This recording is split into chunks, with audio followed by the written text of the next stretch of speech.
Hi everyone, welcome to Somnary Tales. I'm Sammy, and I'm so happy you're here tonight. If you're ready to relax, unwind, and drift into a story, you're in the right place.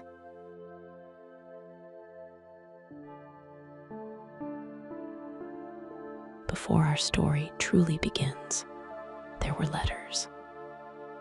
Far away, in the frozen Arctic Ocean, a lone ship drifted through fields of endless ice. Its captain, Robert Walton, wrote to his beloved sister back in England, telling her of his voyage, his dreams of discovery, and the strange loneliness that surrounded him. But within those letters, he described something unexpected. A figure seen walking across the ice in the distance, and not long after, a man rescued from the freezing sea. That man was Victor Frankenstein. What he confessed to the captain would become the story you are about to hear tonight. So now, let us open those letters and begin.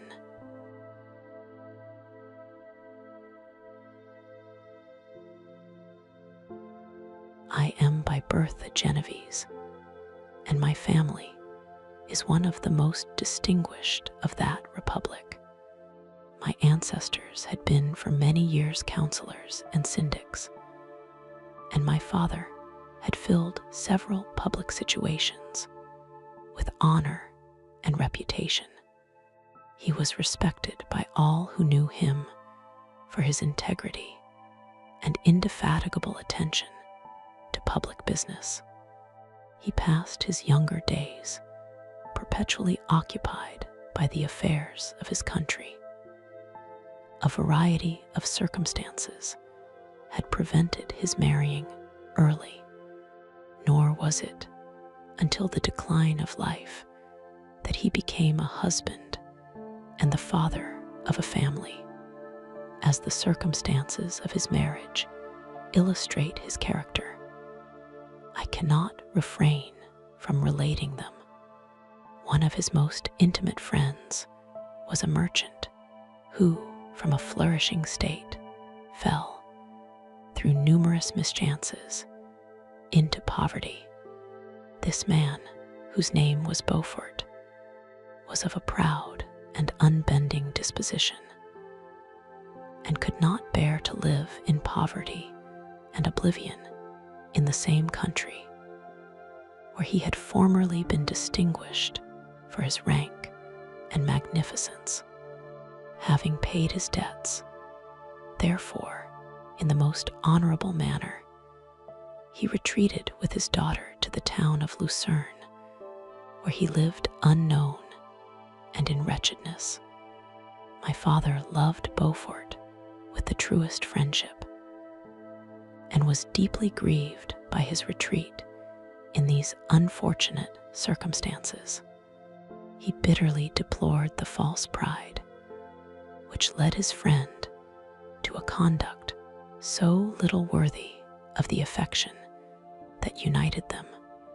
He lost no time in endeavoring to seek him out, with the hope of persuading him to begin the world again through his credit and assistance.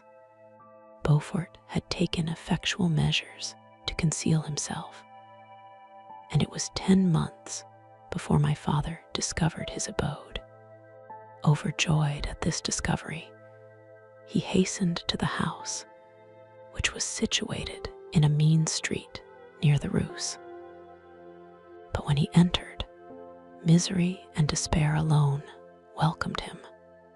Beaufort had saved but a very small sum of money from the wreck of his fortunes, but it was sufficient to provide him with sustenance for some months, and in the meantime, he hoped to procure some respectable employment in a merchant's house. The interval was, consequently, spent in inaction.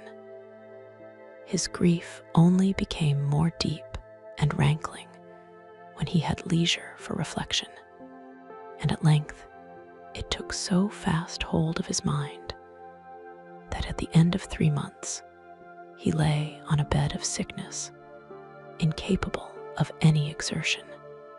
His daughter attended him with the greatest tenderness, but she saw with despair that their little fund was rapidly decreasing, and that there was no other prospect of support. But Caroline Beaufort possessed a mind of an uncommon mold, and her courage rose to support her in her adversity. She procured plain work, she plaited straw, and by various means contrived to earn a pittance scarcely sufficient to support life. Several months passed in this manner. Her father grew worse. Her time was more entirely occupied in attending him. Her means of subsistence decreased. And in the 10th month, her father died in her arms, leaving her an orphan and a beggar. This last blow overcame her, and she knelt by Beaufort's coffin weeping bitterly. When my father entered the chamber, he came like a protecting spirit to the poor girl, who committed herself to his care, and after the interment of his friend, he conducted her to Geneva and placed her under the protection of a relation. 2 years after this event, Caroline became his wife.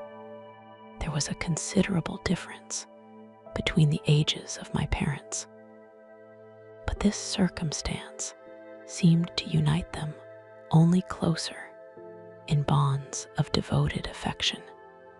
There was a sense of justice in my father's upright mind, which rendered it necessary that he should approve highly to love strongly. Perhaps during former years, he had suffered from the late discovered unworthiness of one beloved, and so was disposed to set a greater value on tried worth. There was a show of gratitude and worship in his attachment to my mother, differing wholly from the doting fondness of age, for it was inspired by reverence for her virtues and a desire to be the means of, in some degree, recompensing her for the sorrows she had endured, but which gave inexpressible grace to his behavior to her. Everything was made to yield to her wishes and her convenience. He strove to shelter her, as a fair exotic is sheltered by the gardener from every rougher wind, and to surround her with all that could tend to excite pleasurable emotion in her soft and benevolent mind. Her health, and even the tranquility of her hitherto constant spirit, had been shaken by what she had gone through during the 2 years that had elapsed previous to their marriage.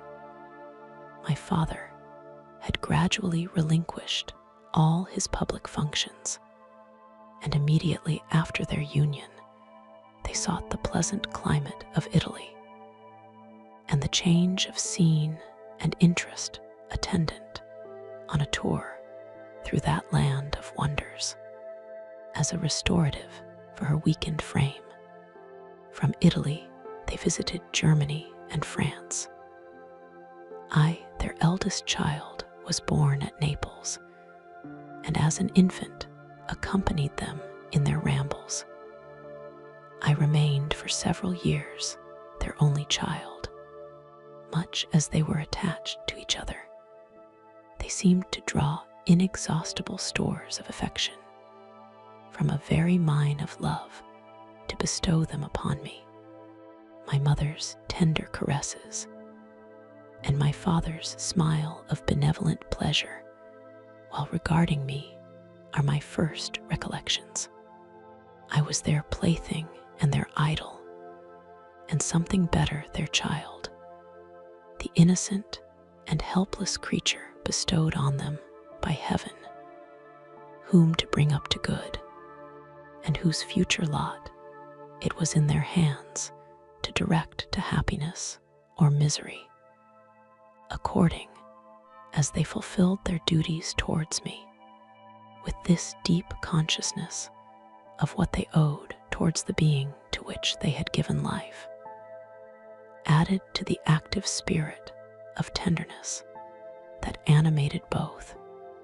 It may be imagined that while during every hour of my infant life I received a lesson of patience, of charity, and of self-control, I was so guided by a silken cord that all seemed but one train of enjoyment to me. For a long time, I was their only care. My mother had much desired to have a daughter, but I continued their single offspring.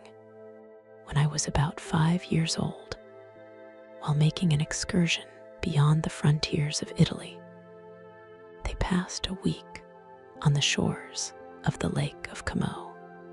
Their benevolent disposition often made them enter the cottages of the poor. This, to my mother, was more than a duty. It was a necessity, a passion, remembering what she had suffered and how she had been relieved for her to act in her turn the guardian angel to the afflicted. During one of their walks, a poor cot in the foldings of a veil attracted their notice as being singularly disconsolate, while the number of half-clothed children gathered about it spoke of penury in its worst shape. One day, when my father had gone by himself to Milan, my mother, accompanied by me, visited this abode. She found a peasant and his wife hard-working, bent down by care and labor, distributing a scanty meal to 5 hungry babes. Among these, there was one which attracted my mother far above all the rest. She appeared of a different stock. The 4 others were dark-eyed, hardy little vagrants. This child was thin and very fair. Her hair was the brightest living gold, and despite the poverty of her clothing, seemed to set a crown of distinction on her head. Her brow was clear and ample, her blue eyes cloudless, and her lips and the molding of her face so expressive of sensibility and sweetness that none could behold her without looking on her as of a distinct species, a being heaven-sent, and bearing a celestial stamp in all her features.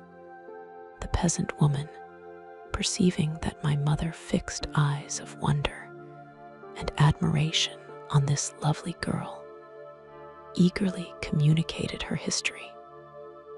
She was not her child, but the daughter of a Milanese nobleman.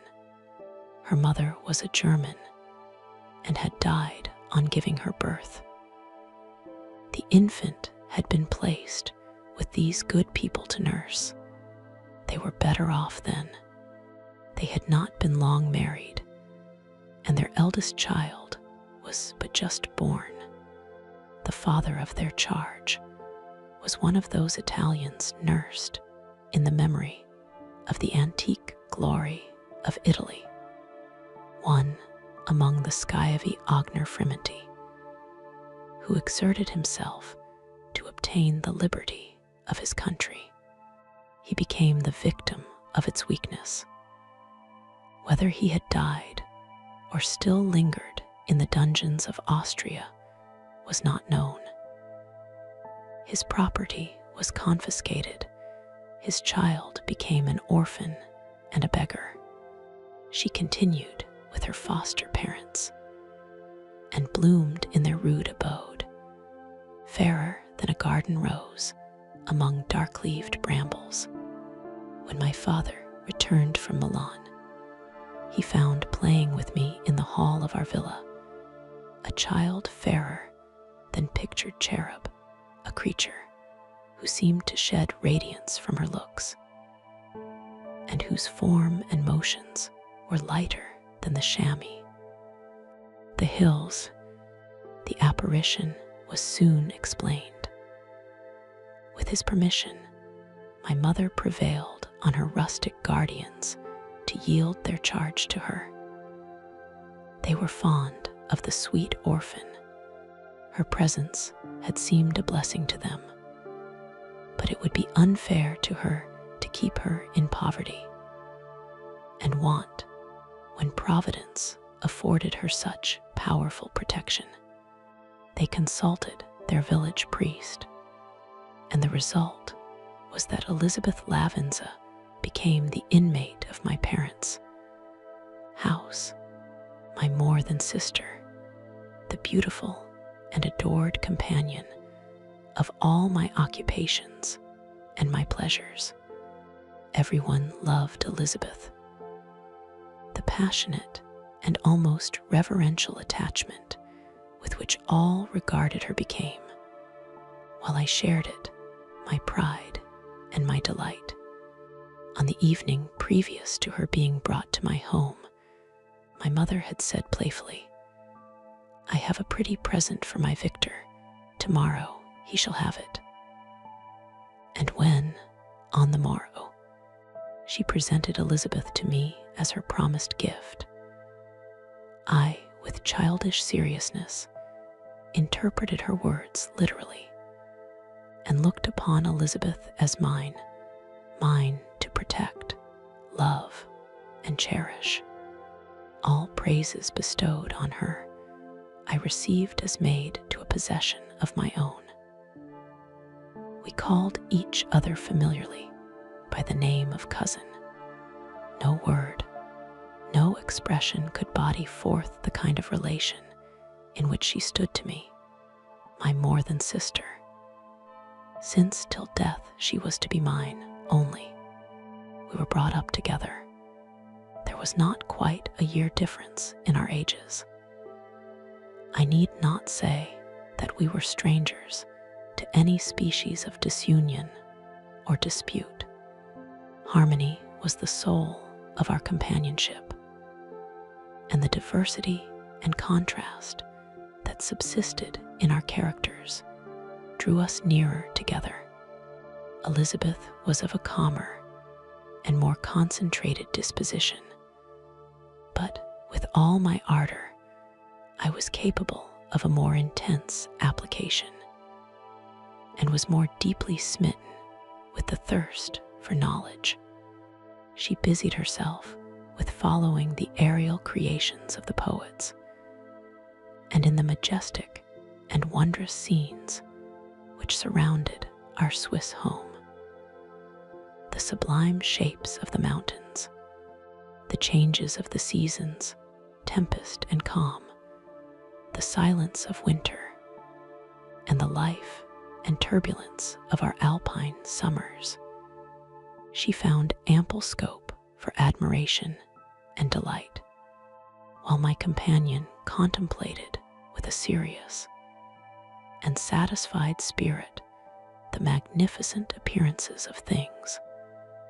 I delighted in investigating their causes. The world was to me a secret which I desired to divine. Curiosity, earnest research to learn the hidden laws of nature, gladness akin to rapture as they were unfolded to me, are among the earliest sensations I can remember.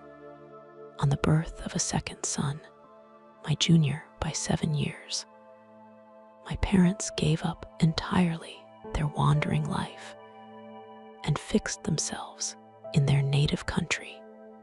We possessed a house in Geneva and a campagny on Belrive, the eastern shore of the lake, at the distance of rather more than a league from the city. we resided principally in the latter, and the lives of my parents were passed in considerable seclusion. It was my temper to avoid a crowd and to attach myself fervently to a few. I was indifferent, therefore, to my schoolfellows in general, but I united myself in the bonds of the closest friendship to one among them. Henry Clerval was the son of a merchant of Geneva. He was a boy of singular talent and fancy. He loved enterprise, hardship, and even danger for its own sake.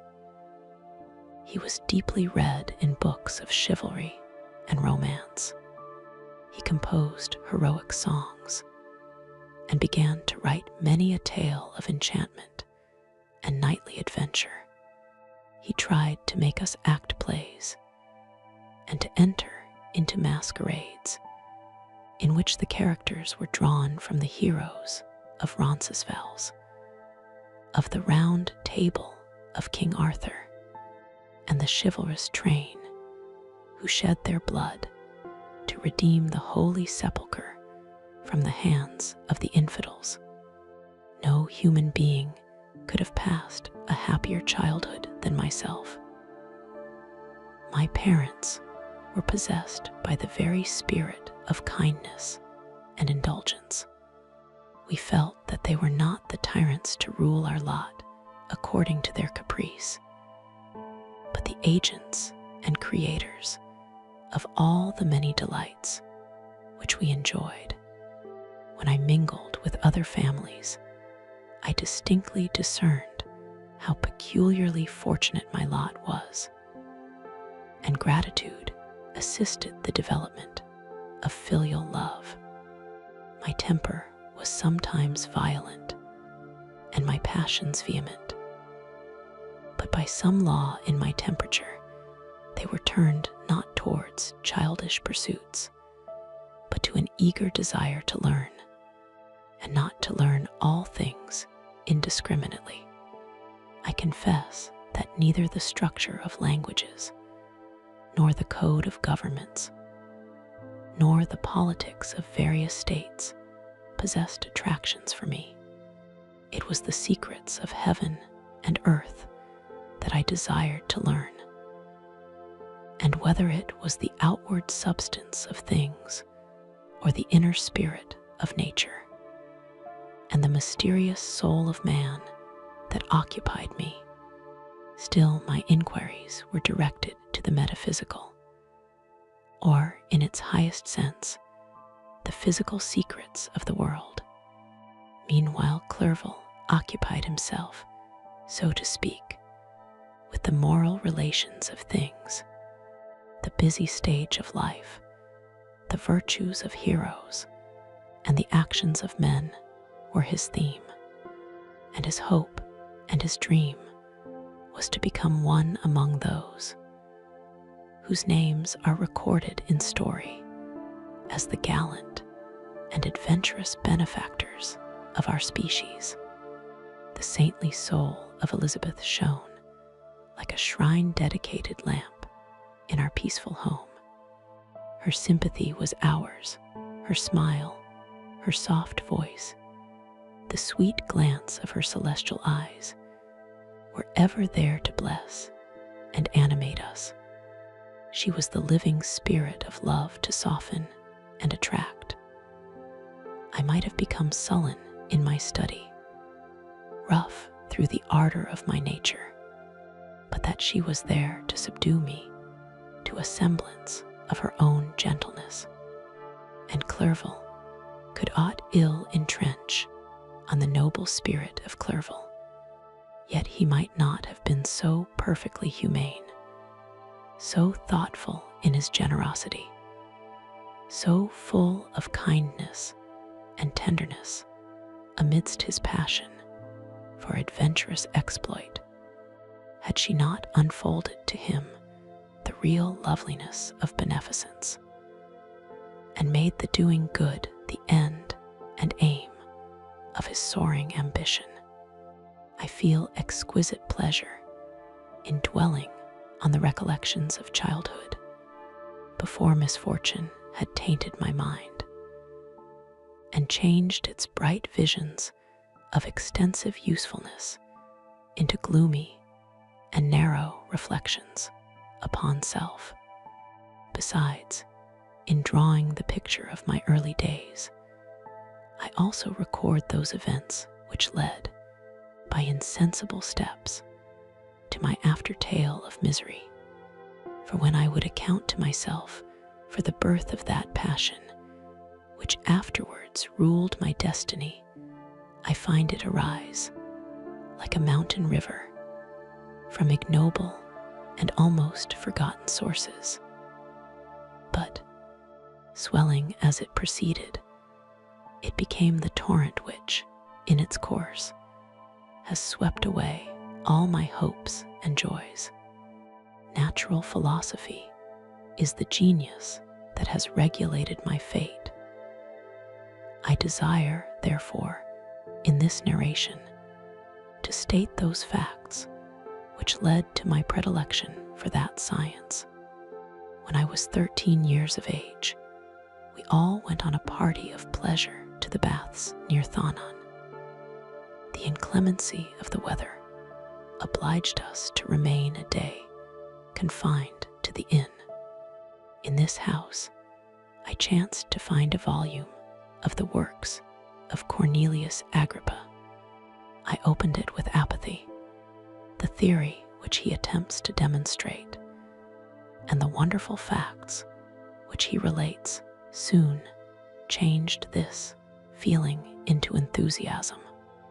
A new light seemed to dawn upon my mind, and bounding with joy, I communicated my discovery to my father. My father looked carelessly at the title page of my book and said, "Ah, Cornelius Agrippa, my dear Victor, do not waste your time upon this. It is sad trash." If, instead of this remark, my father had taken the pains to explain to me that the principles of Agrippa had been entirely exploded, and that a modern system of science had been introduced which possessed much greater powers than the ancient, because the powers of the latter were chimerical, while those of the former were real and practical. Under such circumstances, I should certainly have thrown Agrippa aside and have contented my imagination, warmed as it was, by returning with greater ardor to my former studies.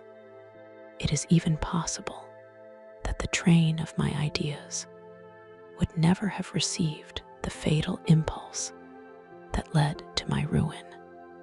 But the cursory glance my father had taken of my volume by no means assured me that he was acquainted with its contents, and I continued to read with the greatest avidity. When I returned home, my first care was to procure the whole works of this author, and afterwards of Paracelsus and Albertus Magnus. I read and studied the wild fancies of these writers with delight. They appeared to me treasures known to few besides myself. I have described myself as always having been imbued with a fervent longing to penetrate the secrets of nature, in spite of the intense labor and wonderful discoveries of modern philosophers. I always came from my studies discontented and unsatisfied. Sir Isaac Newton is said to have avowed that he felt like a child picking up shells beside the great and unexplored ocean of truth. Those of his successors in each branch of natural philosophy, with whom I was acquainted, appeared even to my boy's apprehensions as tyros engaged in the same pursuit. The untaught peasant beheld the elements around him and was acquainted with their practical uses. The most learned philosopher knew little more. He had partially unveiled the face of nature, but her immortal lineaments were still a wonder and a mystery. He might dissect, anatomize, and give names, but not to speak of a final cause. Causes in their secondary and tertiary grades were utterly unknown to him. I had gazed upon the fortifications and impediments that seemed to keep human beings from entering the citadel of nature. And rashly and ignorantly I had repined. But here were books, and here were men who had penetrated deeper and knew more. I took their word for all that they averred, and I became their disciple. It may appear strange that such should arise in the 18th century, but while I followed the routine of education in the schools of Geneva, I was, to a great degree, self-taught with regard to my favorite studies. My father was not scientific, and I was left to struggle with a child's blindness, added to a student's thirst for knowledge. Under the guidance of my new preceptors, I entered with the greatest diligence into the search of the philosopher's stone and the elixir of life. But the latter soon obtained my undivided attention. Wealth was an inferior object, but what glory would attend the discovery if I could banish disease from the human frame and render man invulnerable to any but a violent death. Nor were these my only visions. The raising of ghosts or devils was a promise liberally accorded by my favorite authors, the fulfillment of which I most eagerly sought.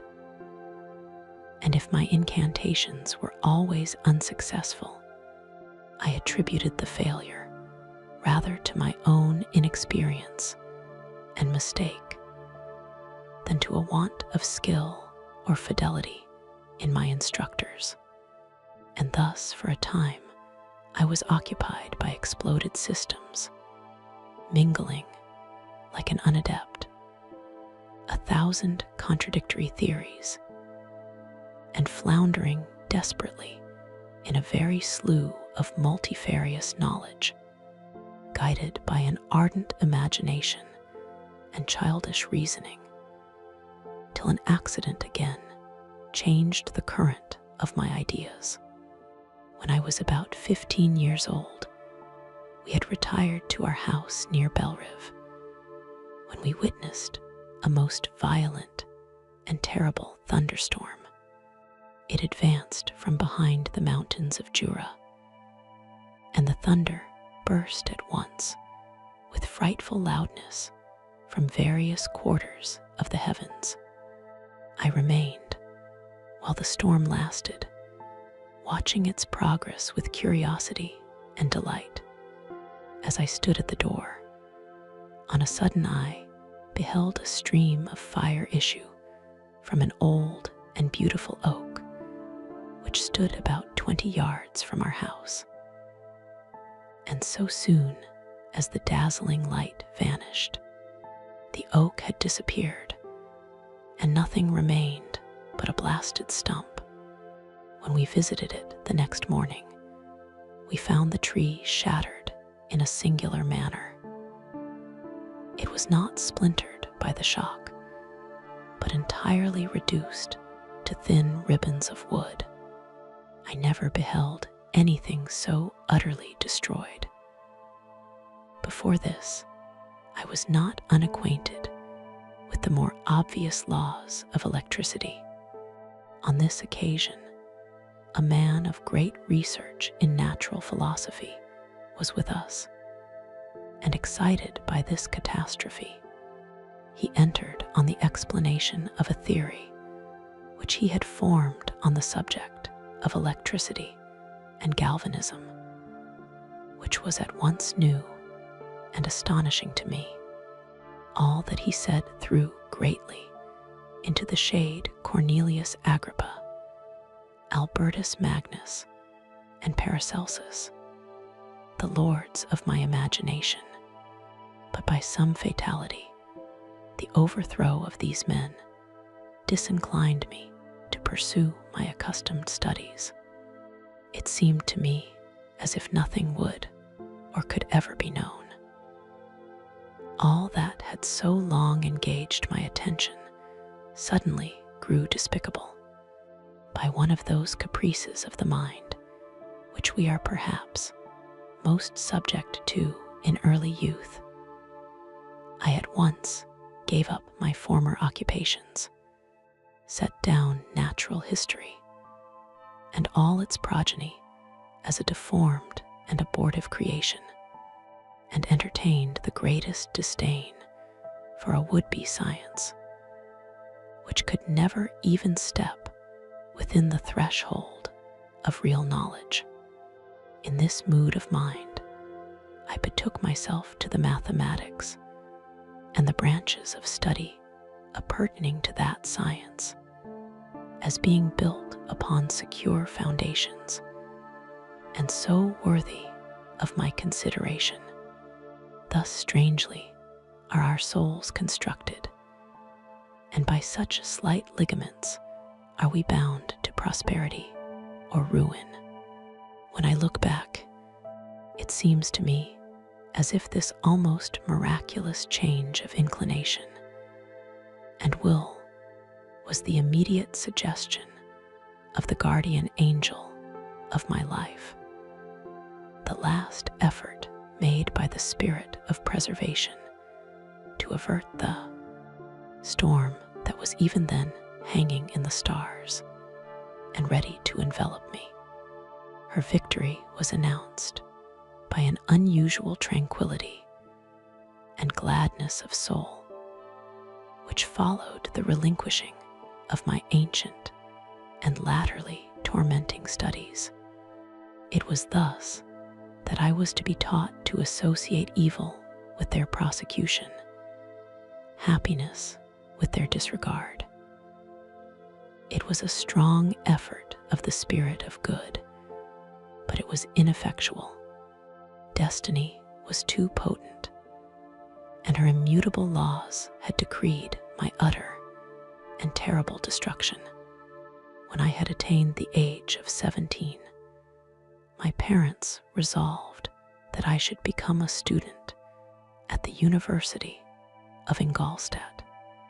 I had hitherto attended the schools of Geneva, but my father thought it necessary for the completion of my education that I should be made acquainted with other customs than those of my native country. My departure was therefore fixed at an early date. But before the day resolved upon could arrive, the first misfortune of my life occurred, an omen, as it were, of my future misery. Elizabeth had caught the scarlet fever. Her illness was severe, and she was in the greatest danger.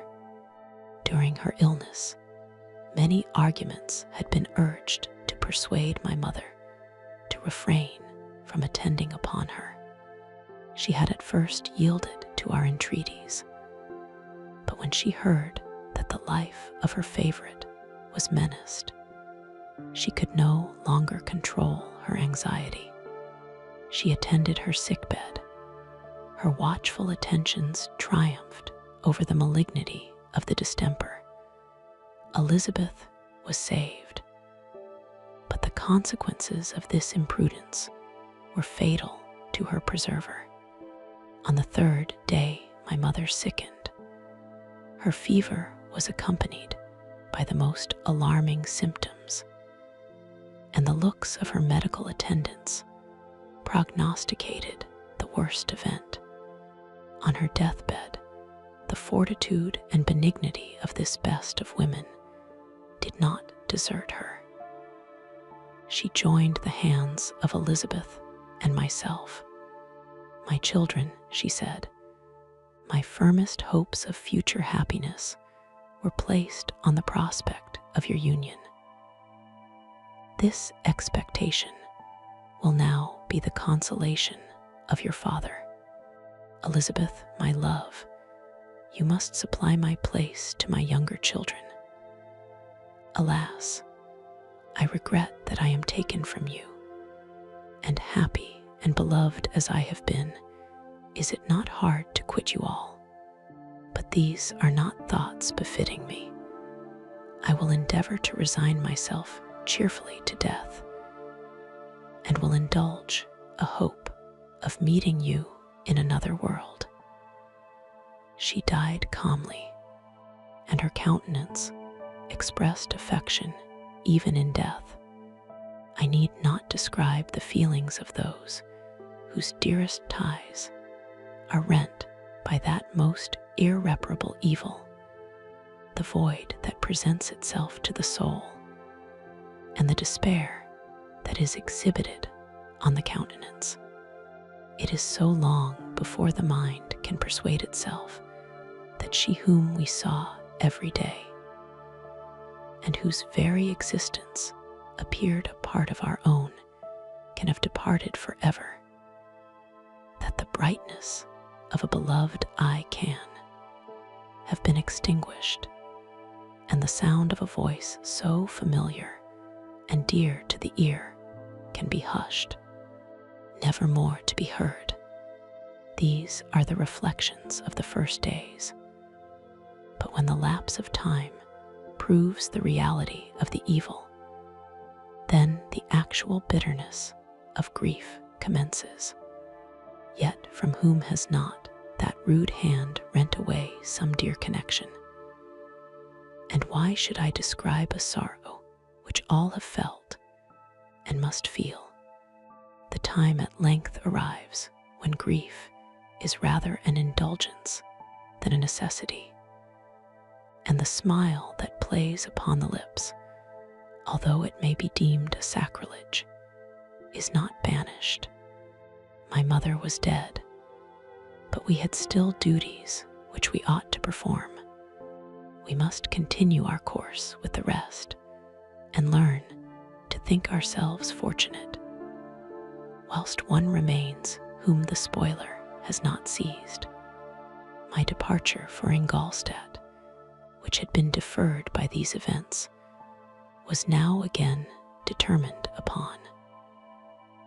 I obtained from my father a respite of some weeks. It appeared to me sacrilege so soon to leave the repose, akin to death, of the house of mourning, and to rush into the thick of life. I was new to sorrow, but it did not the less alarm me. I was unwilling to quit the sight of those that remained to me, and above all, I desired to see my sweet Elizabeth in some degree consoled. She indeed veiled her grief and strove to act the comforter to us all. She looked steadily on life and assumed its duties with courage and zeal. She devoted herself to those whom she had been taught to call her uncle and cousins. Never was she so enchanting as at this time, when she recalled the sunshine of her smiles and spent them upon us. She forgot even her own regret in her endeavors to make us forget. The day of my departure at length arrived. Clerval spent the last evening with us. He had endeavored to persuade his father to permit him to accompany me and to become my fellow student, but in vain. His father was a narrow-minded traitor and saw idleness and ruin in the aspirations and ambition of his son. Henry deeply felt the misfortune of being debarred from a liberal education. He said little, but when he spoke I read in his kindling eye, and in his animated glance, a restrained but firm resolve not to be chained to the miserable details of commerce. We sat late. We could not tear ourselves away from each other nor persuade ourselves to say the word farewell. It was said, and we retired under the pretense of seeking repose, each fancying that the other was deceived. But when at morning's dawn I descended to the carriage which was to convey me away, they were all there, my father again to bless me, Clerval to press my hand once more, my Elizabeth to renew her entreaties that I would write often, and to bestow the last feminine attentions on her playmate and friend. I threw myself into the chaise that was to convey me away, and indulged in the most melancholy reflections. I, who had ever been surrounded by amiable companions, continually engaged in endeavoring to bestow mutual pleasure, I was now alone. In the university whither I was going, I must form my own friends and be my own protector. My life had hitherto been remarkably secluded and domestic, and this had given me invincible repugnance to new countenances. I loved my brothers, Elizabeth and Clerval. These were old familiar faces, but I believed myself totally unfitted for the company of strangers. Such were my reflections as I commenced my journey, but as I proceeded, my spirits and hopes rose. I ardently desired the acquisition of knowledge. I had often, when at home, thought it hard to remain during my youth cooped up in one place, and had longed to enter the world and take my station among other human beings. Now my desires were complied with, and it would, indeed, have been folly to repent. I had sufficient leisure for these, and many other reflections during my journey to Ingolstadt, which was long and fatiguing. At length, the high white steeple of the town met my eyes. I alighted and was conducted to my solitary apartment to spend the evening as I pleased. The next morning, I delivered my letters of introduction and paid a visit to some of the principal professors. Chance, or rather the evil influence, the angel of destruction, which asserted omnipotent sway over me from the moment I turned my reluctant steps from my father's door, led me first to M. Krempe, professor of natural philosophy. He was an uncouth man, but deeply imbued in the secrets of his science.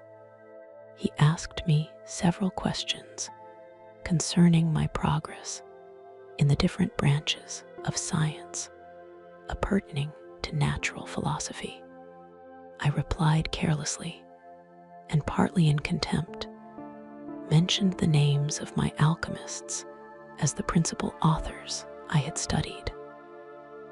The professor stared. "Have you," he said, "really spent your time in studying such nonsense?" I replied in the affirmative.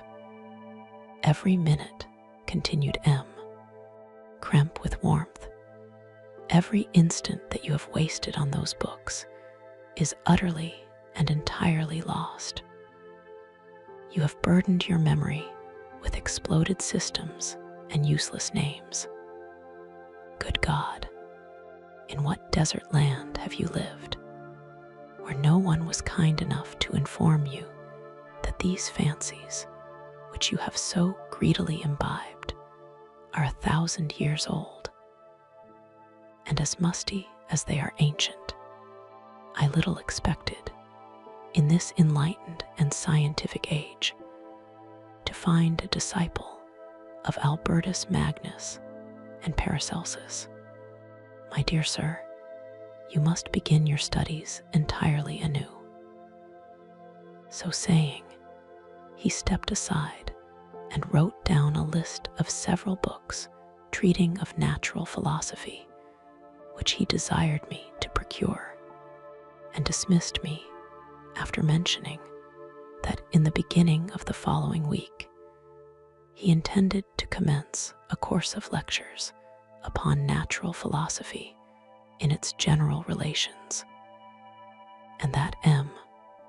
Waldman, a fellow professor, would lecture upon chemistry the alternate days that he omitted.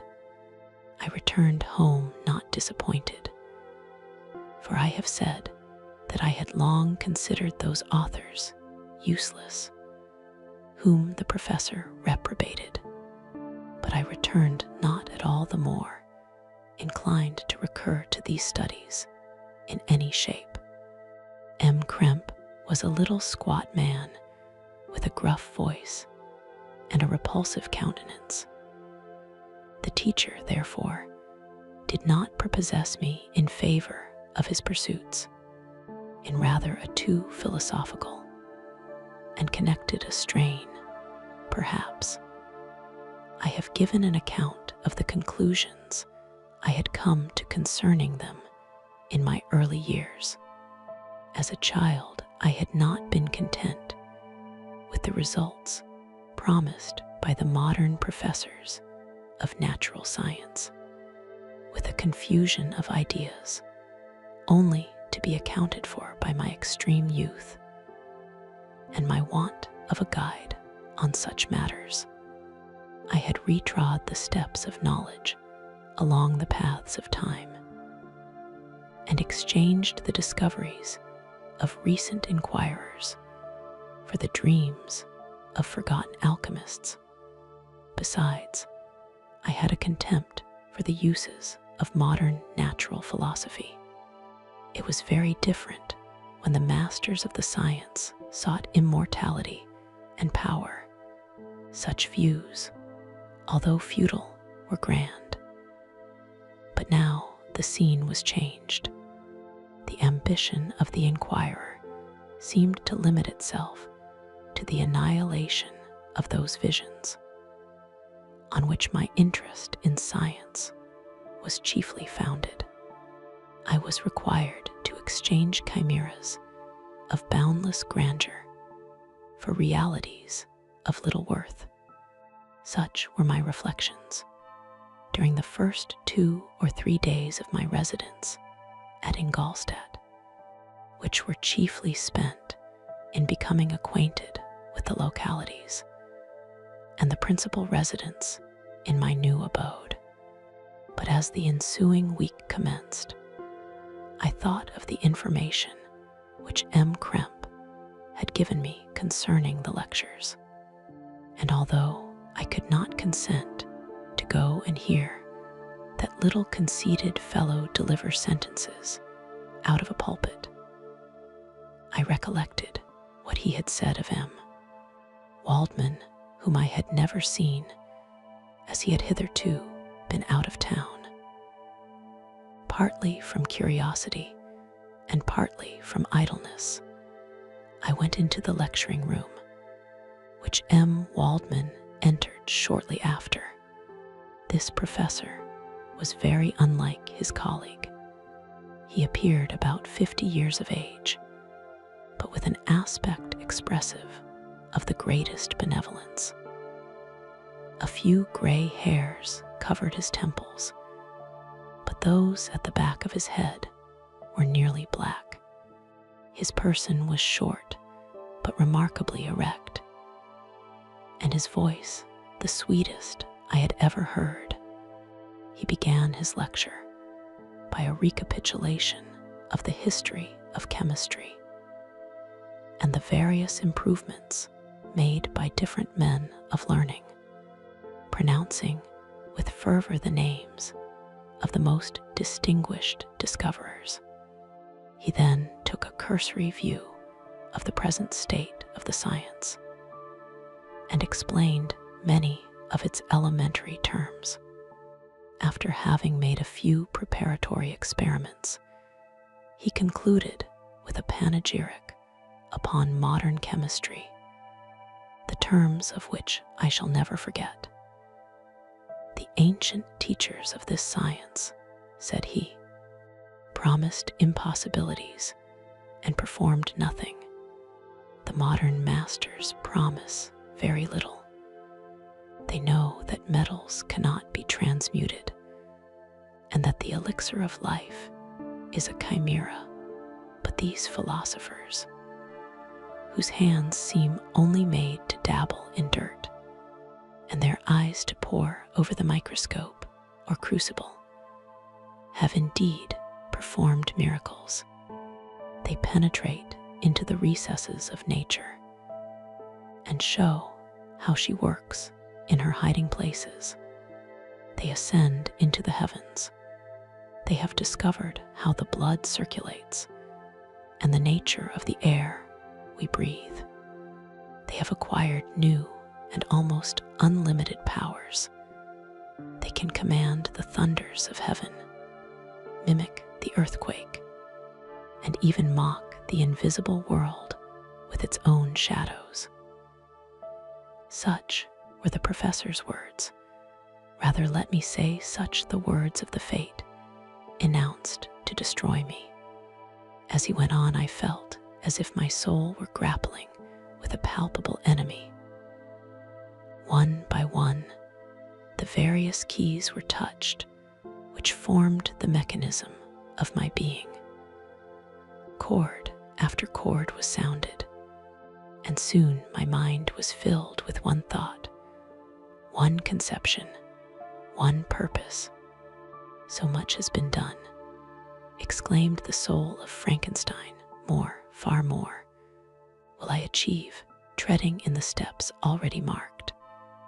I will pioneer a new way, explore unknown powers, and unfold to the world the deepest mysteries of creation. I closed not my eyes that night. My internal being was in a state of insurrection and turmoil. I felt that order would thence arise, but I had no power to produce it. By degrees, after the morning's dawn, sleep came. I awoke, and my yesternight's thoughts were as a dream. There only remained a resolution to return to my ancient studies and to devote myself to a science for which I believed myself to possess a natural talent.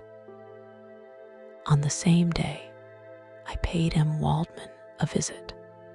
His manners in private were even more mild and attractive than in public, for there was a certain dignity in his mien during his lecture, which in his own house was replaced by the greatest affability and kindness. I gave him pretty nearly the same account of my former pursuits as I had given to his fellow professor. He heard with attention the little narration concerning my studies and smiled at the names of Cornelius Agrippa and Paracelsus, but without the contempt that M. Krempe had exhibited. He said that these were men to whose indefatigable zeal modern philosophers were indebted for most of the foundations of their knowledge.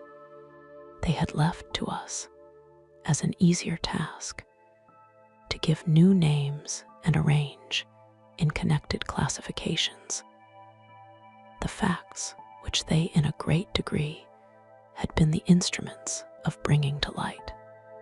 The labors of men of genius, however erroneously directed, scarcely ever fail in ultimately turning to the solid advantage of mankind. I listened to his statement, which was delivered without any presumption or affectation, and then added that his lecture had removed my prejudices against modern chemists. I expressed myself in measured terms, with the modesty and deference due from a youth to his instructor, without letting escape. Inexperience in life would have made me ashamed. Any of the enthusiasm which stimulated my intended labors. I requested his advice concerning the books I ought to procure. "I am happy," said M. Waldman, "to have gained a disciple, and if your application equals your ability, I have no doubt of your success. Chemistry is that branch of natural philosophy in which the greatest improvements have been and may be made. It is on that account that I have made it my peculiar study, but at the same time, I have not neglected the other branches of science. A man would make but a very sorry chemist if he attended to that department of human knowledge alone. If your wish is to become really a man of science, and not merely a petty experimentalist, I should advise you to apply to every branch of natural philosophy, including mathematics."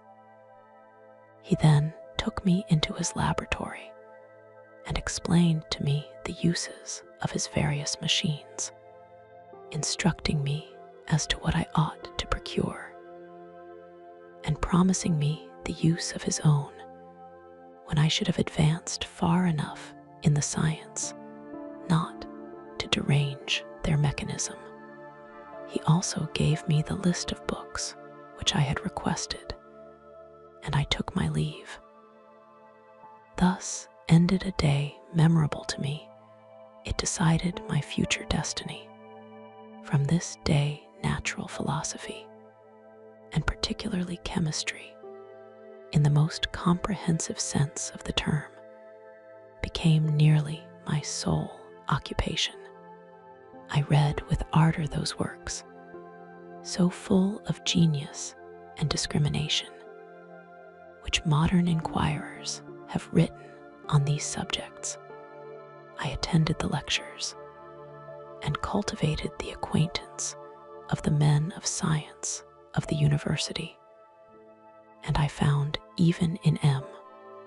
Kremp a great deal of sound sense and real information, combined, it is true, with a repulsive physiognomy and manners, but not on that account the less valuable. In M. Waldman, I found a true friend. His gentleness was never tinged by dogmatism, and his instructions were given with an air of frankness and good nature that banished every idea of pedantry. In 1,000 ways, he smoothed for me the path of knowledge and made the most abstruse inquiries clear and facile to my apprehension. My application was at first fluctuating and uncertain. It gained strength as I proceeded, and soon became so ardent and eager that the stars often disappeared in the light of morning, whilst I was yet engaged in my laboratory. As I applied so closely, it may be easily conceived that my progress was rapid. My ardor was indeed the astonishment of the students, and my proficiency that of the masters. Professor Kremp often asked me, with a sly smile, how Cornelius Agrippa went on, whilst M. Waldman expressed the most heartfelt exultation in my progress. 2 years passed in this manner, during which I paid no visit to Geneva, but was engaged, heart and soul, in the pursuit of some discoveries which I hoped to make. None but those who have experienced them can conceive of the enticements of science. In other studies, you go as far as others have gone before you, and there is nothing more to know. But in a scientific pursuit, there is continual food for discovery and wonder. A mind of moderate capacity, which closely pursues one study, must infallibly arrive at great proficiency in that study. And I, who continually sought the attainment of one object of pursuit, and was solely wrapped up in this, improved so rapidly that at the end of 2 years, I made some discoveries in the improvement of some chemical instruments, which procured me great esteem and admiration at the university. When I had arrived at this point, and had become as well acquainted with the theory and practice of natural philosophy as depended on the lessons of any of the professors at Ingolstadt, my residence there being no longer conducive to my improvements, I thought of returning to my friends and my native town, when an incident happened that protracted my stay. One of the phenomena which had peculiarly attracted my attention was the structure of the human frame, and indeed, any animal endued with life, whence I often asked myself, did the principle of life proceed? It was a bold question, and one which has ever been considered as a mystery. Yet, with how many things are we upon the brink of becoming acquainted, if cowardice or carelessness did not restrain our inquiries. I revolved these circumstances in my mind and determined thenceforth to apply myself more particularly to those branches of natural philosophy which relate to physiology, unless I had been animated by an almost supernatural enthusiasm. My application to this study would have been irksome and almost intolerable. To examine the causes of life, we must first have recourse to death. I became acquainted with the science of anatomy, but this was not sufficient. I must also observe the natural decay and corruption of the human body. In my education, my father had taken the greatest precautions that my mind should be impressed with no supernatural horrors. I do not ever remember to have trembled at a tale of superstition, or to have feared the apparition of a spirit. Darkness had no effect upon my fancy, and a churchyard was to me merely the receptacle of bodies deprived of life, which, from being the seat of beauty and strength, had become food for the worm. Now I was led to examine the cause and progress of this decay, and forced to spend days and nights in vaults and charnel houses. My attention was fixed upon every object the most insupportable to the delicacy of the human feelings. I saw how the fine form of man was degraded and wasted. I beheld the corruption of death succeed to the blooming cheek of life. I saw how the worm inherited the wonders of the eye and brain. I paused, examining and analyzing all the minutiae of causation, as exemplified in the change from life to death. and death to life, until from the midst of this darkness, a sudden light broke in upon me, a light so brilliant and wondrous, yet so simple, that while I became dizzy with the immensity of the prospect which it illustrated, I was surprised that among so many men of genius who had directed their inquiries towards the same science, that I alone should be reserved to discover so astonishing a secret. Remember, I am not recording the vision of a madman. The sun does not more certainly shine in the heavens than that which I now affirm is true. Some miracle might have produced it, yet the stages of the discovery were distinct and probable. After days and nights of incredible labor and fatigue, I succeeded in discovering the cause of generation and life. Nay, more, I became myself capable of bestowing animation upon lifeless matter. The astonishment which I had at first experienced on this discovery soon gave place to delight and rapture.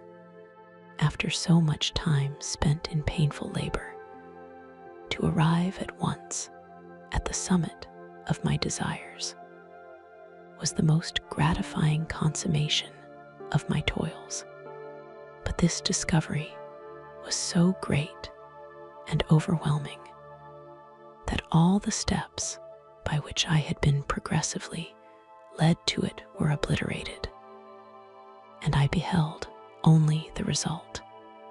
What had been the study and desire of the wisest men since the creation of the world was now within my grasp. Not that, like a magic scene, it all opened upon me at once. The information I had obtained was of a nature rather to direct my endeavors so soon as I should point them towards the object of my search, than to exhibit that object already accomplished. I was like the Arabian who had been buried with the dead and found a passage to life, aided only by one glimmering and seemingly ineffectual light. I see by your eagerness and the wonder and hope which your eyes express, my friend, that you expect to be informed of the secret with which I am acquainted. That cannot be. Listen patiently until the end of my story, and you will easily perceive why I am reserved upon that subject. I will not lead you on, unguarded and ardent as I then was, to your destruction and infallible misery. Learn from me, if not by my precepts, at least by my example, how dangerous is the acquirement of knowledge, and how much happier that man is who believes his native town to be the world, than he who aspires to become greater than his nature will allow. When I found so astonishing a power placed within my hands, I hesitated a long time concerning the manner in which I should employ it. Although I possessed the capacity of bestowing animation, yet to prepare a frame for the reception of it, with all its intricacies of fibers, muscles, and veins, still remained a work of inconceivable difficulty and labor. I doubted at first whether I should attempt the creation of a being like myself, or one of simpler organization, but my imagination was too much exalted by my first success to permit me to doubt of my ability to give life to an animal as complex and wonderful as man. The materials at present within my command hardly appeared adequate to so arduous an undertaking. But I doubted not that I should ultimately succeed. I prepared myself for a multitude of reverses. My operations might be incessantly baffled, and at last my work be imperfect. Yet when I considered the improvement which every day takes place in science and mechanics, I was encouraged to hope my present attempts would at least lay the foundations of future success. Nor could I consider the magnitude and complexity of my plan as any argument of its impracticability. It was with these feelings that I began the creation of a human being, as the minuteness of the parts formed a great hindrance to my speed. I resolved, contrary to my first intention, to make the being of a gigantic stature. That is to say, about 8 feet in height, and proportionably large. After having formed this determination, and having spent some months in successfully collecting and arranging my materials, I began. No one can conceive the variety of feelings which bore me onwards, like a hurricane, in the first enthusiasm of success. Life and death appeared to me ideal bounds, which I should first break through, and pour a torrent of light into our dark world. A new species would bless me as its creator and source. Many happy and excellent natures would owe their being to me. No father could claim the gratitude of his child so completely as I should deserve theirs. Pursuing these reflections, I thought that if I could bestow animation upon lifeless matter, I might in process of time, although I now found it impossible, renew life where death had apparently devoted the body to corruption. These thoughts supported my spirits, while I pursued my undertaking with unremitting ardor. My cheek had grown pale with study, and my person had become emaciated with confinement. Sometimes, on the very brink of certainty, I failed. Yet still I clung to the hope which the next day or the next hour might realize. One secret which I alone possessed was the hope to which I had dedicated myself, and the moon gazed on my midnight labors, while, with unrelaxed and breathless eagerness, I pursued nature to her hiding places. Who shall conceive the horrors of my secret toil, as I dabbled among the unhallowed damps of the grave, or tortured the living animal to animate the lifeless clay? My limbs now tremble, and my eyes swim with the remembrance. But then a resistless and almost frantic impulse urged me forward. I seemed to have lost all soul or sensation, but for this one pursuit. It was indeed but a passing trance that only made me feel with renewed acuteness so soon as, the unnatural stimulus ceasing to operate, I had returned to my old habits. I collected bones from charnel houses and disturbed, with profane fingers, the tremendous secrets of the human frame. In a solitary chamber, or rather cell, at the top of the house, and separated from all the other apartments by a gallery and staircase, I kept my workshop of filthy creation.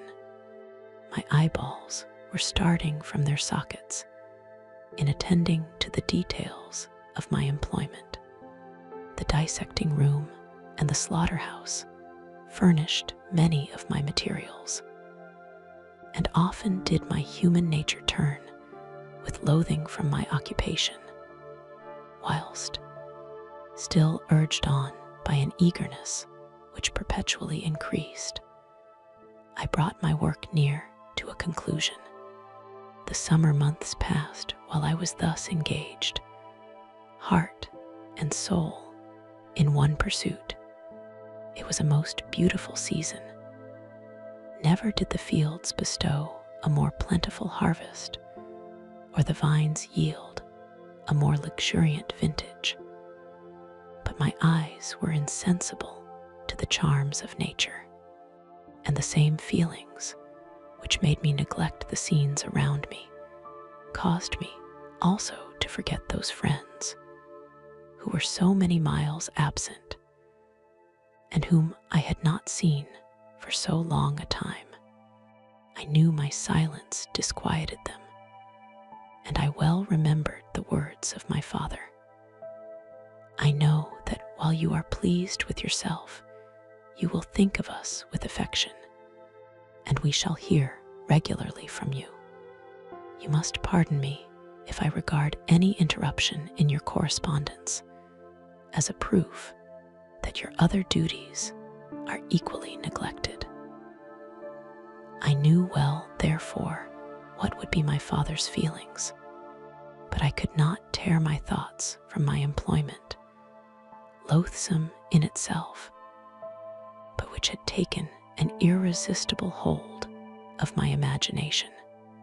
I wished, as it were, to procrastinate all that related to my feelings of affection, until the great object, which swallowed up every habit of my nature, should be completed.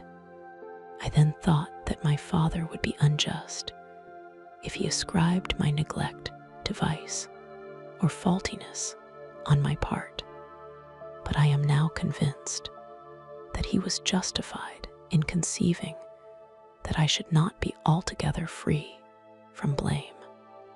A human being in perfection ought always to preserve a calm and peaceful mind, and never to allow passion or a transitory desire to disturb his tranquility. I do not think that the pursuit of knowledge is an exception to this rule. If the study to which you apply yourself has a tendency to weaken your affections and to destroy your taste for those simple pleasures in which no alloy can possibly mix, then that study is certainly unlawful, that is to say, not befitting the human mind. If this rule were always observed, if no man allowed any pursuit whatsoever to interfere with the tranquility of his domestic affections, Greece had not been enslaved. Caesar would have spared his country. America would have been discovered more gradually, and the empires of Mexico and Peru had not been destroyed. But I forget that I am moralizing in the most interesting part of my tale, and your looks remind me to proceed. My father made no reproach in his letters, and only took notice of my silence by inquiring into my occupations more particularly than before. Winter, spring, and summer passed away during my labors, but I did not watch the blossom or the expanding leaves, sights which before always yielded me supreme delight. So deeply was I engrossed in my occupation. The leaves of that year had withered before my work drew near to a close, and now every day showed me more plainly how well I had succeeded. But my enthusiasm was checked by my anxiety, and I appeared rather like one doomed by slavery to toil in the mines. or any other unwholesome trade than an artist occupied by his favorite employment. Every night I was oppressed by a slow fever, and I became nervous to a most painful degree. The fall of a leaf startled me, and I shunned my fellow creatures as if I had been guilty of a crime. Sometimes I grew alarmed at the wreck I perceived that I had become. The energy of my purpose alone sustained me. My labors would soon end, and I believed that exercise and amusement would then drive away incipient disease. And I promised myself both of these when my creation should be complete. It was on a dreary night of November that I beheld the accomplishment of my toils. With an anxiety that almost amounted to agony, I collected the instruments of life around me, that I might infuse a spark of being into the lifeless thing that lay at my feet. It was already 1 in the morning. The rain pattered dismally against the panes, and my candle was nearly burnt out, when, by the glimmer of the half-extinguished light, I saw the dull yellow eye of the creature open. It breathed hard, and a convulsive motion agitated its limbs. How can I describe my emotions at this catastrophe? Or how delineate the wretch whom, with such infinite pains and care, I had endeavored to form? His limbs were in proportion, and I had selected his features as beautiful. Beautiful, great God! His yellow skin scarcely covered the work of muscles and arteries beneath. His hair was of a lustrous black and flowing, his teeth of a pearly whiteness. But these luxuriances only formed a more horrid contrast with his watery eyes, that seemed almost of the same color as the dun-white sockets in which they were set. His shriveled complexion and straight black lips. The different accidents of life are not so changeable as the feelings of human nature. I had worked hard for nearly 2 years for the sole purpose of infusing life into an inanimate body. For this, I had deprived myself of rest and health. I had desired it with an ardor that far exceeded moderation. But now that I had finished, the beauty of the dream vanished, and breathless horror and disgust filled my heart. Unable to endure the aspect of the being I had created, I rushed out of the room and continued a long time traversing my bedchamber, unable to compose my mind to sleep. At length lassitude succeeded to the tumult I had before endured, and I threw myself on the bed in my clothes, endeavoring to seek a few moments of forgetfulness. But it was in vain. I slept indeed, but I was disturbed by the wildest dreams. I thought I saw Elizabeth, in the bloom of health, walking in the streets of Ingolstadt. Delighted and surprised, I embraced her. But as I imprinted the first kiss on her lips, they became livid with the hue of death. Her features appeared to change, and I thought that I held the corpse of my dead mother in my arms. A shroud enveloped her form, and I saw the grave worms crawling in the folds of the flannel. I started from my sleep with horror. A cold dew covered my forehead, my teeth chattered, and every limb became convulsed. When, by by the dim and yellow light of the moon. As it forced its way through the window shutters, I beheld the wretch, the miserable monster whom I had created. He held up the curtain of the bed, and his eyes, if eyes they may be called, were fixed on me. His jaws opened, and he muttered some inarticulate sounds, while a grin wrinkled his cheeks. He might have spoken, but I did not hear. One hand was stretched out, seemingly to detain me, but I escaped and rushed downstairs. I took refuge in the courtyard belonging to the house which I inhabited, where I remained during the rest of the night, walking up and down in the greatest agitation, listening attentively, catching and fearing each sound as if it were to announce the approach of the demoniacal corpse to which I had so miserably given life. Oh, no mortal could support the horror of that countenance.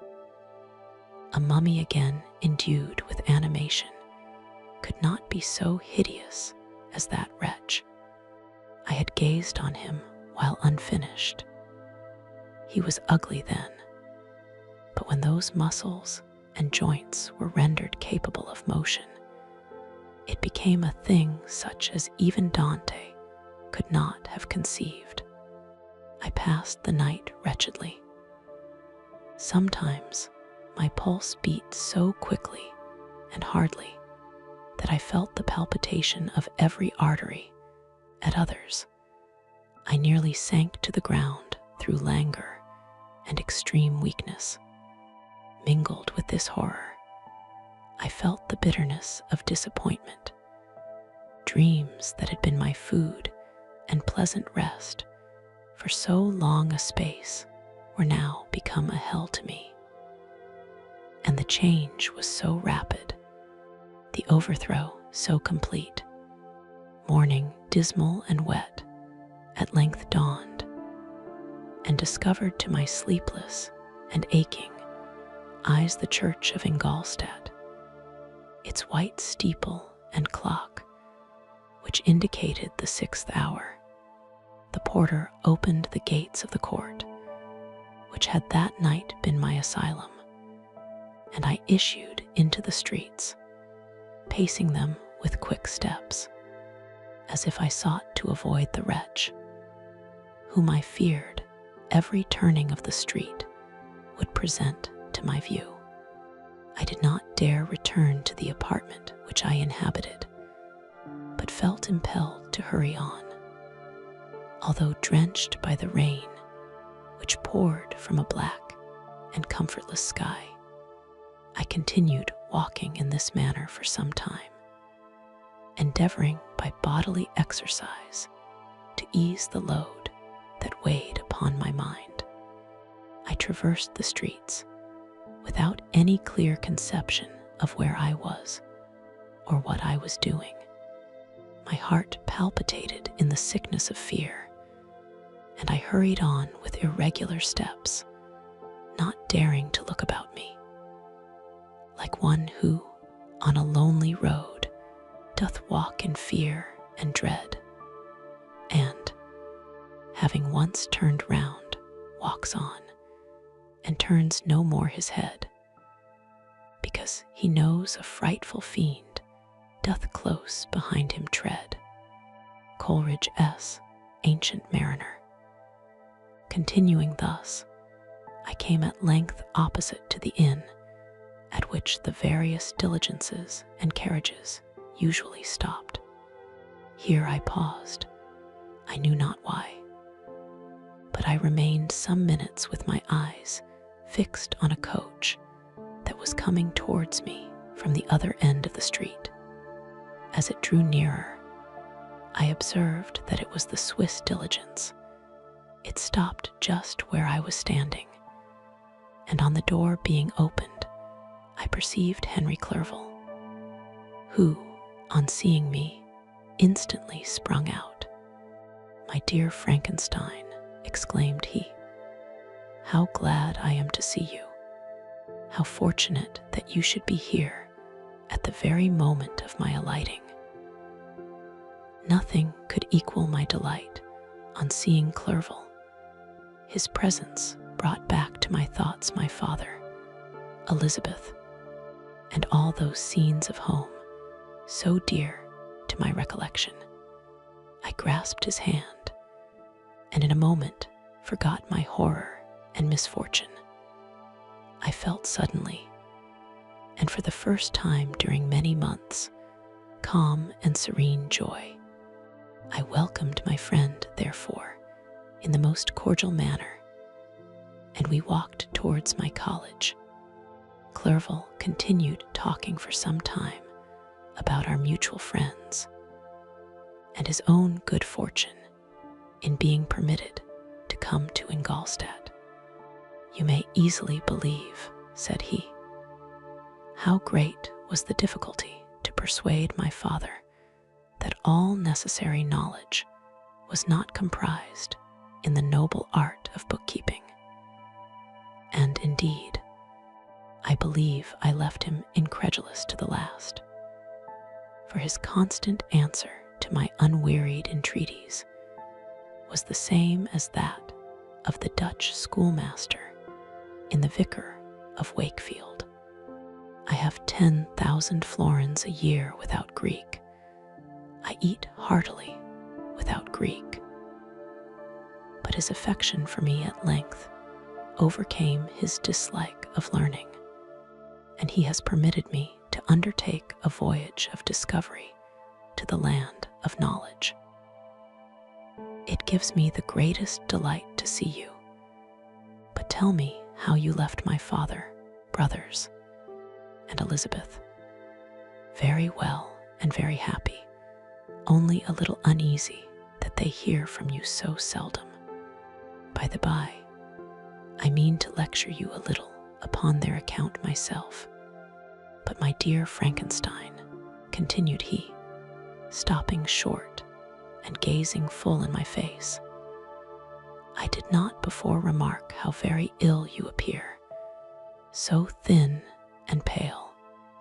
You look as if you had been watching for several nights. You have guessed right. I have lately been so deeply engaged in one occupation that I have not allowed myself sufficient rest, as you see. But I sincerely hope, that all these employments are now at an end, and that I am at length free." I trembled excessively. I could not endure to think of, and far less to allude to, the occurrences of the preceding night. I walked with a quick pace, and we soon arrived at my college. I then reflected, and the thought made me shiver, that the creature whom I had left in my apartment might still be there, alive and walking about. I dreaded to behold this monster, but I feared still more that Henry should see him. Entreating him, therefore, to remain a few minutes at the bottom of the stairs, I darted up towards my own room. My hand was already on the lock of the door before I recollected myself. I then paused, and a cold shivering came over me. I threw the door forcibly open, as children are accustomed to do when they expect a spectre to stand in waiting for them on the other side. But nothing appeared. I stepped fearfully in. The apartment was empty, and my bedroom was also freed from its hideous guest. I could hardly believe that so great a good fortune could have befallen me. But when I became assured that my enemy had indeed fled, I clapped my hands for joy and ran down to Clerval. We ascended into my room, and the servant presently brought breakfast. But I was unable to contain myself. It was not joy only that possessed me.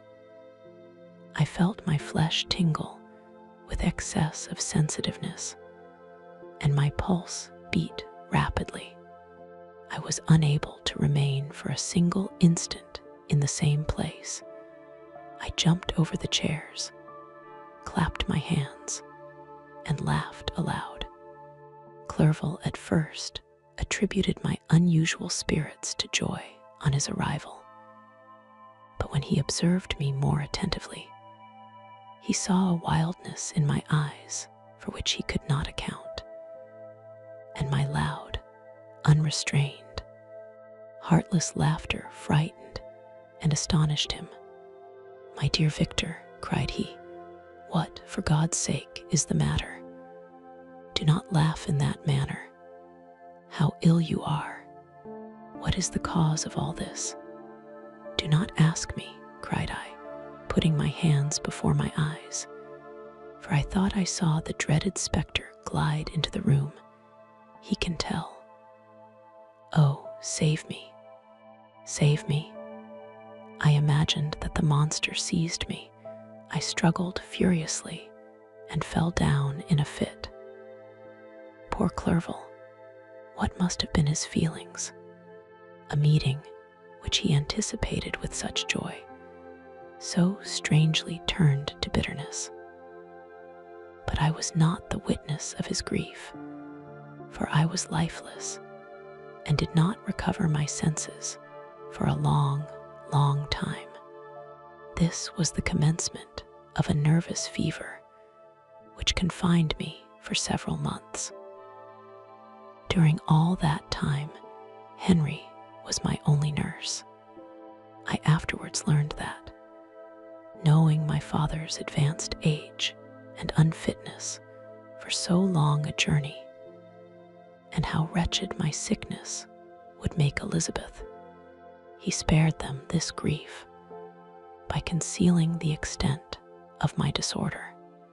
He knew that I could not have a more kind and attentive nurse than himself, and firm in the hope he felt of my recovery, he did not doubt that, instead of doing harm, he performed the kindest action that he could towards them. But I was in reality very ill, and surely nothing but the unbounded and unremitting attentions of my friend could have restored me to life. The form of the monster on whom I had bestowed existence was forever before my eyes, and I raved incessantly concerning him. Doubtless my words surprised Henry. He at first believed them to be the wanderings of my disturbed imagination, but the pertinacity with which I continually recurred to the same subject persuaded him that my disorder indeed owed its origin to some uncommon and terrible event. By very slow degrees, and with frequent relapses that alarmed and grieved my friend, I recovered. I remember the first time I became capable of observing outward objects with any kind of pleasure. I perceived that the fallen leaves had disappeared, and that the young buds were shooting forth from the trees that shaded my window. It was a divine spring, and the season contributed greatly to my convalescence. I felt also sentiments of joy and affection revive in my bosom. My gloom disappeared, and in a short time I became as cheerful as before I was attacked by the fatal passion. "Dearest Clerval," exclaimed I, "how kind, how very good you are to me. This whole winter, instead of being spent in study, as you promised yourself, has been consumed in my sick room. How shall I ever repay you? I feel the greatest remorse for the disappointment of which I have been the occasion, but you will forgive me. You will repay me entirely if you do not discompose yourself, but get well as fast as you can. And since you appear in such good spirits, I may speak to you on one subject, may I not?" I trembled. One subject. What could it be? Could he allude to an object on whom I dared not even think? "Compose yourself," said Clerval, who observed my change of color. "I will not mention it if it agitates you, but your father and cousin would be very happy if they received a letter from you in your own handwriting. They hardly know how ill you have been and are uneasy at your long silence. Is that all, my dear Henry? How could you suppose that my first thought would not fly towards those dear friends whom I love and who are so deserving of my love? If this is your present temper, my friend, you will perhaps be glad to see a letter that has been lying here some days for you. It is from your cousin, I believe." Clerval then put the following letter into my hands. It was from my own Elizabeth. "My dearest cousin, you have been ill, very ill, and even the constant letters of dear kind Henry are not sufficient to reassure me on your account. You are forbidden to write, to hold a pen. Yet one word from you, dear Victor, is necessary to calm our apprehensions.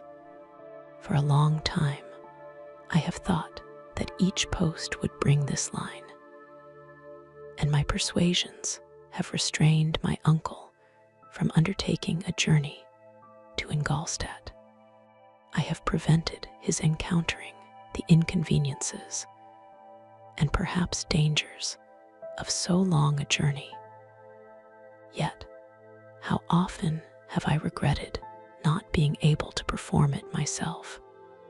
I figure to myself that the task of attending on your sickbed has devolved on some mercenary old nurse who could never guess your wishes nor minister to them with the care and affection of your poor cousin. Yet that is over now. Clerval writes that indeed you are getting better. I eagerly hope that you will confirm this intelligence soon in your own handwriting. Get well and return to us. You will find a happy, cheerful home and friends who love you dearly. Your father's health is vigorous, and he asks but to see you, but to be assured that you are well, and not a care will ever cloud his benevolent countenance. How pleased you would be to remark the improvement of our Ernest. He is now 16 and full of activity and spirit. He is desirous to be a true Swiss and to enter into foreign service. But we cannot part with him, at least until his elder brother returns to us. My uncle is not pleased with the idea of a military career in a distant country, but Ernest never had your powers of application. He looks upon study as an odious fetter. His time is spent in the open air, climbing the hills or rowing on the lake. I fear that he will become an idler unless we yield the point and permit him to enter on the profession which he has selected. Little alteration, except the growth of our dear children, has taken place since you left us. The blue lake and snow-clad mountains, they never change. And I think our placid home and our contented hearts are regulated by the same immutable laws. My trifling occupations take up my time and amuse me, and I am rewarded for any exertions by seeing none but happy, kind faces around me. Since you left us, but one change has taken place in our little household. Do you remember on what occasion Justine Moritz entered our family? Probably you do not. I will relate her history, therefore, in a few words. Madame Moritz, her mother, was a widow with 4 children, of whom Justine was the third. This girl had always been the favorite of her father, but through a strange perversity, her mother could not endure her, and after the death of M. Moritz, treated her very ill. My aunt observed this, and when Justine was 12 years of age, prevailed on her mother to allow her to live at our house. The republican institutions of our country have produced simpler and happier manners than those which prevail in the great monarchies that surround it. Hence, there is less distinction between the several classes of its inhabitants, and the lower orders, being neither so poor nor so despised, their manners are more refined and moral. A servant in Geneva does not mean the same thing as a servant in France and England. Justine, thus received in our family, learned the duties of a servant, a condition which, in our fortunate country, does not include the idea of ignorance and a sacrifice of the dignity of a human being.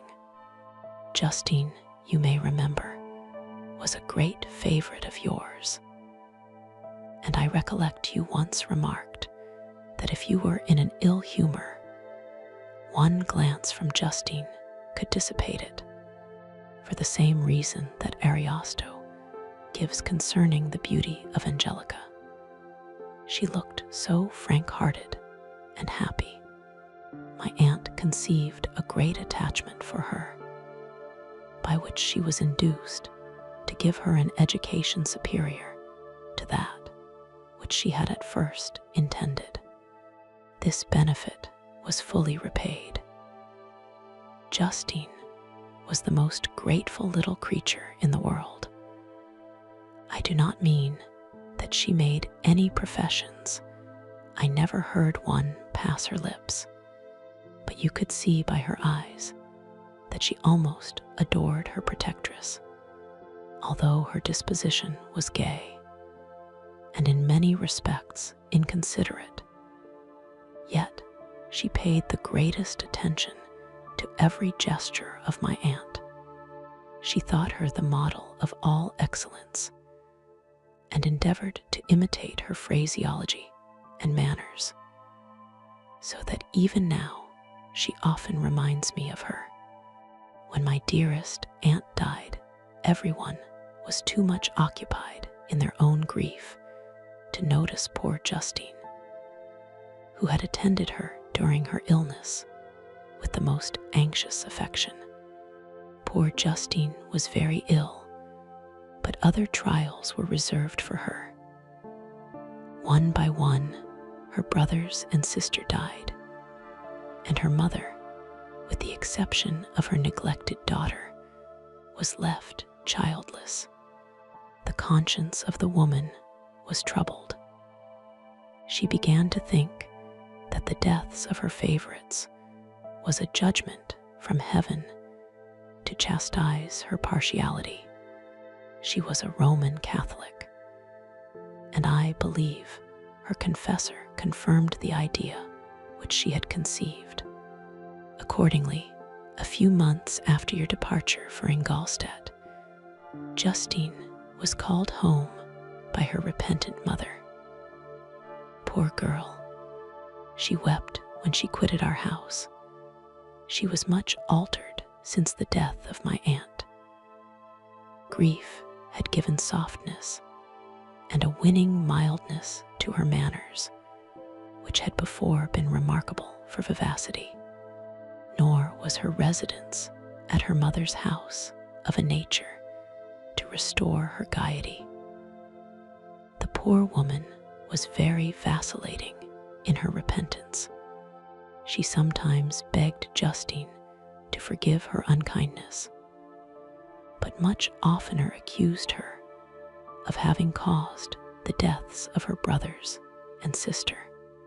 Perpetual fretting at length threw Madame Moritz into a decline, which at first increased her irritability, but she is now at peace forever.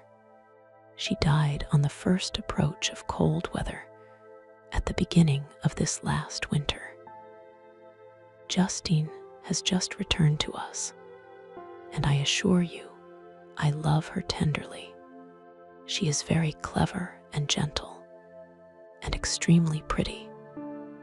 As I mentioned before, her mien and her expression continually remind me of my dear aunt. I must say also a few words to you, my dear cousin, of little darling William. I wish you could see him. He is very tall of his age, with sweet, laughing blue eyes, dark eyelashes, and curling hair.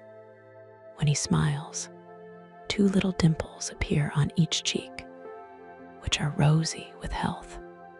He has already had 1 or 2 little wives, but Louisa Byron is his favorite, a pretty little girl of 5 years of age.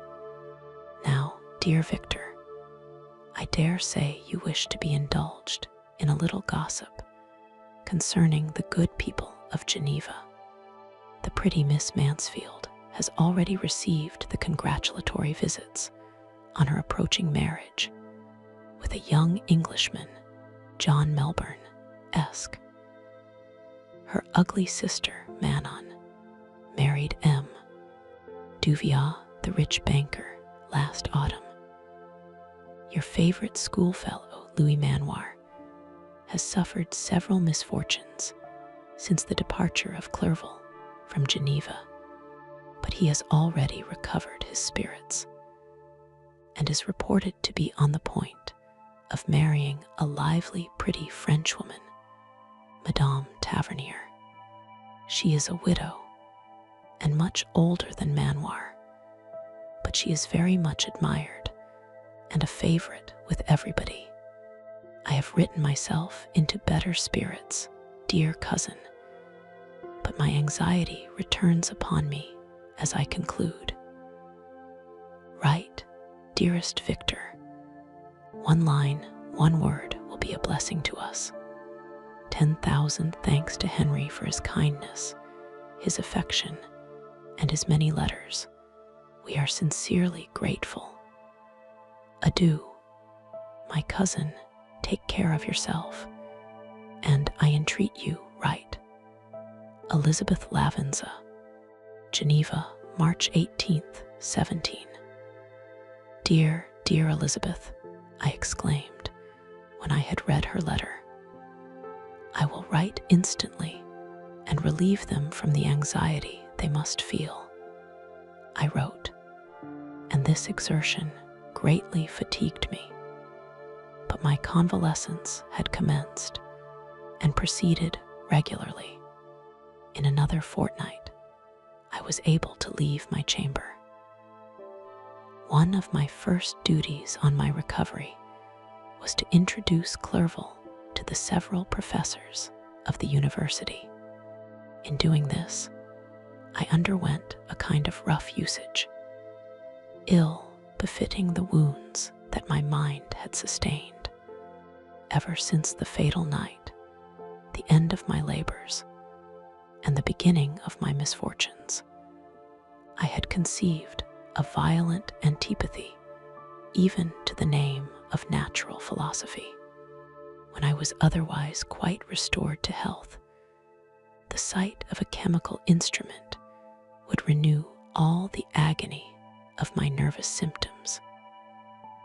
Henry saw this and had removed all my apparatus from my view.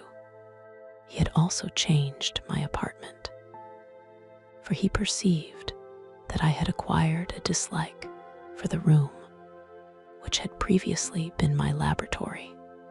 But these cares of Clerval were made of no avail when I visited the professors. M. Waldman inflicted torture when he praised, with kindness and warmth, the astonishing progress I had made in the sciences. He soon perceived that I disliked the subject, but not guessing the real cause, he attributed my feelings to modesty and changed the subject from my improvement to the science itself with a desire, as I evidently saw, of drawing me out. What could I do? He meant to please, and he tormented me. I felt as if he had placed carefully, one by one, in my view those instruments which were to be afterwards used in putting me to a slow and cruel death. I writhed under his words, yet dared not exhibit the pain I felt. Clerval, whose eyes and feelings were always quick in discerning the sensations of others, declined the subject, alleging, in excuse, his total ignorance, and the conversation took a more general turn. I thanked my friend from my heart, but I did not speak. I saw plainly that he was surprised, but he never attempted to draw my secret from me. And although I loved him with a mixture of affection and reverence that knew no bounds, yet I could never persuade myself to confide in him that event which was so often present to my recollection, but which I feared the detail to another would only impress more deeply. M. Krempe was not equally docile, and in my condition at that time of almost insupportable sensitiveness, his harsh, blunt encomiums gave me even more pain than the benevolent approbation of M. Waldman, D.N. the fellow, cried he. Why, M. Clerval, I assure you he has outstripped us all. I stare if you please, but it is nevertheless true. A youngster who, but a few years ago, believed in Cornelius Agrippa as firmly as in the gospel, has now set himself at the head of the university. And if he is not soon pulled down, we shall all be out of countenance. I, continued he, observing my face expressive of suffering. M. Frankenstein is modest, an excellent quality in a young man. Young men should be diffident of themselves. You know, M. Clerval, I was myself when young, but that wears out in a very short time. M.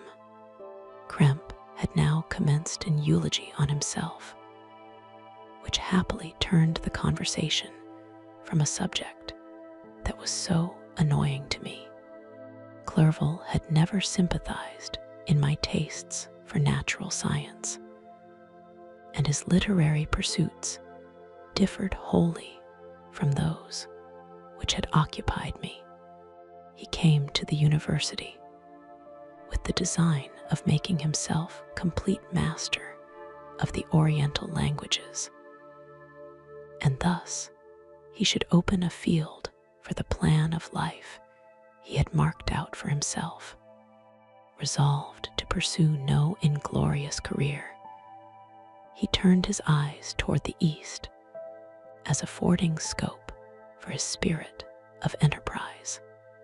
The Persian, Arabic, and Sanskrit languages engaged his attention, and I was easily induced to enter on the same studies. Idleness had ever been irksome to me, and now that I wished to fly from reflection and hated my former studies, I felt great relief in being the fellow pupil with my friend, and found not only instruction, but consolation in the works of the Orientalists. I did not, like him, attempt a critical knowledge of their dialects, for I did not contemplate making any other use of them than temporary amusement. I read merely to understand their meaning, and they well repaid my labors. Their melancholy is soothing, and their joy elevating, to a degree I never experienced in studying the authors of any other country. When you read their writings, life appears to consist in a warm sun and a garden of roses, in the smiles and frowns of a fair enemy, and the fire that consumes your own heart. How different from the manly and heroical poetry of Greece and Rome. Summer passed away in these occupations, and my return to Geneva was fixed for the latter end of autumn. But being delayed by several accidents, winter and snow arrived. The roads were deemed impassable, and my journey was retarded until the ensuing spring. I felt this delay very bitterly, for I longed to see my native town and my beloved friends. My return had only been delayed so long, from an unwillingness to leave Clerval in a strange place, before he had become acquainted with any of its inhabitants. The winter, however, was spent cheerfully, and although the spring was uncommonly late, when it came its beauty compensated for its dilatoriness. The month of May had already commenced, and I expected the letter daily, which was to fix the date of my departure. When Henry proposed a pedestrian tour in the environs of Ingolstadt, that I might bid a personal farewell to the country I had so long inhabited, I acceded with pleasure to this proposition. I was fond of exercise, and Clerval had always been my favorite companion in the ramble of this nature that I had taken among the scenes of my native country. We passed a fortnight in these perambulations. My health and spirits had long been restored, and they gained additional strength from the salubrious air I breathed, the natural incidents of our progress, and the conversation of my friend. Study had before secluded me from the intercourse of my fellow creatures, and rendered me unsocial. But Clerval called forth the better feelings of my heart. He again taught me to love the aspect of nature and the cheerful faces of children. Excellent friend, how sincerely you did love me and endeavor to elevate my mind until it was on a level with your own. A selfish pursuit had cramped and narrowed me until your gentleness and affection warmed and opened my senses.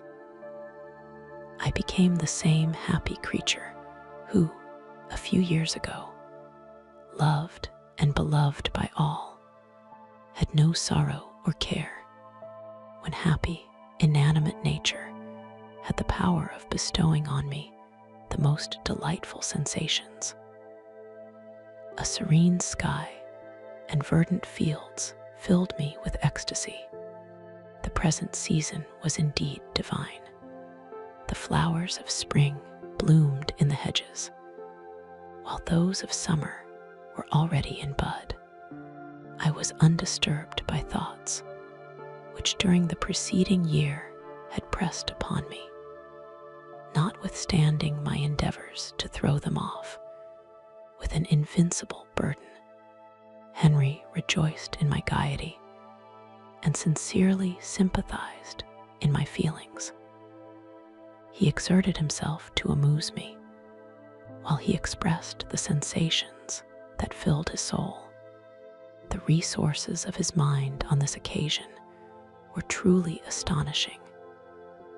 His conversation was full of imagination, and very often in imitation of the Persian and Arabic writers, he invented tales of wonderful fancy and passion. At other times, he repeated my favorite poems or drew me out into arguments, which he supported with great ingenuity. We returned to our college on a Sunday afternoon. The peasants were dancing, and everyone we met appeared gay and happy. My own spirits were high, and I bounded along with feelings of unbridled joy and hilarity. On my return, I found the following letter from my father. My dear Victor, you have probably waited impatiently for a letter to fix the date of your return to us, and I was at first tempted to write only a few lines, merely mentioning the day on which I should expect you. But that would be a cruel kindness, and I dare not do it. What would be your surprise, my son, when you expected a happy and glad welcome, to behold, on the contrary, tears and wretchedness? And how, Victor, can I relate our misfortune? Absence cannot have rendered you callous to our joys and griefs. And how shall I inflict pain on my long-absent son? I wish to prepare you for the woeful news, but I know it is impossible. Even now your eye skims over the page to seek the words which are to convey to you the horrible tidings. William is dead, that sweet child whose smiles delighted and warmed my heart, who was so gentle yet so gay. Victor, he is murdered. I will not attempt to console you, but will simply relate the circumstances of the transaction. Last Thursday, May 7th, I, my niece, and your two brothers went to walk in Plainpalais. The evening was warm and serene, and we prolonged our walk farther than usual. It was already dusk before we thought of returning. And then we discovered that William and Ernest, who had gone on before, were not to be found. We accordingly rested on a seat until they should return. Presently Ernest came and inquired if we had seen his brother. He said that he had been playing with him, that William had run away to hide himself, and that he vainly sought for him, and afterwards waited for a long time, but that he did not return. This account rather alarmed us, and we continued to search for him until night fell, when Elizabeth conjectured that he might have returned to the house. He was not there. We returned again with torches, for I could not rest when I thought that my sweet boy had lost himself and was exposed to all the damps and dews of night. Elizabeth also suffered extreme anguish. About 5 a.m, I discovered my lovely boy, whom the night before I had seen blooming and active in health, stretched on the grass livid and motionless. The print of the murder's finger was on his neck. He was conveyed home, and the anguish that was visible in my countenance betrayed the secret to Elizabeth. She was very earnest to see the corpse. At first, I attempted to prevent her, But she persisted, and entering the room where it lay, hastily examined the neck of the victim, and clasping her hands, exclaimed, "O God, I have murdered my darling child."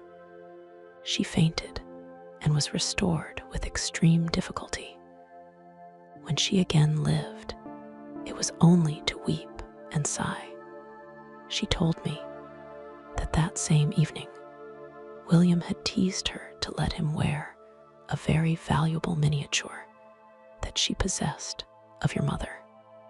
This picture is gone, and was doubtless the temptation which urged the murderer to the deed.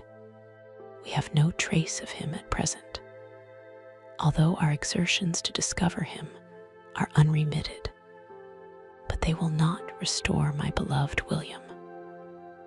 Come, dearest Victor, you alone can console Elizabeth. She weeps continually and accuses herself unjustly as the cause of his death. Her words pierce my heart. We are all unhappy, but will not that be an additional motive for you, my son, to return and be our comforter? Your dear mother. Alas, Victor, I now say, thank God she did not live to witness the cruel, miserable death of her youngest darling. Come, Victor, not brooding thoughts of vengeance against the assassin, but with feelings of peace and gentleness that will heal, instead of festering, the wounds of our minds. Enter the house of mourning, my friend, but with kindness and affection for those who love you, and not with hatred for your enemies. Your affectionate and afflicted father, Alphonse Frankenstein. Geneva, May 12th, 17. Clerval, who had watched my countenance as I read this letter, was surprised to observe the despair that succeeded the joy I at first expressed on receiving news from my friends. I threw the letter on the table and covered my face with my hands. "My dear Frankenstein," exclaimed Henry, when he perceived me weep with bitterness, "are you always to be unhappy? My dear friend, what has happened?" I motioned him to take up the letter, while I walked up and down the room in the extremest agitation. Tears also gushed from the eyes of Clerval as he read the account of my misfortune. "I can offer you no consolation, my friend," said he. "Your disaster is irreparable. What do you intend to do?" "To go instantly to Geneva. Come with me, Henry, to order the horses." During our walk, Clerval endeavored to say a few words of consolation. He could only express his heartfelt sympathy. "Poor William," said he, "dear lovely child, he now sleeps with his angel mother." Who that had seen him bright and joyous in his young beauty, but must weep over his untimely loss, to die so miserably, to feel the murderer's grasp. How much more a murdered that could destroy radiant innocence? Poor little fellow, one only consolation have we, his friends mourn and weep, but he is at rest. The pang is over, his sufferings are at an end forever. A sod covers his gentle form, and he knows no pain. He can no longer be a subject for pity. We must reserve that for his miserable survivors. Clerval spoke thus as we hurried through the streets. The words impressed themselves on my mind, and I remembered them afterwards in solitude. But now, as soon as the horses arrived, I hurried into a cabriolet and bade farewell to my friend. My journey was very melancholy. At first, I wished to hurry on, for I longed to console and sympathize with my loved and sorrowing friends. But when I drew near my native town, I slackened my progress. I could hardly sustain the multitude of feelings that crowded into my mind. I passed through scenes familiar to my youth, but which I had not seen for nearly 6 years. How altered everything might be during that time. One sudden and desolating change had taken place, but 1,000 little circumstances might have by degrees worked other alterations, which, although they were done more tranquilly, might not be the less decisive. Fear overcame me. I dared no advance, dreading 1,000 nameless evils that made me tremble, although I was unable to define them. I remained 2 days at Lausanne in this painful state of mind. I contemplated the lake. The waters were placid, all around was calm, and the snowy mountains, the palaces of nature, were not changed. By degrees, the calm and heavenly scene restored me, and I continued my journey towards Geneva. The road ran by the side of the lake, which became narrower as I approached my native town. I discovered more distinctly the black sides of Jura and the bright summit of Mont Blanc. I wept like a child. Dear mountains, my own beautiful lake, how do you welcome your wanderer? Your summits are clear. The sky and lake are blue and placid. Is this to prognosticate peace, or to mock at my unhappiness? I fear, my friend, that I shall render myself tedious by dwelling on these preliminary circumstances. But they were days of comparative happiness, and I think of them with pleasure. My country, my beloved country. Who but a native can tell the delight I took in again, beholding thy streams, thy mountains, and more than all, thy lovely lake. Yet as I drew nearer home, grief and fear again overcame me. Night also closed around, and when I could hardly see the dark mountains, I felt still more gloomily. The picture appeared a vast and dim scene of evil, and I foresaw obscurely that I was destined to become the most wretched of human beings. Alas, I prophesied truly, and failed only in one single circumstance, that in all the misery I imagined and dreaded, I did not conceive the 100th part of the anguish I was destined to endure. It was completely dark when I arrived in the environs of Geneva. The gates of the town were already shut, and I was obliged to pass the night at Secherin, a village at the distance of half a league from the city.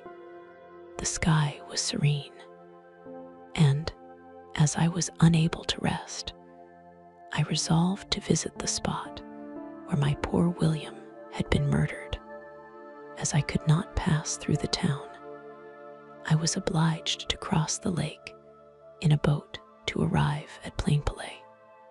During this short voyage, I saw the lightning playing on the summit of Mont Blanc in the most beautiful figures.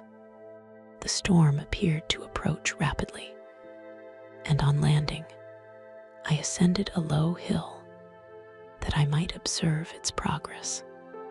It advanced. The heavens were clouded, and I soon felt the rain coming slowly in large drops, but its violence quickly increased. I quitted my seat and walked on. although the darkness and storm increased every minute, and the thunder burst with a terrific crash over my head. It was echoed from Salers, the Juras, and the Alps of Savoy. Vivid flashes of lightning dazzled my eyes, illuminating the lake, making it appear like a vast sheet of fire. Then, for an instant, everything seemed of a pitchy darkness, until the eye recovered itself from the preceding flash. The storm, as is often the case in Switzerland, appeared at once in various parts of the heavens. The most violent storm hung exactly north of the town, over the part of the lake which lies between the promontory of Belrive and the village of Koppert. Another storm enlightened Jura with faint flashes, and another darkened and sometimes disclosed the mole, a peaked mountain to the east of the lake. While I watched the tempest, so beautiful yet terrific, I wandered on with a hasty step. This noble war in the sky elevated my spirits. I clasped my hands and exclaimed aloud, "William, dear angel, this is thy funeral, this thy dirge." As I said these words, I perceived in the gloom a figure which stole from behind a clump of trees near me. I stood fixed, gazing intently. I could not be mistaken. A flash of lightning illuminated the object and discovered its shape plainly to me, its gigantic stature, and the deformity of its aspect more hideous than belongs to humanity, instantly informed me that it was the wretch, the filthy demon, to whom I had given life. What did he there? Could he be, I shuddered at the conception, the murderer of my brother? No sooner did that idea cross my imagination than I became convinced of its truth. My teeth chattered, and I was forced to lean against a tree for support. The figure passed me quickly, and I lost it in the gloom. Nothing in human shape could have destroyed the fair child. He was the murderer. I could not doubt it.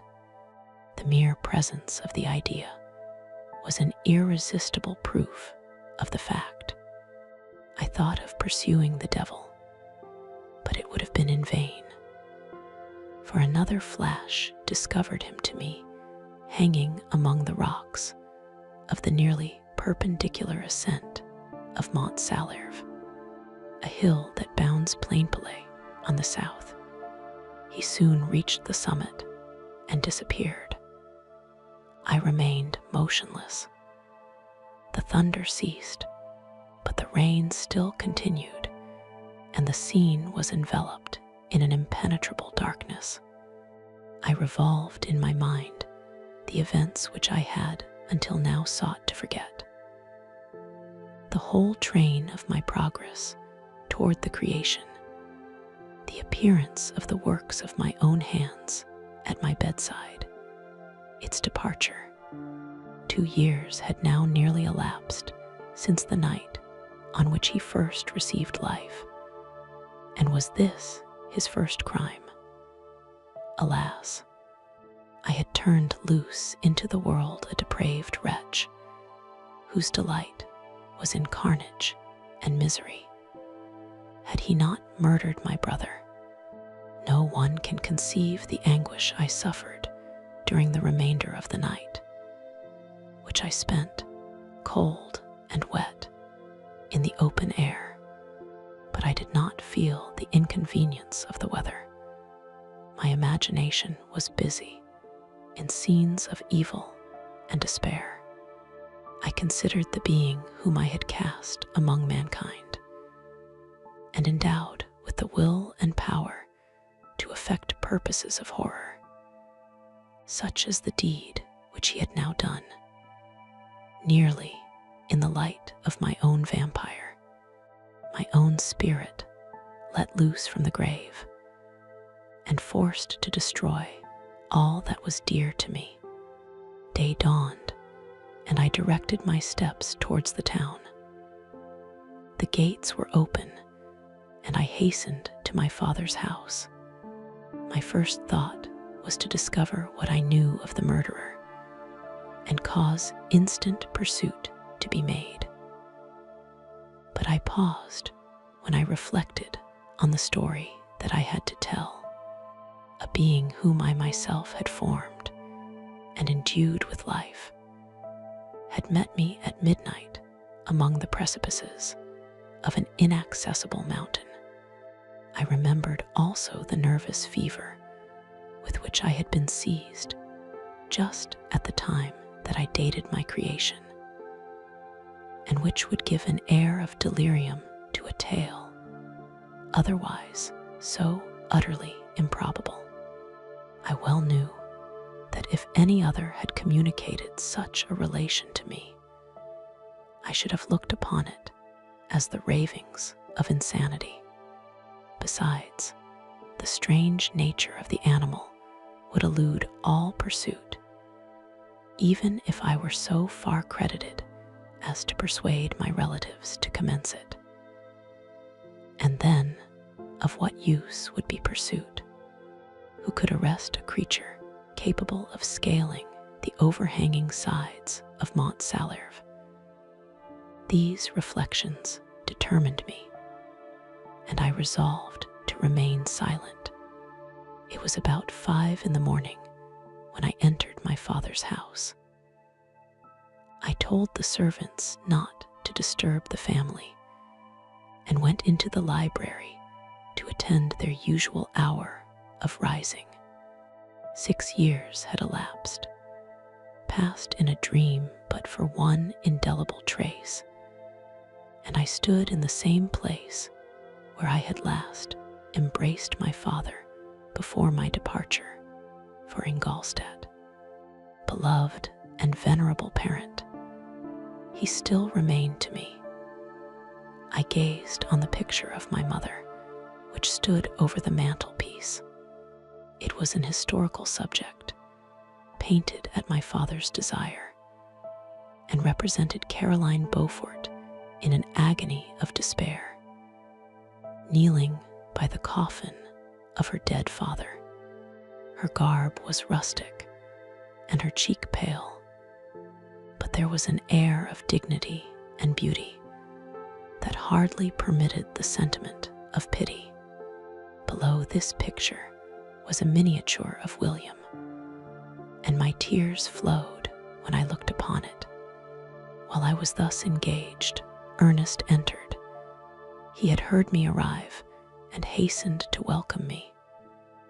"Welcome, my dearest Victor," said he. "Ah, I wish you had come 3 months ago, and then you would have found us all joyous and delighted. You come to us now to share a misery which nothing can alleviate. Yet your presence will, I hope, revive our father, who seems sinking under his misfortune, and your persuasions will induce poor Elizabeth to cease her vain and tormenting self-accusations. Poor William, he was our darling and our pride." Tears, unrestrained, fell from my brother's eyes. A sense of mortal agony crept over my frame. Before, I had only imagined the wretchedness of my desolated home. The reality came on me as a new, and a not less terrible, disaster. I tried to calm Ernest. I inquired more minutely concerning my father, and here I named my cousin. "She most of all," said Ernest, "requires consolation. She accused herself of having caused the death of my brother, and that made her very wretched. But But since the murderer has been discovered, the murderer discovered. Good God, how can that be? Who could attempt to pursue him? It is impossible. One might as well try to overtake the winds or confine a mountain stream with a straw. I saw him too. He was free last night. I do not know what you mean, replied my brother in accents of wonder. But to us, the discovery we have made completes our misery. No one would believe it at first. And even now, Elizabeth will not be convinced, notwithstanding all the evidence. Indeed, who would credit that Justine Moritz, who was so amiable and fond of all the family, could suddenly become so capable of so frightful, so appalling a crime? Justine Moritz. Poor, poor girl, is she the accused? But it is wrongfully. Everyone knows that. No one believes it, surely, Ernest. No one did at first, but several circumstances came out that have almost forced conviction upon us, and her own behavior has been so confused as to add to the evidence of facts a weight that, I fear, leaves no hope for doubt. But she will be tried today, and you will then hear all.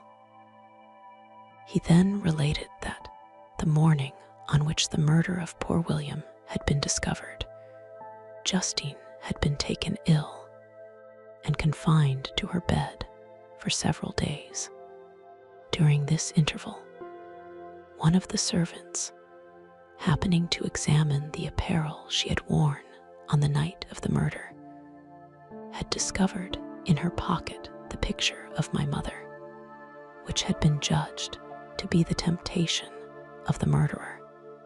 The servant instantly showed it to one of the others, who, without saying a word to any of the family, went to a magistrate, and upon their deposition, Justine was apprehended.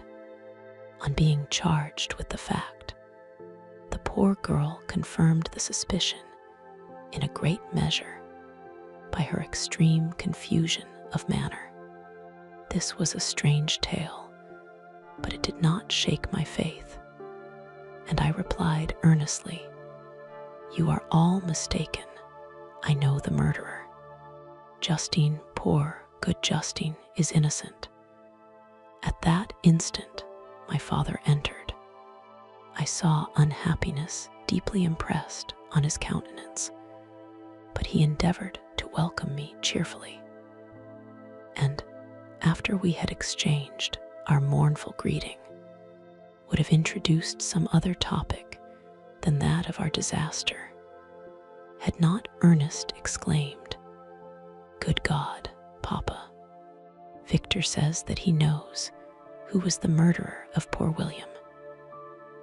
"We do also, unfortunately," replied my father, "for indeed I had rather have been forever ignorant than have discovered so much depravity and ungratitude in one I valued so highly." "My dear father, you are mistaken. Justine is innocent. If she is, God forbid that she should suffer as guilty.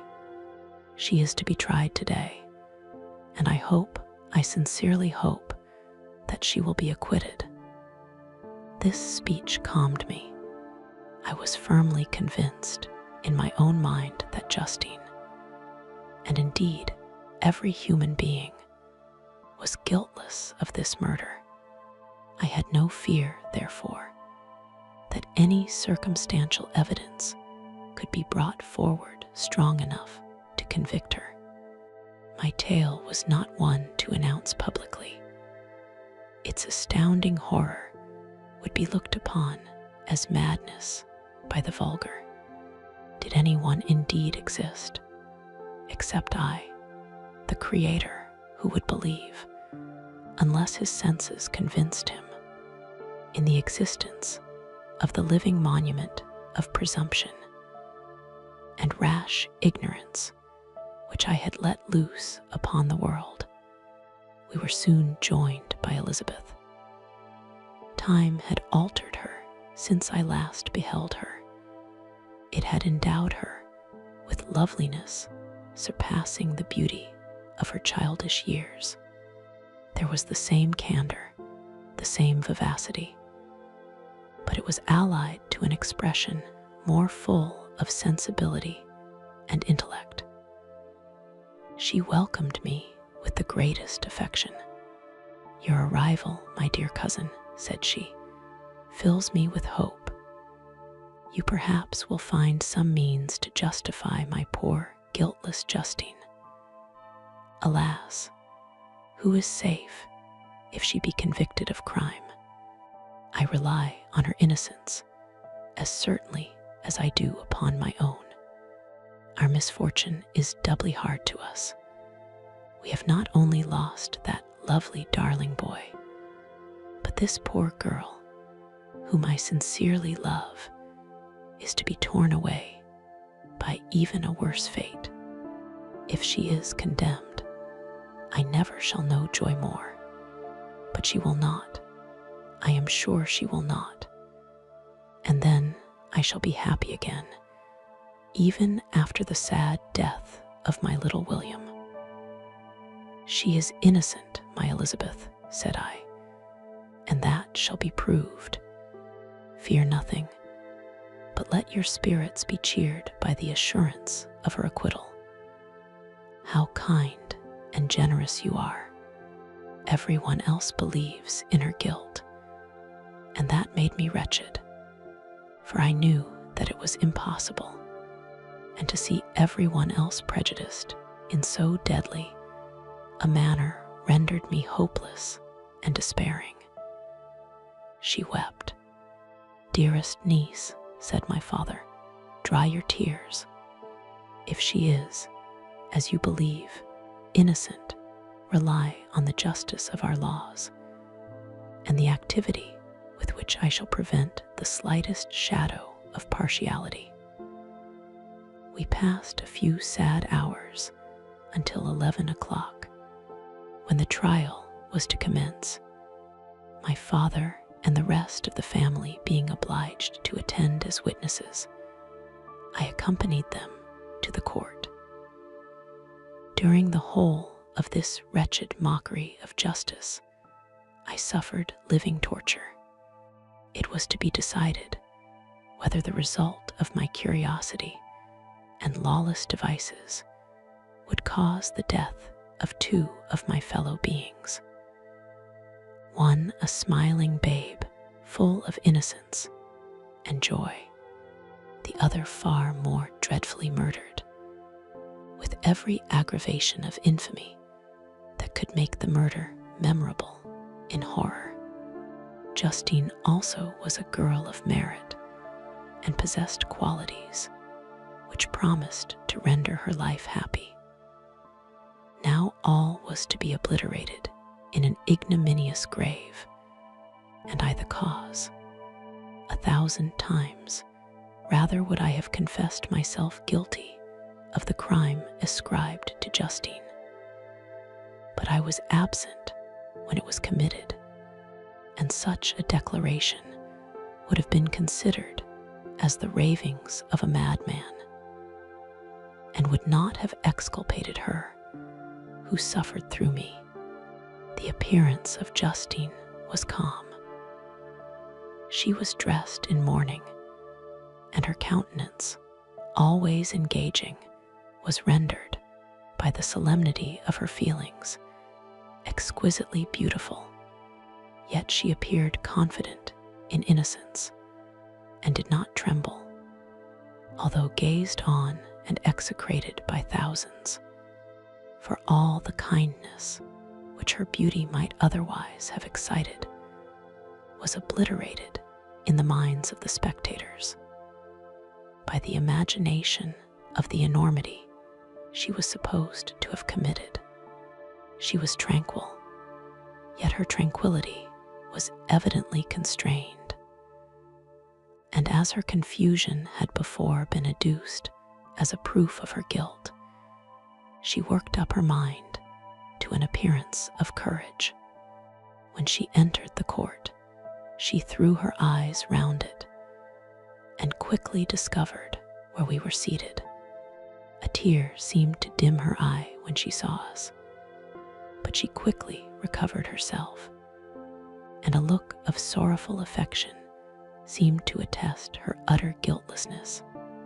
The trial began, and after the advocate against her had stated the charge, several witnesses were called. Several strange facts combined against her, which might have staggered anyone who had not such proof of her innocence as I had.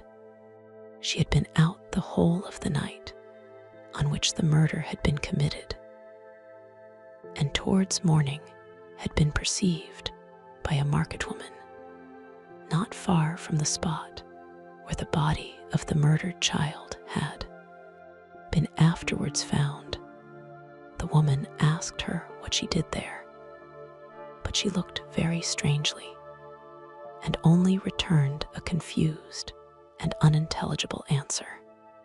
She returned to the house about 8 o'clock, and when one inquired where she had passed the night, she replied that she had been looking for the child, and demanded earnestly if anything had been heard concerning him.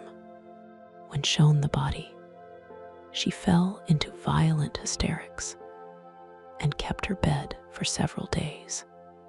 The picture was then produced which the servant had found in her pocket, and when Elizabeth, in a faltering voice, proved that it was the same witch, an hour before the child had been missed, she had placed round his neck, a murmur of horror and indignation filled the court.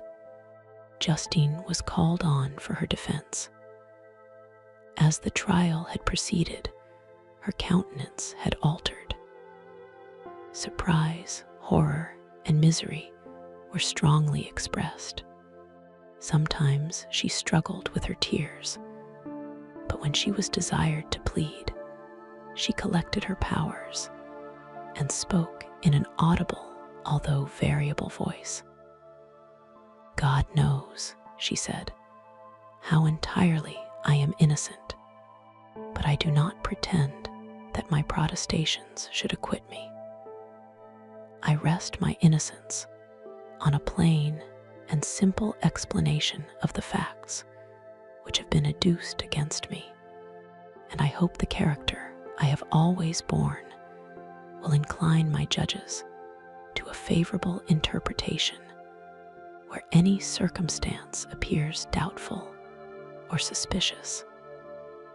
She then related that, by the permission of Elizabeth, she had passed the evening of the night on which the murder had been committed at the house of an aunt at Cairn, a village situated at about a league from Geneva.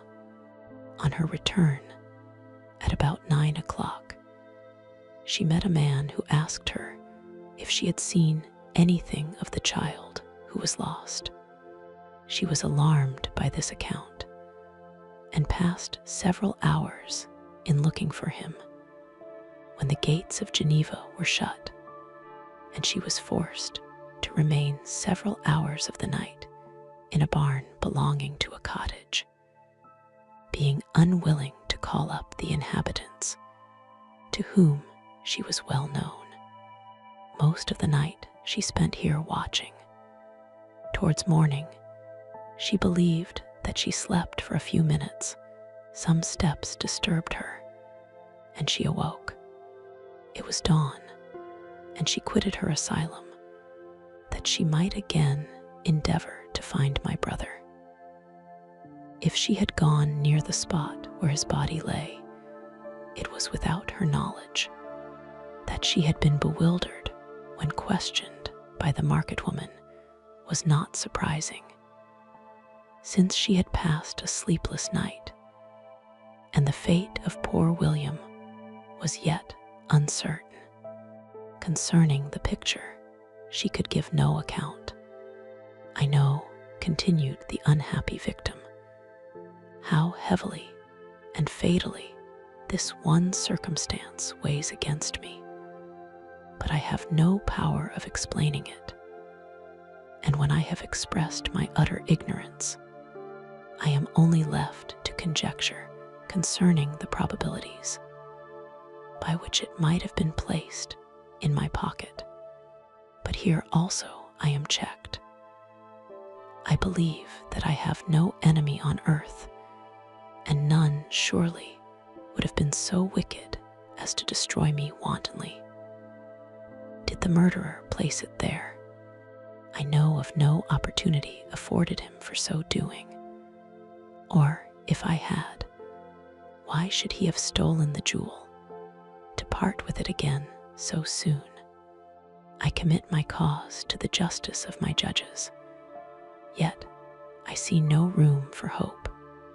I beg permission to have a few witnesses examined concerning my character, and if their testimony shall not overweigh my supposed guilt, I must be condemned, although I would pledge my salvation on my innocence. Several witnesses were called who had known her for many years, and they spoke well of her, but fear and hatred of the crime of which they supposed her guilty rendered them timorous and unwilling to come forward. Elizabeth saw even this last resource, her excellent dispositions and irreproachable conduct, about to fail the accused, when, although violently agitated, she desired permission to address the court. "I am," said she, "the cousin of the unhappy child who was murdered, or rather his sister, for I was educated by and have lived with his parents ever since, and even long before his birth. It may therefore be judged indecent in me to come forward on this occasion. But when I see a fellow creature about to perish through the cowardice of her pretended friends, I wish to be allowed to speak, that I may say what I know of her character. I am well acquainted with the accused. I have lived in the same house with her, at one time for 5, and at another for nearly 2 years. During all that period, she appeared to me the most amiable and benevolent of human creatures. She nursed Madame Frankenstein, my aunt, in her last illness, with the greatest affection and care, and afterwards attended her own mother during a tedious illness in a manner that excited the admiration of all who knew her. After which she again lived in my uncle's house, where she was beloved by all the family. She was warmly attached to the child, who is now dead, and acted towards him like a most affectionate mother. For my own part, I do not hesitate to say that, notwithstanding all the evidence produced against her, I believe and rely on her perfect innocence. She had no temptation for such an action. As to the bauble on which the chief proof rests, if she had earnestly desired it, I should have willingly given it to her. So much do I esteem and value her. A murmur of approbation followed Elizabeth's simple and powerful appeal, but it was excited by her generous interference, and not in favor of poor Justine, on whom the public indignation was turned with renewed violence, charging her with the blackest ingratitude. She herself wept as Elizabeth spoke, but she did not answer. My own agitation and anguish was extreme during the whole trial. I believed in her innocence, I knew it. Could the demon who had, I did not for a minute doubt, murdered my brother also in his hellish sport, have betrayed the innocent to death and ignominy? I could not sustain the horror of my situation. And when I perceived that the popular voice and the countenances of the judges had already condemned my unhappy victim, I rushed out of the court in agony. The tortures of the accused did not equal mine. She was sustained by innocence, but the fangs of remorse tore my bosom and would not forgo their hold. I passed a night of unmingled wretchedness. In the morning, I went to the court. My lips and throat were parched. I dared not ask the fatal question, but I was known, and the officer guessed the cause of my visit. The ballots had been thrown. They were all black, and Justine was condemned. I cannot pretend to describe what I then felt. I had before experienced sensations of horror, and I have endeavored to bestow upon them adequate expressions. But words cannot convey an idea of the heart-sickening despair that I then endured. The person to whom I addressed myself added that Justine had already confessed her guilt. That evidence, he observed, was hardly required in so glaring a case, but I am glad of it. And indeed, none of our judges like to condemn a criminal upon circumstantial evidence, be it ever so decisive. This was strange and unexpected intelligence. What could it mean? Had my eyes deceived me? And was I really as mad as the whole world would believe me to be if I disclosed the object of my suspicions? I hastened to return home, and Elizabeth eagerly demanded the result. "My cousin," replied I, "it is decided as you may have expected. All judges had rather that 10 innocent should suffer than that one guilty should escape. But she has confessed." This was a dire blow to poor Elizabeth, who had relied with firmness upon Justine's innocence. "Alas," said she, "how shall I ever again believe in human goodness? Justine, whom I loved and esteemed as my sister, how could she put on those smiles of innocence only to betray? Her mild eyes seemed incapable of any severity or guile, and yet she has committed a murder." Soon after we heard that the poor victim had expressed a desire to see my cousin, my father wished her not to go, but said that he left it to her own judgment and feelings to decide. "Yes," said Elizabeth, "I will go, although she is guilty, and you, Victor, shall accompany me. I cannot go alone." The idea of this visit was torture to me, yet I could not refuse. We entered the gloomy prison chamber and beheld Justine sitting on some straw at the farther end. Her hands were manacled, and her head rested on her knees. She rose on seeing us enter, and when we were left alone with her, she threw herself at the feet of Elizabeth, weeping bitterly. My cousin wept also. "Oh, Justine," said she, "why did you rob me of my last consolation? I relied on your innocence. And although I was then very wretched, I was not so miserable as I am now. And do you also believe that I am so very, very wicked?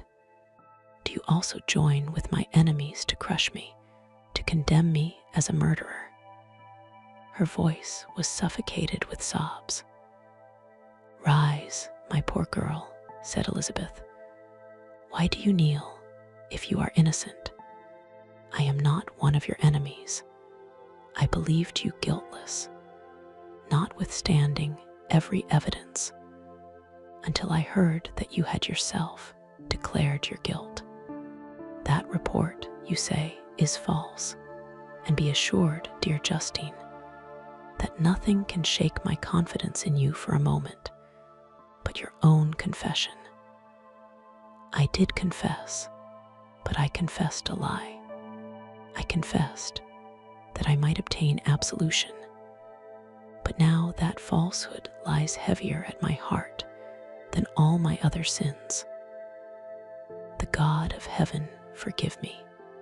Ever since I was condemned, my confessor has besieged me, he threatened and menaced, until I almost began to think that I was the monster that he said I was. He threatened excommunication and hellfire in my last moments if I continued obdurate. Dear lady, I had none to support me. All looked on me as a wretch doomed to ignominy and perdition. What could I do? In an evil hour, I subscribed to a lie, and now only am I truly miserable."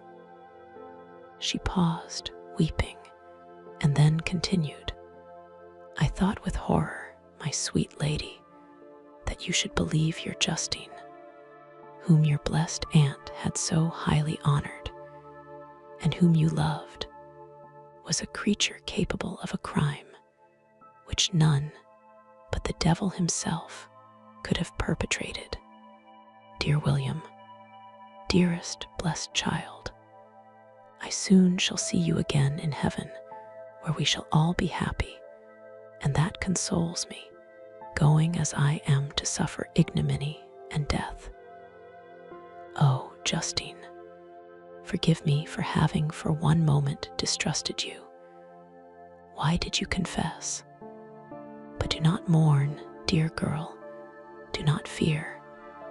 I will proclaim, I will prove your innocence. I will melt the stony hearts of your enemies by my tears and prayers. You shall not die. You, my playfellow, my companion, my sister, perish on the scaffold. No, no, I never could survive so horrible a misfortune." Justine shook her head mournfully. "I do not fear to die," she said. "That pang is past. God raises my weakness and gives me courage to endure the worst. I leave a sad and bitter world. And if you remember me and think of me as of one unjustly condemned, I am resigned to the fate awaiting me. Learn from me, dear lady, to submit in patience to the will of heaven." During this conversation, I had retired to a corner of the prison room, where I could conceal the horrid anguish that possessed me. Despair, who dared talk of that? The poor victim, who on the morrow was to pass the awful boundary between life and death, felt not, as I did, such deep and bitter agony. I gnashed my teeth and ground them together, uttering a groan that came from my inmost soul. Justine started. When she saw who it was, she approached me and said, "Dear sir, you are very kind to visit me. You, I hope, do not believe that I am guilty." I could not answer. "No, Justine," said Elizabeth. "He is more convinced of your innocence than I was. for even when he heard that you had confessed, he did not credit it. I truly thank him. In these last moments, I feel the sincerest gratitude towards those who think of me with kindness. How sweet is the affection of others to such a wretch as I am. It removes more than half my misfortune, and I feel as if I could die in peace now that my innocence is acknowledged by you, dear lady, and your cousin. Thus the poor sufferer tried to comfort others and herself. She indeed gained the resignation she desired. But I, the true murderer, felt the never-dying worm alive in my bosom, which allowed of no hope or consolation. Elizabeth also wept and was unhappy, but hers also was the misery of innocence, which, like a cloud that passes over the fair moon, for a while hides, but cannot tarnish its brightness. Anguish and despair had penetrated into the core of my heart. I bore a hell within me which nothing could extinguish. We stayed several hours with Justine, and it was with great difficulty that Elizabeth could tear herself away. I wish, cried she, that I were to die with you. I cannot live in this world of misery. Justine assumed an air of cheerfulness, while she with difficulty repressed her bitter tears. She embraced Elizabeth and said in a voice of half-suppressed emotion, "Farewell, sweet lady, dearest Elizabeth, my beloved and only friend. May heaven, in its bounty, bless and preserve you. May this be the last misfortune that you will ever suffer. Live and be happy, and make others so." And on the morrow Justine died. Elizabeth's heartrending eloquence failed to move the judges from their settled conviction in the criminality of the saintly sufferer. My passionate and indignant appeals were lost upon them, and when I received their cold answers and heard the harsh, unfeeling reasoning of these men, my purposed avowal died away on my lips. Thus I might proclaim myself a madman, but not revoke the sentence passed upon my wretched victim. She perished on the scaffold as a murderess. From the tortures of my own heart, I turned to contemplate the deep and voiceless grief of my Elizabeth. This also was my doing, and my father's woe, and the desolation of that late so smiling home all was the work of my thrice accursed hands. Ye weep, unhappy ones, but these are not your last tears. Again shall you raise the funeral wail, and the sound of your lamentations shall again and again be heard. Frankenstein, your son, your kinsman, your early, much-loved friend, he who would spend each vital drop of blood for your sakes, who has no thought nor sense of joy, except as it is mirrored also in your dear countenances, who would fill the air with blessings, and spend his life in serving you, he bids you weep, to shed countless tears, happy beyond his hopes, if thus inexorable fate be satisfied, and if the destruction pause before the peace of the grave have succeeded to your sad torments. Thus spoke my prophetic soul, as, torn by remorse, horror, and despair, I beheld those I loved spend vain sorrow upon the graves of William and Justine, the first hapless victims to my unhallowed arts. Nothing is more painful to the human mind than, after the feelings have been worked up by a quick succession of events, the dead calmness of inaction and certainty which follows and deprives the soul both of hope and fear. Justine died, she rested, and I was alive. The blood flowed freely in my veins, but a weight of despair and remorse pressed on my heart which nothing could remove. Sleep fled from my eyes. I wandered like an evil spirit, for I had committed deeds of mischief beyond description horrible. And more, much more, I persuaded myself, was yet behind. Yet my heart overflowed with kindness and the love of virtue. I had begun life with benevolent intentions, and thirsted for the moment when I should put them in practice and make myself useful to my fellow beings. Now all was blasted. Instead of that serenity of conscience which allowed me to look back upon the past with self-satisfaction, and from thence to gather promise of new hopes, I was seized by remorse and the sense of guilt, which hurried me away to a hell of intense tortures such as no language can describe. This state of mind preyed upon my health, which had perhaps never entirely recovered from the first shock it had sustained. I shunned the face of man. All sound of joy or complacency was torture to me. Solitude was my only consolation, deep, dark, death-like solitude.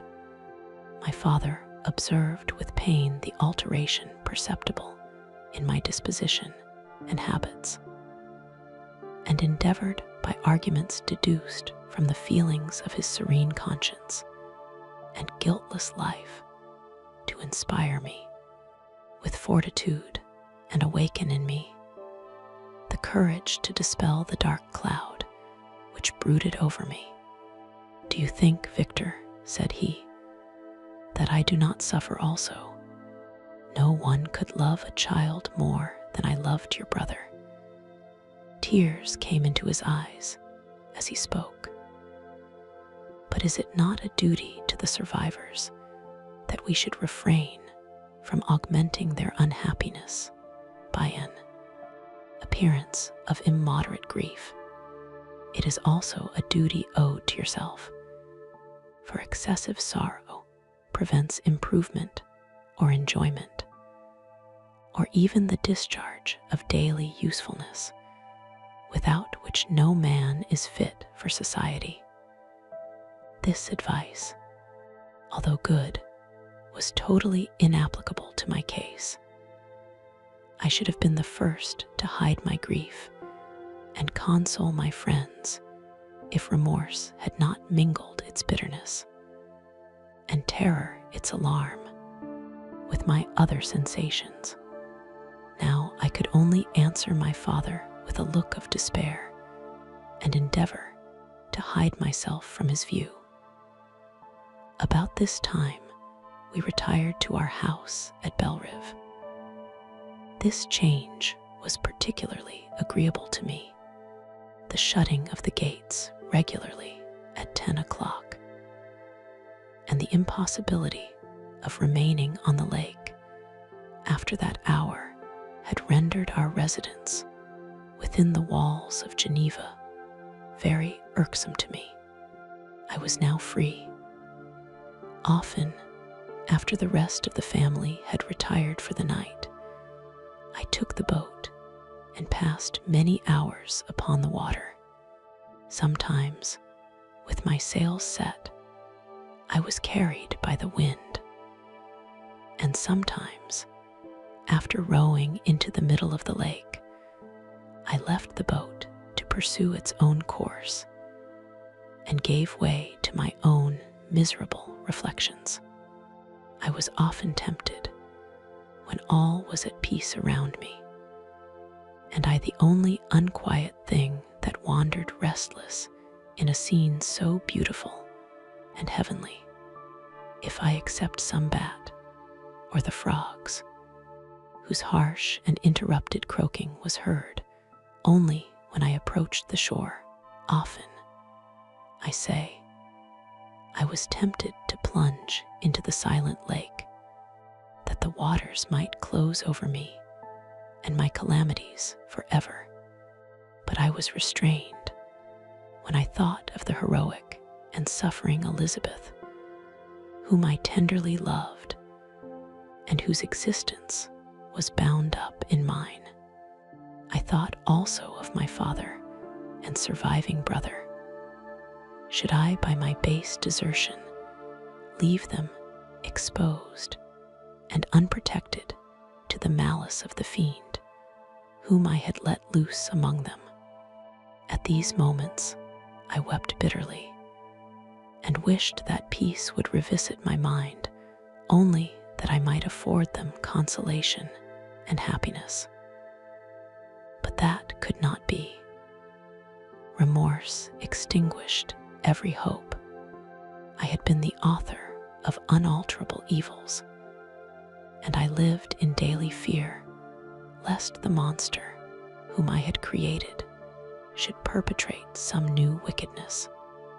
I had an obscure feeling that all was not over, and that he would still commit some signal crime, which by its enormity should almost efface the recollection of the past. There was always scope for fear so long as anything I loved remained behind. My abhorrence of this fiend cannot be conceived. When I thought of him, I gnashed my teeth. My eyes became inflamed, and I ardently wished to extinguish that life which I had so thoughtlessly bestowed. When I reflected on his crimes and malice, my hatred and revenge burst all bounds of moderation. I would have made a pilgrimage to the highest peak of the Andes, could I, when there, have precipitated him to their base. I wished to see him again, that I might wreak the utmost extent of abhorrence on his head, and avenge the deaths of William and Justine. Our house was the house of mourning. My father's health was deeply shaken by the horror of the recent events. Elizabeth was sad and desponding. She no longer took delight in her ordinary occupations. All pleasure seemed to her sacrilege toward the dead. Eternal woe and tears, she then thought, was the just tribute she should pay to innocence so blasted and destroyed.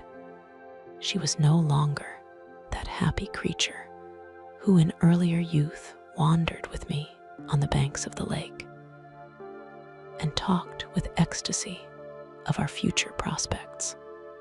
The first of those sorrows which are sent to wean us from the earth had visited her, and its dimming influence quenched her dearest smiles.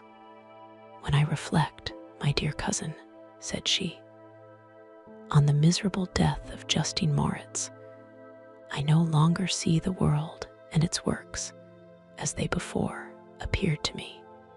Before, I looked upon the accounts of vice and injustice that I read in books or heard from others as tales of ancient days or imaginary evils. At least they were remote and more familiar to reason than to the imagination.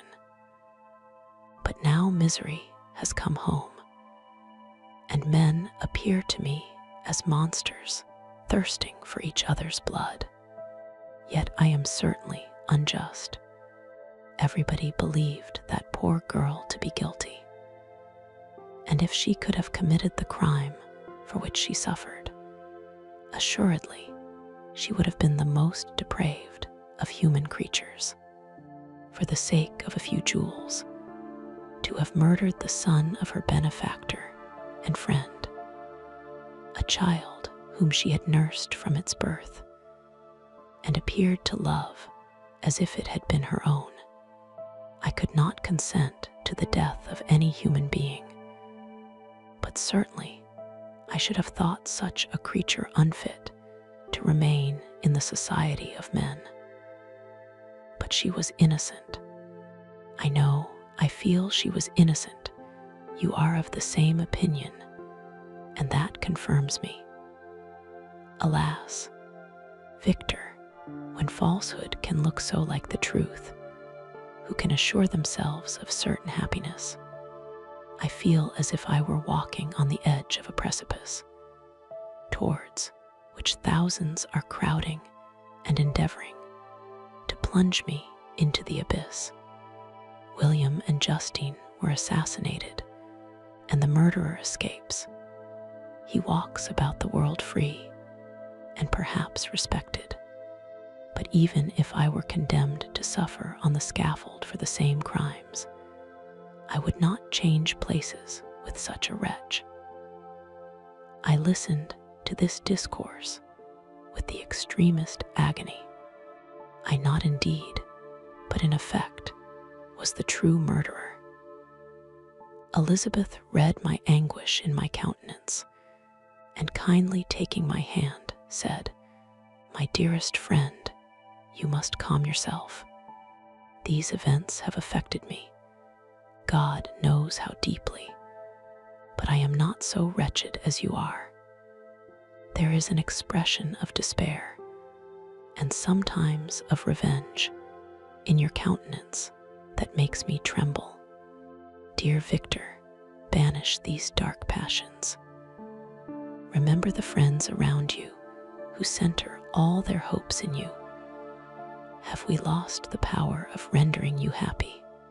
Ah, while we love, while we are true to each other, here in this land of peace and beauty, your native country, we may reap every tranquil blessing. What can disturb our peace? And could not such words from her, whom I fondly prized before every other gift of fortune, suffice to chase away the fiend that lurked in my heart? Even as she spoke, I drew near to her, as if in terror, lest at that very moment the destroyer had been near to rob me of her. Thus not the tenderness of friendship, nor the beauty of earth, nor of heaven, could redeem my soul from woe. The very accents of love were ineffectual. I was encompassed by a cloud which no beneficial influence could penetrate. The wounded deer dragging its fainting limbs to some untrodden brake, there to gaze upon the arrow which had pierced it, and to die was but a type of me. Sometimes I could cope with the sullen despair that overwhelmed me, but sometimes the whirlwind passions of my soul drove me to seek, by bodily exercise and by change of place, some relief from my intolerable sensations. It was during an access of this kind that I suddenly left my home, and bending my steps towards the near alpine valleys, sought in the magnificence, the eternity of such scenes, to forget myself and my ephemeral, because human sorrows. My wanderings were directed towards the valley of Chamonix. I had visited it frequently during my boyhood. 6 years had passed since then. I was a wreck, but naught had changed in those savage and enduring scenes. I performed the first part of my journey on horseback.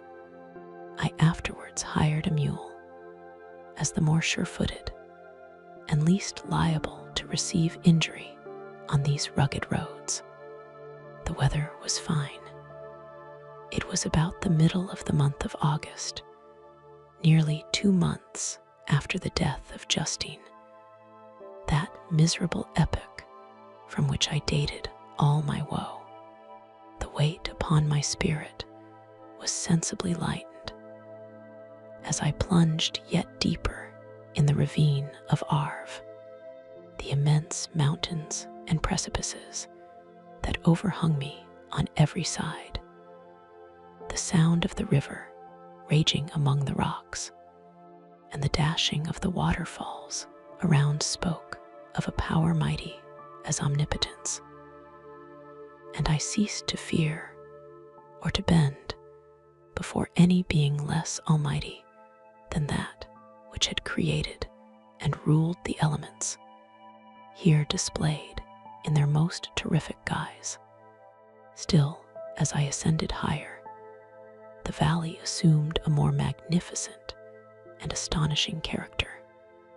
Ruined castles hanging on the precipices of piny mountains, the impetuous Arve, and cottages every here and there peeping forth from among the trees, formed a scene of singular beauty. But it was augmented and rendered sublime by the mighty Alps, whose white and shining pyramids and domes towered above all, as belonging to another earth, the habitations of another race of beings. I passed the bridge of Palisier, where the ravine, which the river forms, opened before me, and I began to ascend the mountain that overhangs it. Soon after, I entered the valley of Chamonix. This valley is more wonderful and sublime, but not so beautiful and picturesque as that of Servox, through which I had just passed. The high and snowy mountains were its immediate boundaries, but I saw no more ruined castles and fertile fields. Immense glaciers approached the road. I heard the rumbling thunder of the falling avalanche and marked the smoke of its passage. Mont Blanc, the supreme and magnificent Mont Blanc, raised itself from the surrounding aiguilles, and its tremendous dome overlooked the valley. A tingling, long-lost sense of pleasure often came across me during this journey. Some turn in the road, some new object suddenly perceived and recognized, reminded me of days gone by, and were associated with the light-hearted gaiety of boyhood. The very winds whispered in soothing accents, and maternal nature bade me weep no more. Then again, the kindly influence ceased to act. I found myself fettered again to grief and indulging in all the misery of reflection. Then I spurred on my animal, striving so to forget the world, my fears, and more than all myself, or in a more desperate fashion. I alighted and threw myself on the grass, weighed down by horror and despair. At length I arrived at the village of Chamonix. Exhaustion succeeded to the extreme fatigue both of body and of mind which I had endured. For a short space of time, I remained at the window, watching the pallid lightnings that played above Mont Blanc, and listening to the rushing of the Arve, which pursued its noisy way beneath. The same lulling sounds acted as a lullaby to my too keen sensations. When I placed my head upon my pillow, sleep crept over me. I felt it as it came, and blessed the giver of oblivion. I spent the following day roaming through the valley. I stood beside the sources of the Arveren, which take their rise in a glacier, that with slow pace is advancing down from the summit of the hills to barricade the valley. The abrupt sides of vast mountains were before me. The icy wall of the glacier overhung me.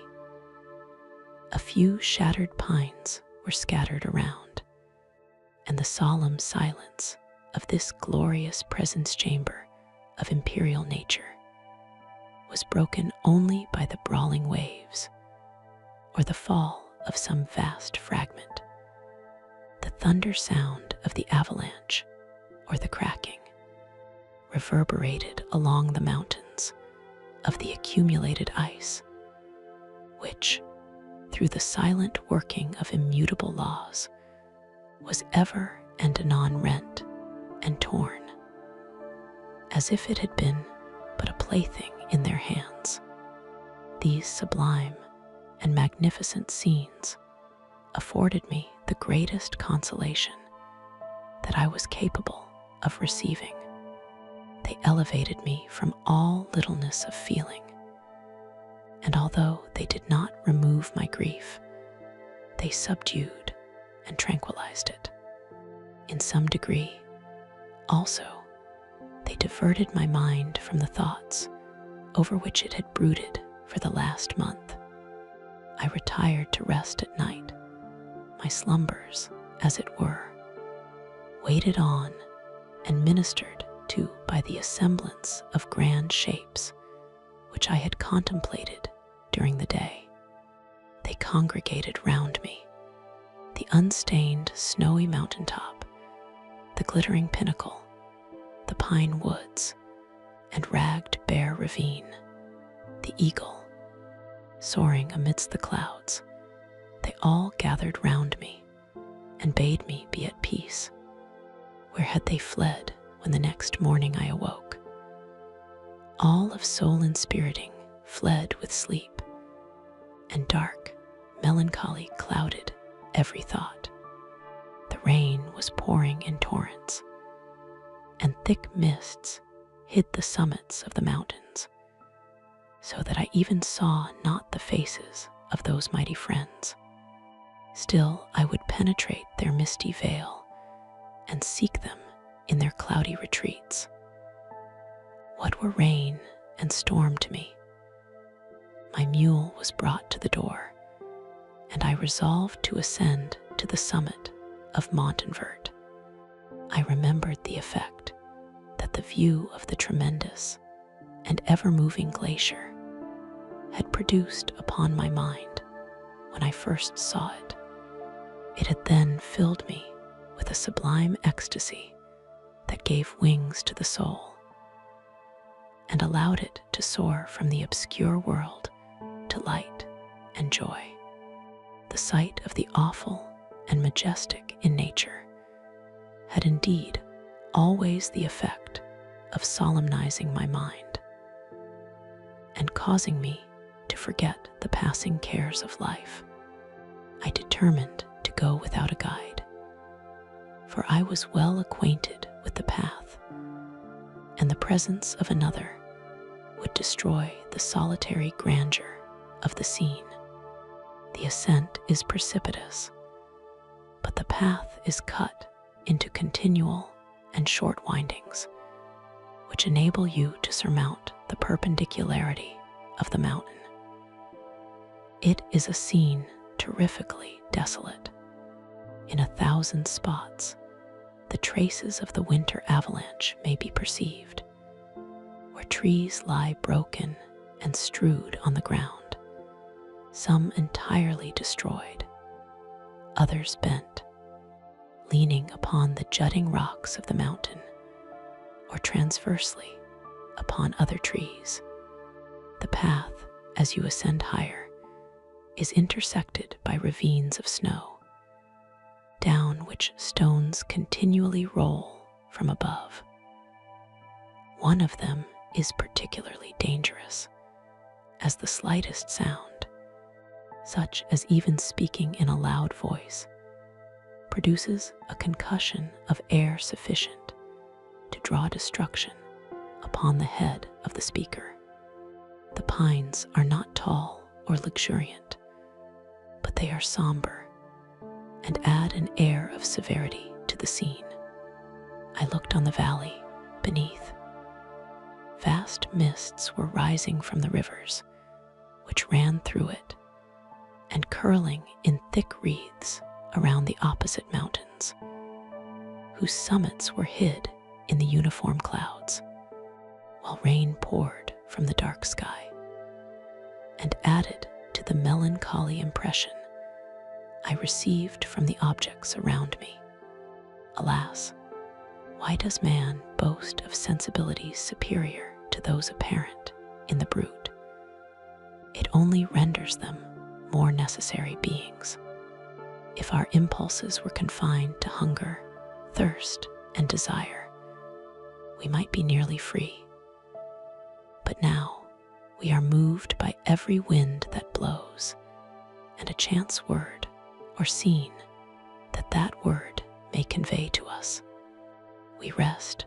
A dream has power to poison sleep. We rise. One wandering thought pollutes the day. We feel, conceive, or reason, laugh or weep, embrace fond woe, or cast our cares away. It is the same. For be it joy or sorrow, the path of its departure still is free. Man's yesterday may ne'er be like his morrow. Naught may endure but mutability. It was nearly noon when I arrived at the top of the ascent. For some time I sat upon the rock that overlooks the sea of ice. A mist covered both that and the surrounding mountains. Presently a breeze dissipated the cloud, and I descended upon the glacier. The surface is very uneven, rising like the waves of a troubled sea, descending low, and interspersed by rifts that sink deep.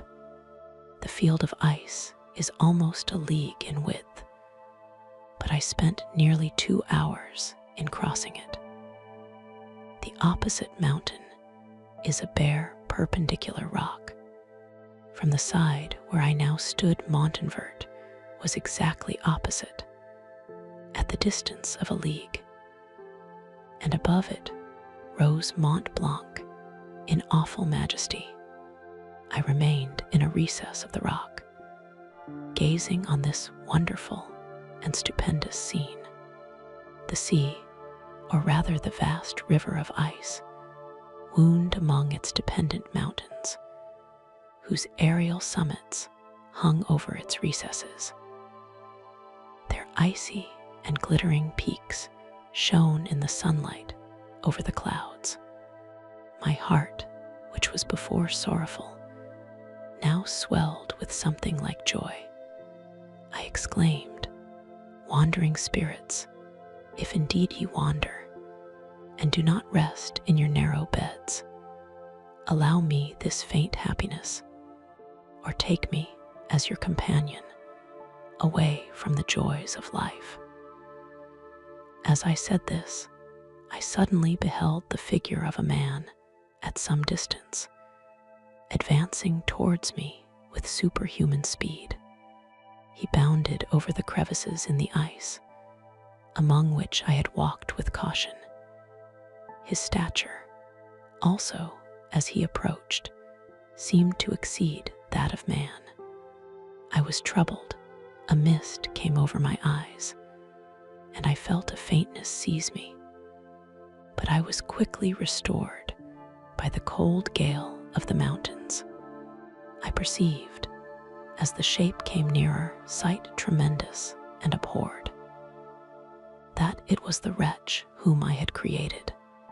I trembled with rage and horror, resolving to wait his approach, and then close with him in mortal combat. He approached. His countenance bespoke bitter anguish, combined with disdain and malignity, while its unearthly ugliness rendered it almost too horrible for human eyes. But I scarcely observed this. Rage and hatred had at first deprived me of utterance, and I recovered only to overwhelm him with words expressive of furious detestation and contempt. "Devil," I exclaimed, "do you dare approach me? And do not you fear the fierce vengeance of my arm wreaked on your miserable head? Begone, vile insect, or rather stay, that I may trample you to dust. And oh, that I could, with the extinction of your miserable existence, restore those victims whom you have so diabolically murdered." "I expected this reception," said the demon. "All men hate the wretched. How, then, must I be hated, who am miserable beyond all living things? Yet you, my Creator, detest and spurn me, thy creature, to whom thou art bound by ties only dissoluble by the annihilation of one of us.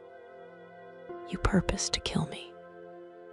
How dare you sport thus with life? Do your duty towards me, and I will do mine towards you and the rest of mankind. If you will comply with my conditions, I will leave them and you at peace. But if you refuse, I will glut the maw of death until it be satiated with the blood of your remaining friends. Abhorred monster, fiend that thou art, the tortures of hell are too mild a vengeance for thy crimes. Wretched devil, you reproach me with your creation. Come on, then, that I may extinguish the spark which I so negligently bestowed." My rage was without bounds. I sprang on him, impelled by all the feelings which can arm one being against the existence of another. He easily eluded me and said, "Be calm. I entreat you to hear me before you give vent to your hatred on my devoted head. Have I not suffered enough that you seek to increase my misery? Life, although it may only be an accumulation of anguish, is dear to me, and I will defend it. Remember, thou hast made me more powerful than thyself. My height is superior to thine, my joints more supple. But I will not be tempted to set myself in opposition to thee. I am thy creature, and I will be even mild and docile to my natural lord and king, if thou wilt also perform thy part, the which thou owest me. O Frankenstein, be not equitable to every other, and trample upon me alone, to whom thy justice, and even thy clemency and affection, is most due. Remember that I am thy creature. I ought to be thy Adam, but I am rather the fallen angel, whom thou drivest from joy for no misdeed. Everywhere I see bliss, from which I alone am irrevocably excluded. I was benevolent and good. Misery made me a fiend. Make me happy, and I shall again be virtuous. Begone, I will not hear you. There can be no community between you and me. We are enemies. Begone, or let us try our strength in a fight in which one must fall. How can I move thee? Will no entreaties cause thee to turn a favorable eye upon thy creature, who implores thy goodness and compassion? Believe me, Frankenstein, I was benevolent. My soul glowed with love and humanity. But am I not alone, miserably alone? You, my Creator, abhor me. What hope can I gather from your fellow creatures, who owe me nothing? They spurn and hate me. The desert mountains and dreary glaciers are my refuge. I have wandered here many days. The caves of ice, which I only do not fear, are a dwelling to me, and the only one which man does not grudge. These bleak skies I hail, for they are kinder to me than your fellow beings. If the multitude of mankind knew of my existence, they would do as you do, and arm themselves for my destruction. Shall I not then hate them who abhor me? I will keep no terms with my enemies. I am miserable, and they shall share my wretchedness. Yet it is in your power to recompense me, and deliver them from an evil which it only remains for you to make so great, that not only you and your family, but thousands of others shall be swallowed up in the whirlwinds of its rage. Let your compassion be moved, and do not disdain me. Listen to my tale. When you have heard that, abandon or commiserate me, as you shall judge that I deserve. But hear me. The guilty are allowed, by human laws, bloody as they are, to speak in their own defense before they are condemned. Listen to me, Frankenstein. You accuse me of murder, and yet you would, with a satisfied conscience, destroy your own creature. Oh, praise the eternal justice of man. Yet I ask you not to spare me. Listen to me. And then, if you can, and if you will, destroy the work of your hands. Why do you call to my remembrance? I rejoined. Circumstances of which I shudder to reflect, that I have been the miserable origin and author. Cursed be the day, abhorred devil, in which you first saw light. Cursed, although I curse myself, be the hands that formed you. You have made me wretched beyond expression. You have left me no power to consider whether I am just to you or not. Begone. Relieve me from the sight of your detested form. Thus I relieve thee, my Creator, he said, and placed his hated hands before my eyes, which I flung from me with violence. Thus I take from thee a sight which you abhor. Still thou canst listen to me and grant me thy compassion. By the virtues that I once possessed, I demand this from you. Hear my tale. It is long and strange, and the temperature of this place is not fitting to your fine sensations. Come to the hut upon the mountain. The sun is yet high in the heavens. Before it descends to hide itself behind your snowy precipices and illuminate another world, you will have heard my story and can decide. On you it rests, whether I quit forever the neighborhood of man and lead a harmless life, or become the scourge of your fellow creatures and the author of your own speedy ruin. As he said this, he led the way across the ice. I followed. My heart was full, and I did not answer him. But as I proceeded, I weighed the various arguments that he had used and determined at least to listen to his tale. I was partly urged by curiosity, and compassion confirmed my resolution. I had hitherto supposed him to be the murderer of my brother, and I eagerly sought a confirmation or denial of this opinion. For the first time also, I felt what the duties of a creator towards his creature were, and that I ought to render him happy before I complained of his wickedness. These motives urged me to comply with his demand. We crossed the ice, therefore, and ascended the opposite rock, The air was cold, and the rain again began to descend. We entered the hut, the fiend with an air of exultation, I with a heavy heart and depressed spirits. But I consented to listen, and seating myself by the fire which my odious companion had lighted, he thus began his tale. It is with considerable difficulty that I remember the original era of my being. All the events of that period appear confused and indistinct. A strange multiplicity of sensations seized me, and I saw, felt, heard, and smelt at the same time. And it was, indeed, a long time before I learned to distinguish between the operations of my various senses. By degrees, I remember, a stronger light pressed upon my nerves, so that I was obliged to shut my eyes.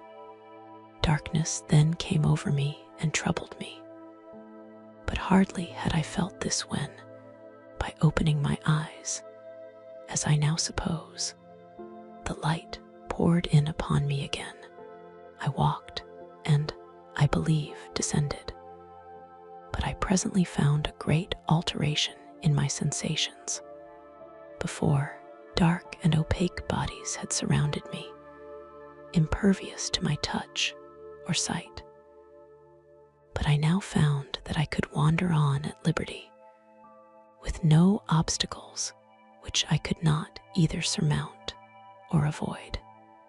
The light became more and more oppressive to me, and the heat wearying me as I walked, I sought a place where I could receive shade.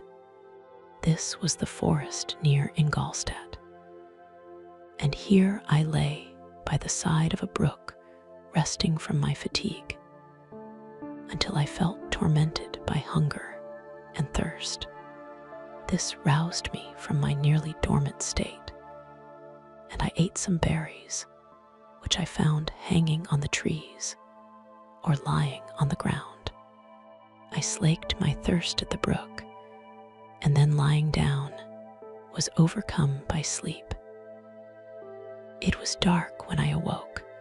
I felt cold also, and half frightened, as it were, instinctively, finding myself so desolate. Before I had quitted your apartment, on a sensation of cold, I had covered myself with some clothes, but these were insufficient to secure me from the dews of night. I was a poor, helpless, miserable wretch, I knew, and could distinguish nothing. But feeling pain invade me on all sides, I sat down and wept. Soon a gentle light stole over the heavens and gave me a sensation of pleasure. I started up and beheld a radiant form rise from among the trees. The moon, I gazed with a kind of wonder. It moved slowly, but it enlightened my path, and I again went out in search of berries. I was still cold when under one of the trees I found a huge cloak with which I covered myself and sat down upon the ground. No distinct ideas occupied my mind. All was confused. I felt light and hunger and thirst and darkness. Innumerable sounds rang in my ears, and on all sides various scents saluted me. The only object that I could distinguish was the bright moon, and I fixed my eyes on that with pleasure. Several changes of day and night passed, and the orb of night had greatly lessened when I began to distinguish my sensations from each other. I gradually saw plainly the clear stream that supplied me with drink, and the trees that shaded me with their foliage. I was delighted when I first discovered that a pleasant sound, which often saluted my ears, proceeded from the throats of the little winged animals who had often intercepted the light from my eyes. I began also to observe, with greater accuracy, the forms that surrounded me, and to perceive the boundaries of the radiant roof of light which canopied me. Sometimes I tried to imitate the pleasant songs of the birds, but was unable. Sometimes I wished to express my sensations in my own mode, but the uncouth and inarticulate sounds which broke from me frightened me into silence again. The moon had disappeared from the night, and again, with a lessened form, showed itself while I still remained in the forest. My sensations had by this time become distinct, and my mind received every day additional ideas. My eyes became accustomed to the light and to perceive objects in their right forms. I distinguished the insect from the herb, and by degrees, one herb from another.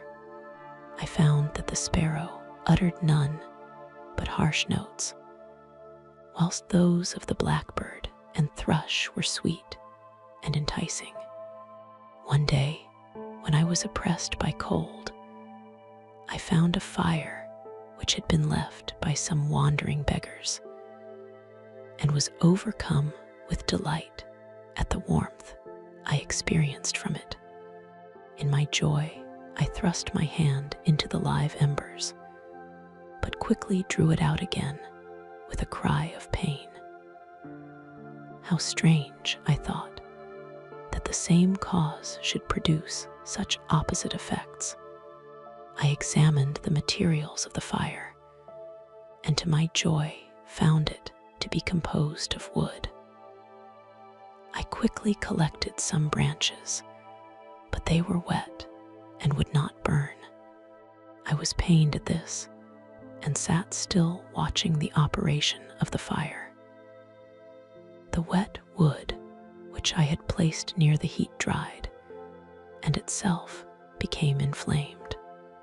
I reflected on this, and by touching the various branches, I discovered the cause, and busied myself in collecting a great quantity of wood, that I might dry it and have a plentiful supply of fire.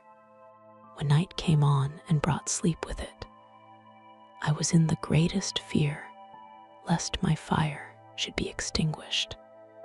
I covered it carefully with dry wood and leaves, and placed wet branches upon it. And then, spreading my cloak, I lay on the ground and sank into sleep. It was morning when I awoke, and my first care was to visit the fire. I uncovered it, and a gentle breeze quickly fanned it into a flame. I observed this also, and contrived a fan of branches, which roused the embers when they were nearly extinguished. When night came again, I found, with pleasure, that the fire gave light as well as heat, and that the discovery of this element was useful to me in my food, for I found some of the offals that the travelers had left had been roasted, and tasted much more savory than the berries I gathered from the trees. I tried, therefore, to dress my food in the same manner, placing it on the live embers. I found that the berries were spoiled by this operation, and the nuts and roots much improved. Food, however, became scarce, and I often spent the whole day searching in vain for a few acorns to assuage the pangs of hunger.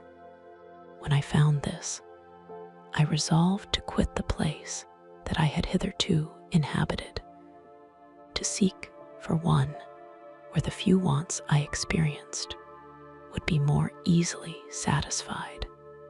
In this emigration, I exceedingly lamented the loss of the fire, which I had obtained through accident, and knew not how to reproduce it.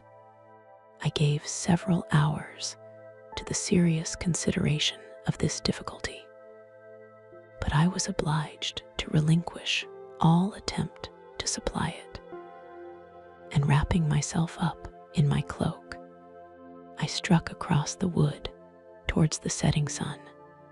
I passed 3 days in these rambles, and at length discovered the open country. A great fall of snow had taken place the night before, and the fields were of one uniform white. The appearance was disconsolate, and I found my feet chilled by the cold, damp substance that covered the ground. It was about 7 in the morning, and I longed to obtain food and shelter. At length, I perceived a small hut on a rising ground, which had doubtless been built for the convenience of some shepherd. This was a new sight to me, and I examined the structure with great curiosity. Finding the door open, I entered. An old man sat in it, near a fire, over which he was preparing his breakfast. He turned on hearing a noise, and perceiving me, shrieked loudly, and quitting the hut, ran across the fields with a speed of which his debilitated form hardly appeared capable. His appearance, different from any I had ever before seen, and his flight somewhat surprised me, but I was enchanted by the appearance of the hut.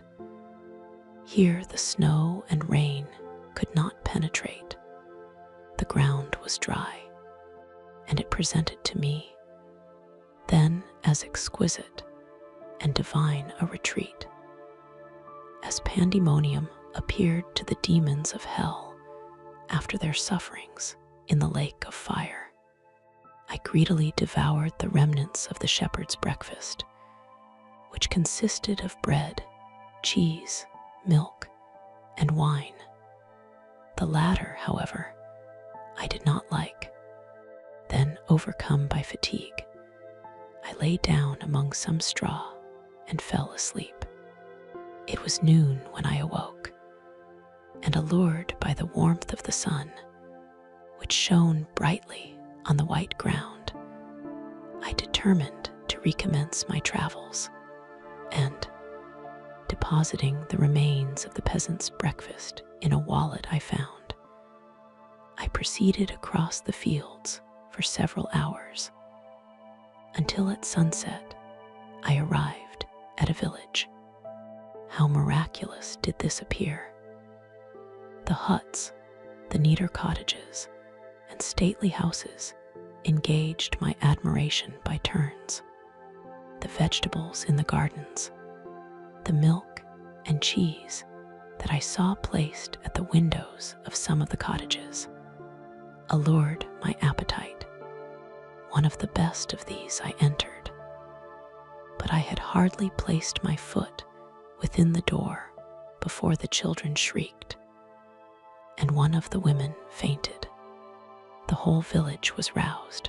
Some fled, some attacked me, until, grievously bruised by stones and many other kinds of missile weapons, I escaped to the open country and fearfully took refuge in a low hovel, quite bare, and making a wretched appearance after the palaces I had beheld in the village.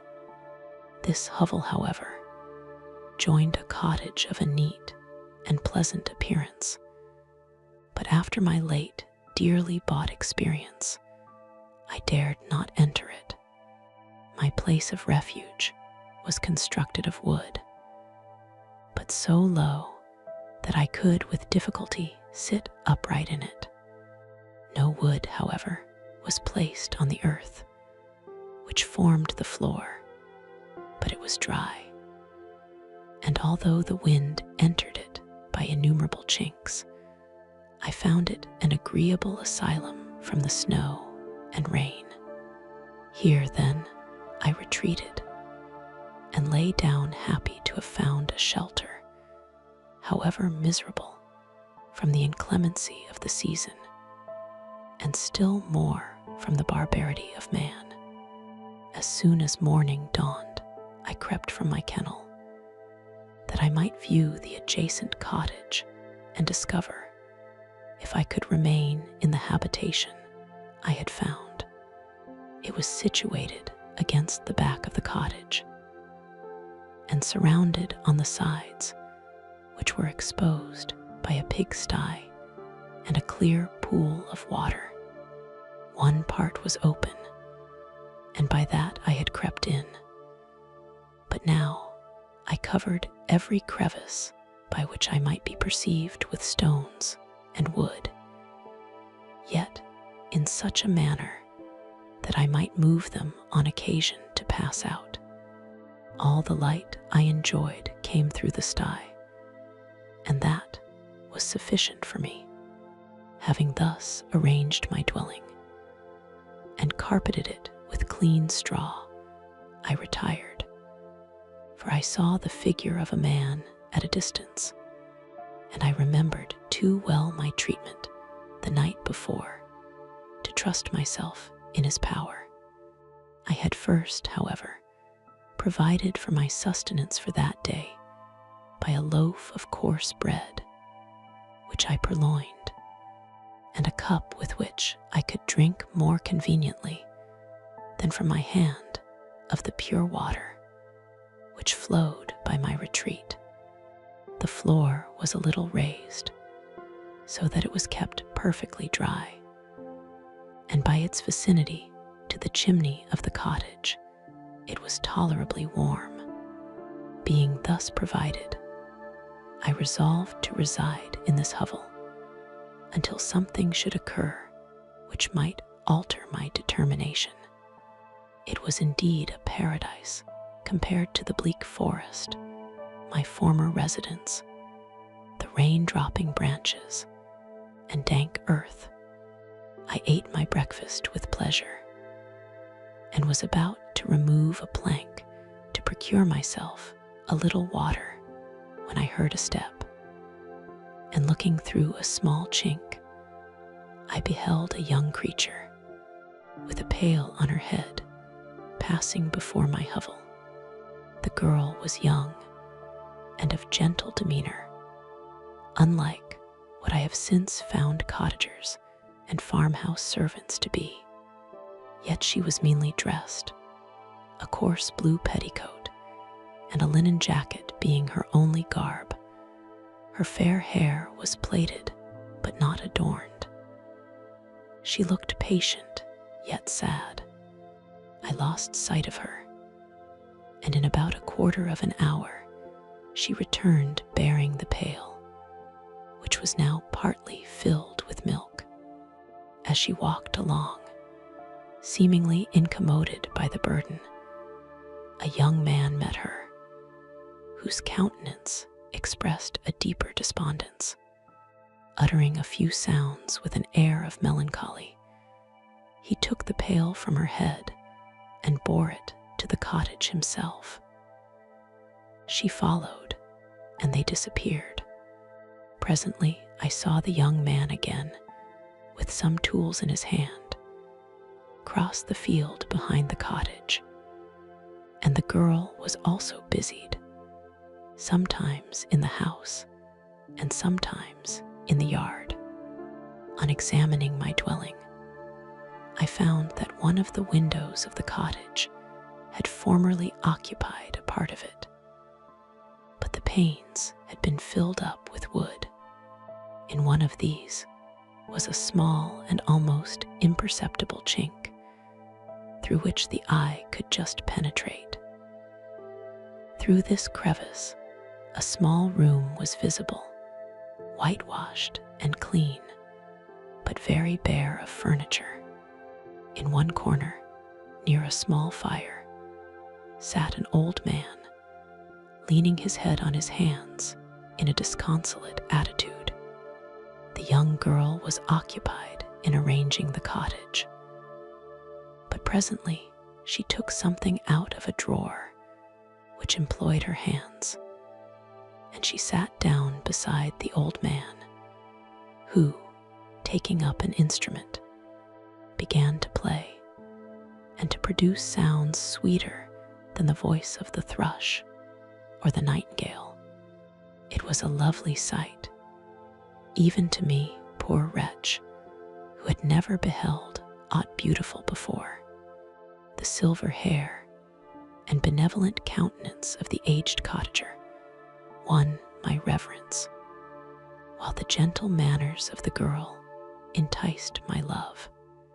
He played a sweet, mournful air, which I perceived drew tears from the eyes of his amiable companion, of which the old man took no notice, until she sobbed audibly.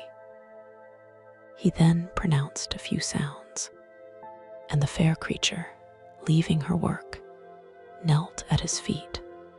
He raised her and smiled with such kindness and affection that I felt sensations of a peculiar and overpowering nature. They were a mixture of pain and pleasure, such as I had never before experienced, either from hunger or cold, warmth or food. And I withdrew from the window, unable to bear these emotions.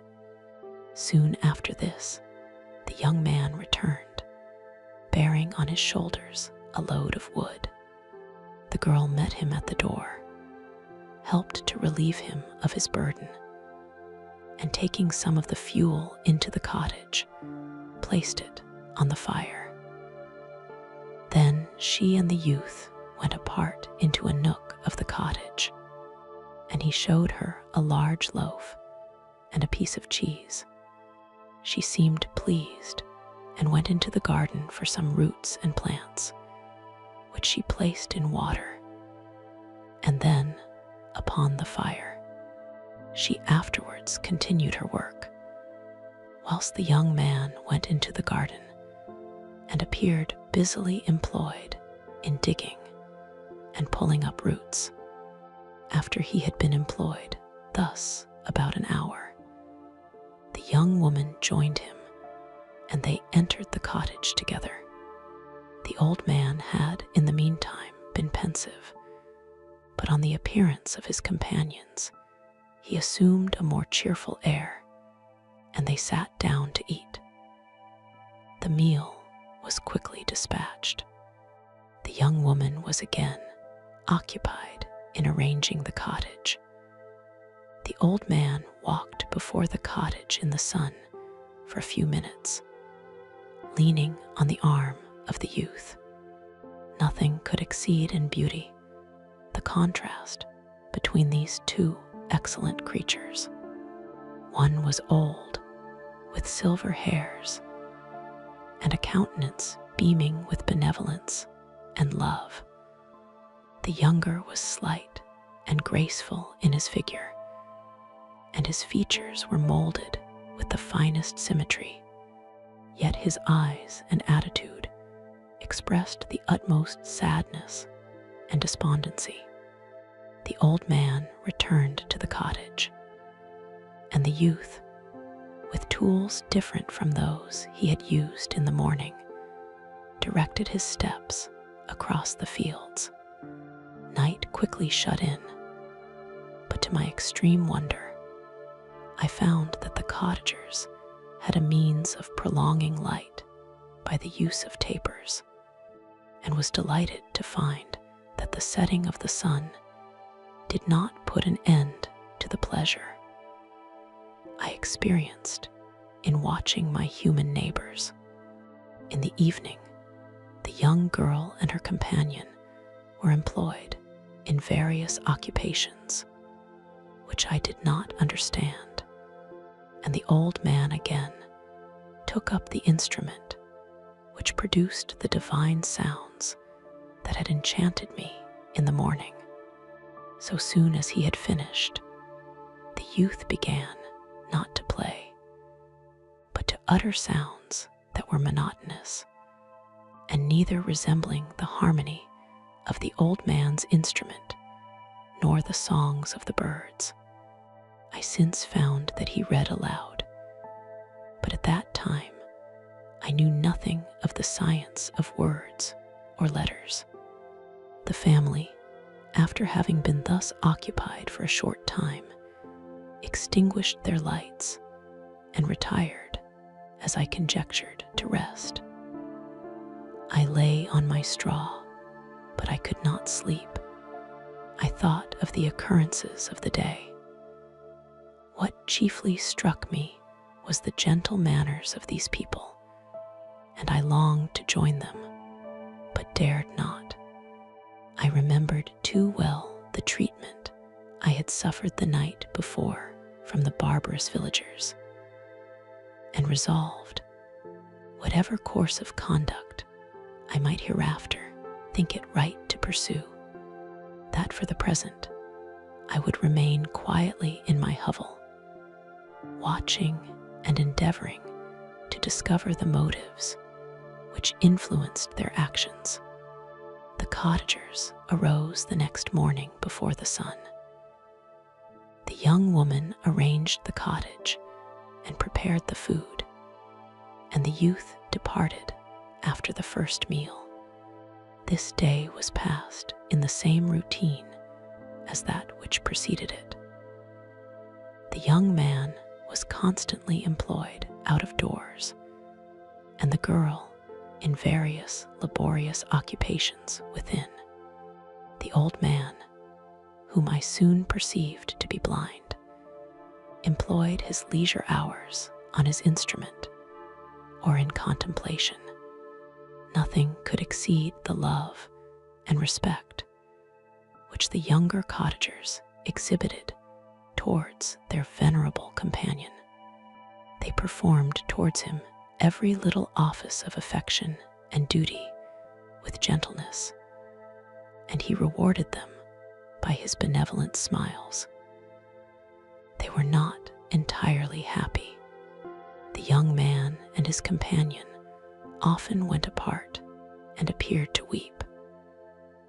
I saw no cause for their unhappiness, but I was deeply affected by it.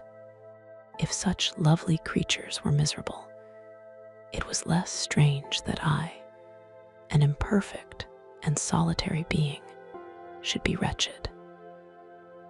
Yet, why were these gentle beings unhappy? They possessed a delightful house, for such it was in my eyes, and every luxury. They had a fire to warm them when chill, and delicious viands when hungry. They were dressed in excellent clothes, and, still more, they enjoyed one another's company and speech, interchanging each day looks of affection and kindness. What did their tears imply? Did they really express pain? I was at first unable to solve these questions, but perpetual attention and time explained to me many appearances which were at first enigmatic. A considerable period elapsed before I discovered one of the causes of the uneasiness of this amiable family. It was poverty, and they suffered that evil in a very distressing degree. Their nourishment consisted entirely of the vegetables of their garden and the milk of one cow, which gave very little during the winter, when its masters could scarcely procure food to support it. They often, I believe, suffered the pangs of hunger very poignantly, especially the two younger cottagers. For several times they placed food before the old man when they reserved none for themselves. This trait of kindness moved me sensibly. I had been accustomed, during the night, to steal a part of their store for my own consumption.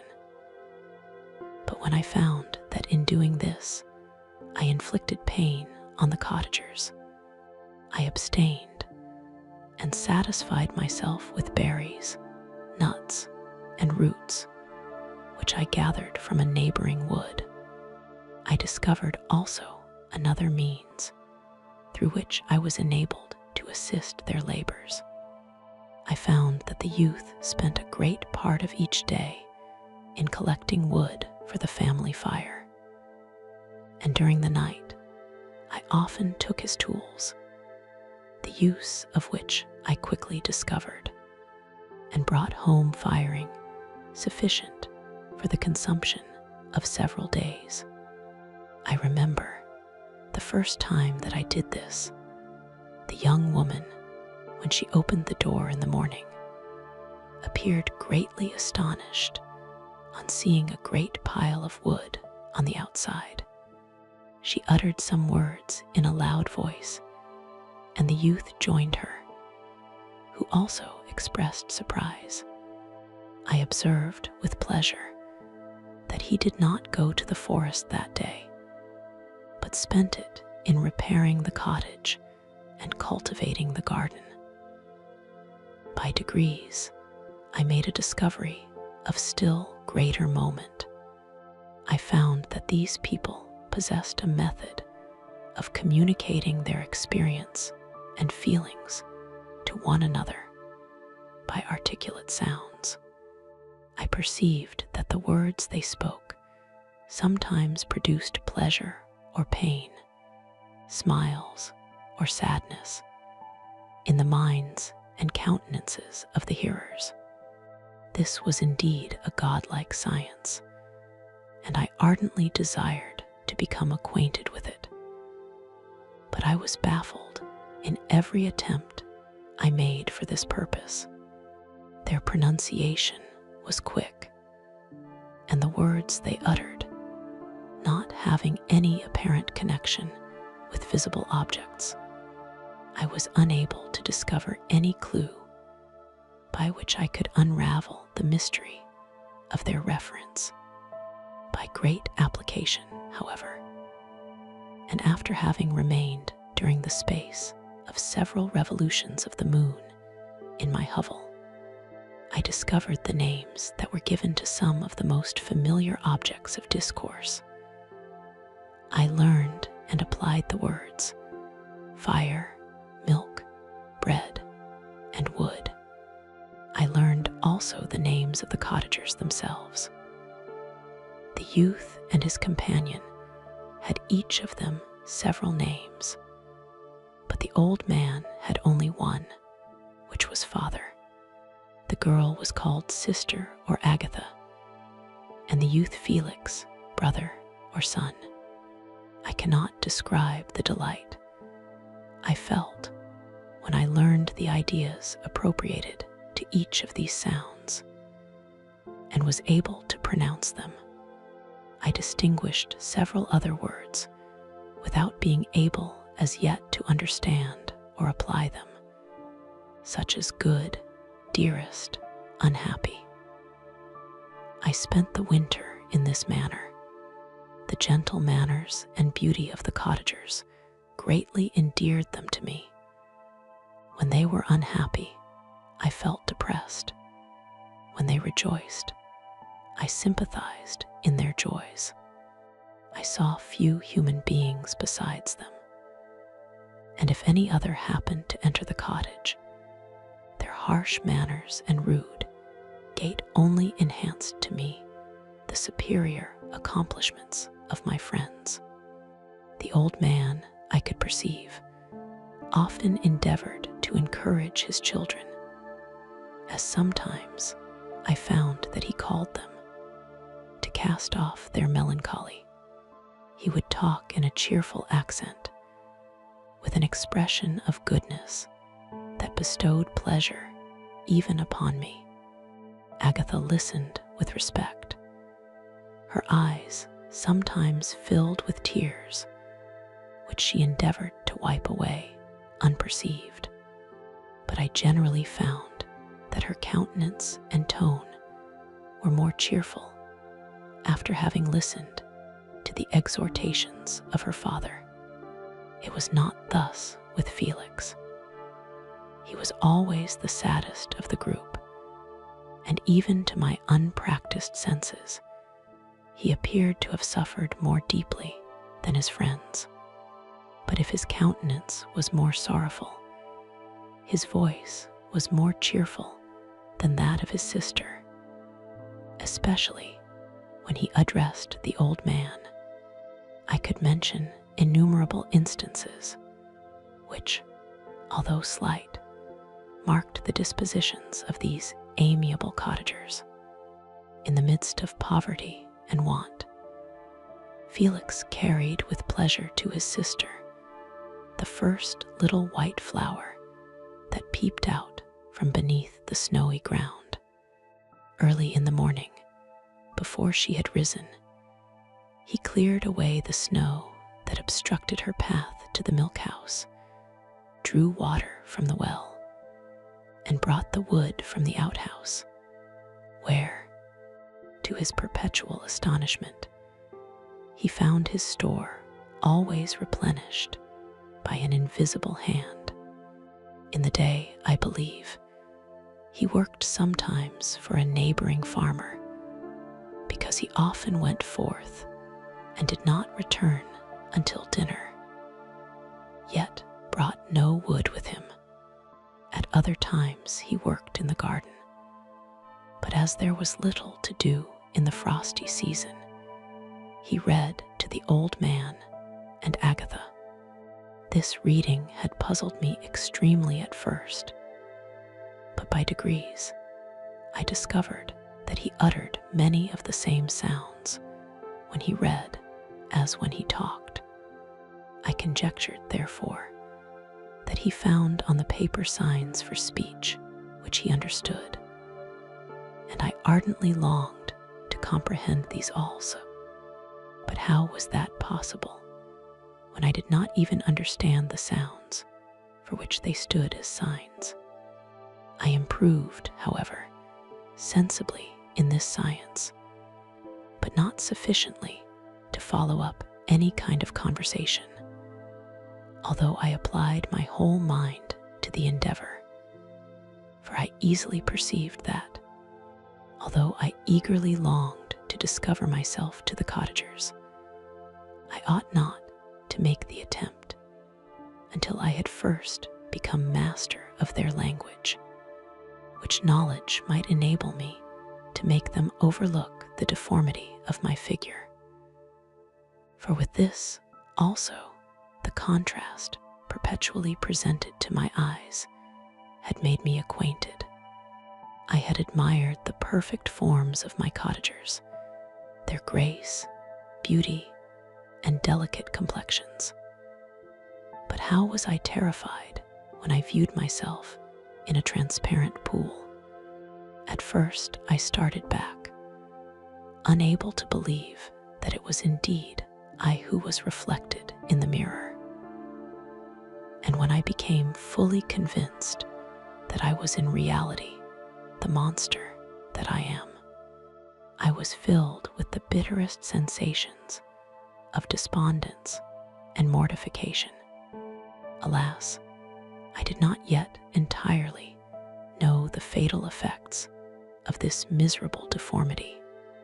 As the sun became warmer and the light of day longer, the snow vanished, and I beheld the bare trees and the black earth. From this time, Felix was more employed, and the heart-moving indications of impending famine disappeared. Their food, as I afterwards found, was coarse, but it was wholesome, and they procured a sufficiency of it. Several new kinds of plants sprang up in the garden, which they dressed, and these signs of comfort increased daily as the season advanced. The old man leaning on his son, walked each day at noon, when it did not rain, as I found it was called when the heavens poured forth its waters. This frequently took place, but a high wind quickly dried the earth, and the season became far more pleasant than it had been. My mode of life in my hovel was uniform. During the morning, I attended the motions of the cottagers, and when they were dispersed in various occupations, I slept. The remainder of the day was spent in observing my friends. When they had retired to rest, if there was any moon or the night was starlight, I went into the woods and collected my own food and fuel for the cottage. When I returned, as often as it was necessary, I cleared their path from the snow and performed those offices that I had seen done by Felix. I afterwards found that these labors, performed by an invisible hand, greatly astonished them, and once or twice I heard them, on these occasions, utter the words "good spirit," "wonderful," but I did not then understand the signification of these terms. My thoughts now became more active, and I longed to discover the motives and feelings of these lovely creatures. I was inquisitive to know why Felix appeared so miserable and Agatha so sad. I thought, foolish wretch, that it might be in my power to restore happiness to these deserving people. When I slept or was absent, the forms of the venerable blind father, the gentle Agatha, and the excellent Felix flitted before me. I looked upon them as superior beings who would be the arbiters of my future destiny. I formed in my imagination 1,000 pictures of presenting myself to them and their reception of me. I imagined that they would be disgusted, until, by my gentle demeanor and conciliating words, I should first win their favor and afterwards their love. These thoughts exhilarated me and led me to apply with fresh ardor to the acquiring the art of language. My organs were indeed harsh, but supple, and although my voice was very unlike the soft music of their tones, yet I pronounced such words as I understood with tolerable ease. It was as the ass and the lapdog, yet surely the gentle ass, whose intentions were affectionate, although his manners were rude, deserved better treatment than blows and execration. The pleasant showers and genial warmth of spring greatly altered the aspect of the earth. Men who before this change seemed to have been hid in caves dispersed themselves and were employed in various arts of cultivation. The birds sang in more cheerful notes, and the leaves began to bud forth on the trees. Happy, happy earth, fit habitation for gods, which so short a time before was bleak, damp, and unwholesome. My spirits were elevated by the enchanting appearance of nature. The past was blotted from my memory. The present was tranquil, and the future gilded by bright rays of hope and anticipations of joy. I now hasten to the more moving part of my story. I shall relate events that impressed me with feelings which, from what I had been, have made me what I am. Spring advanced rapidly, the weather became fine, and the skies cloudless. It surprised me that what before was desert and gloomy should now bloom with the most beautiful flowers and verdure. My senses were gratified and refreshed by 1,000 scents of delight and 1,000 sights of beauty. It was on one of these days, when my cottagers periodically rested from labor, the old man played on his guitar, and the children listened to him, that I observed the countenance of Felix was melancholy beyond expression. He sighed frequently, and once his father paused in his music, and I conjectured by his manner that he inquired the cause of his son's sorrow. Felix replied in a cheerful accent, and the old man was recommencing his music when someone tapped at the door. It was a lady on horseback, accompanied by a countryman as a guide. The lady was dressed in a dark suit and covered with a thick black veil. Agatha asked a question, to which the stranger only replied by pronouncing, in a sweet accent, the name of Felix. Her voice was musical, but unlike that of either of my friends. On hearing this word, Felix came up hastily to the lady, who, when she saw him, threw up her veil, and I beheld a countenance of angelic beauty and expression. Her hair of a shining raven black, and curiously braided, her eyes were dark, but gentle, although animated, her features of a regular proportion, and her complexion wondrously fair, each cheek tinged with a lovely pink. Felix seemed ravished with delight when he saw her. Every trait of sorrow vanished from his face, and it instantly expressed a degree of ecstatic joy, of which I could hardly have believed it capable. His eyes sparkled as his cheek flushed with pleasure, and at that moment I thought him as beautiful as the stranger. She appeared affected by different feelings. Wiping a few tears from her lovely eyes, she held out her hand to Felix, who kissed it rapturously and called her, as well as I could distinguish, his sweet Arabian. She did not appear to understand him, but smiled. He assisted her to dismount, and dismissing her guide, conducted her into the cottage.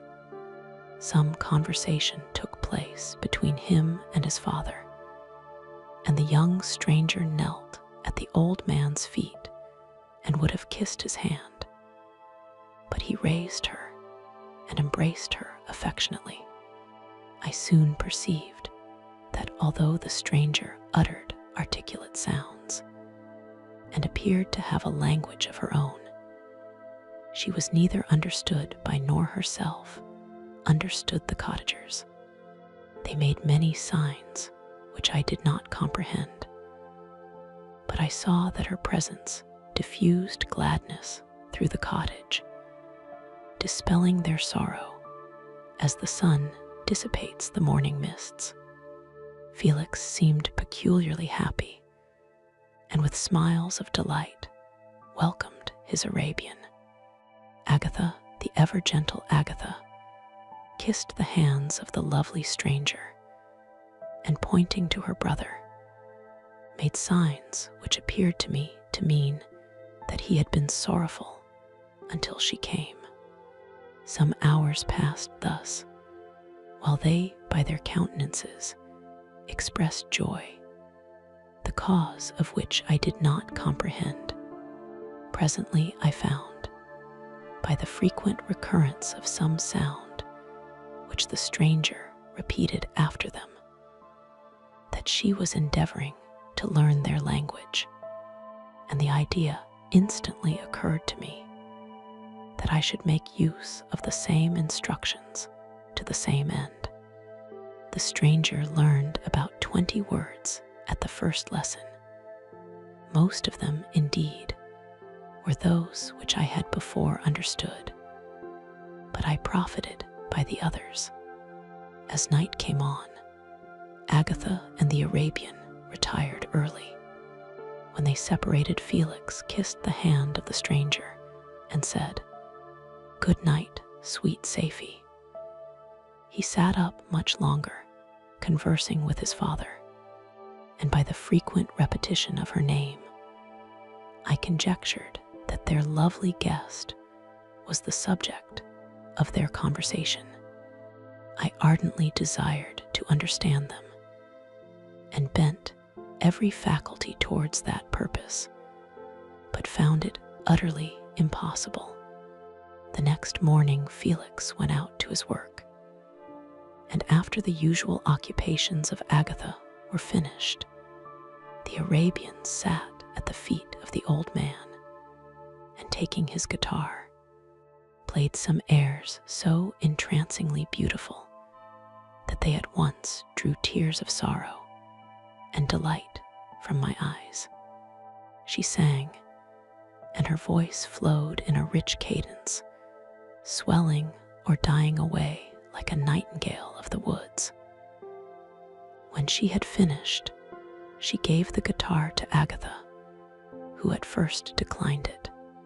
She played a simple air, and her voice accompanied it in sweet accents, but unlike the wondrous strain of the stranger, the old man appeared enraptured, and said some words which Agatha endeavored to explain to Safie, and by which he appeared to wish to express that she bestowed on him the greatest delight by her music. The days now passed as peaceably as before, with the sole alteration that joy had taken place of sadness in the countenances of my friends. Safie was always gay and happy.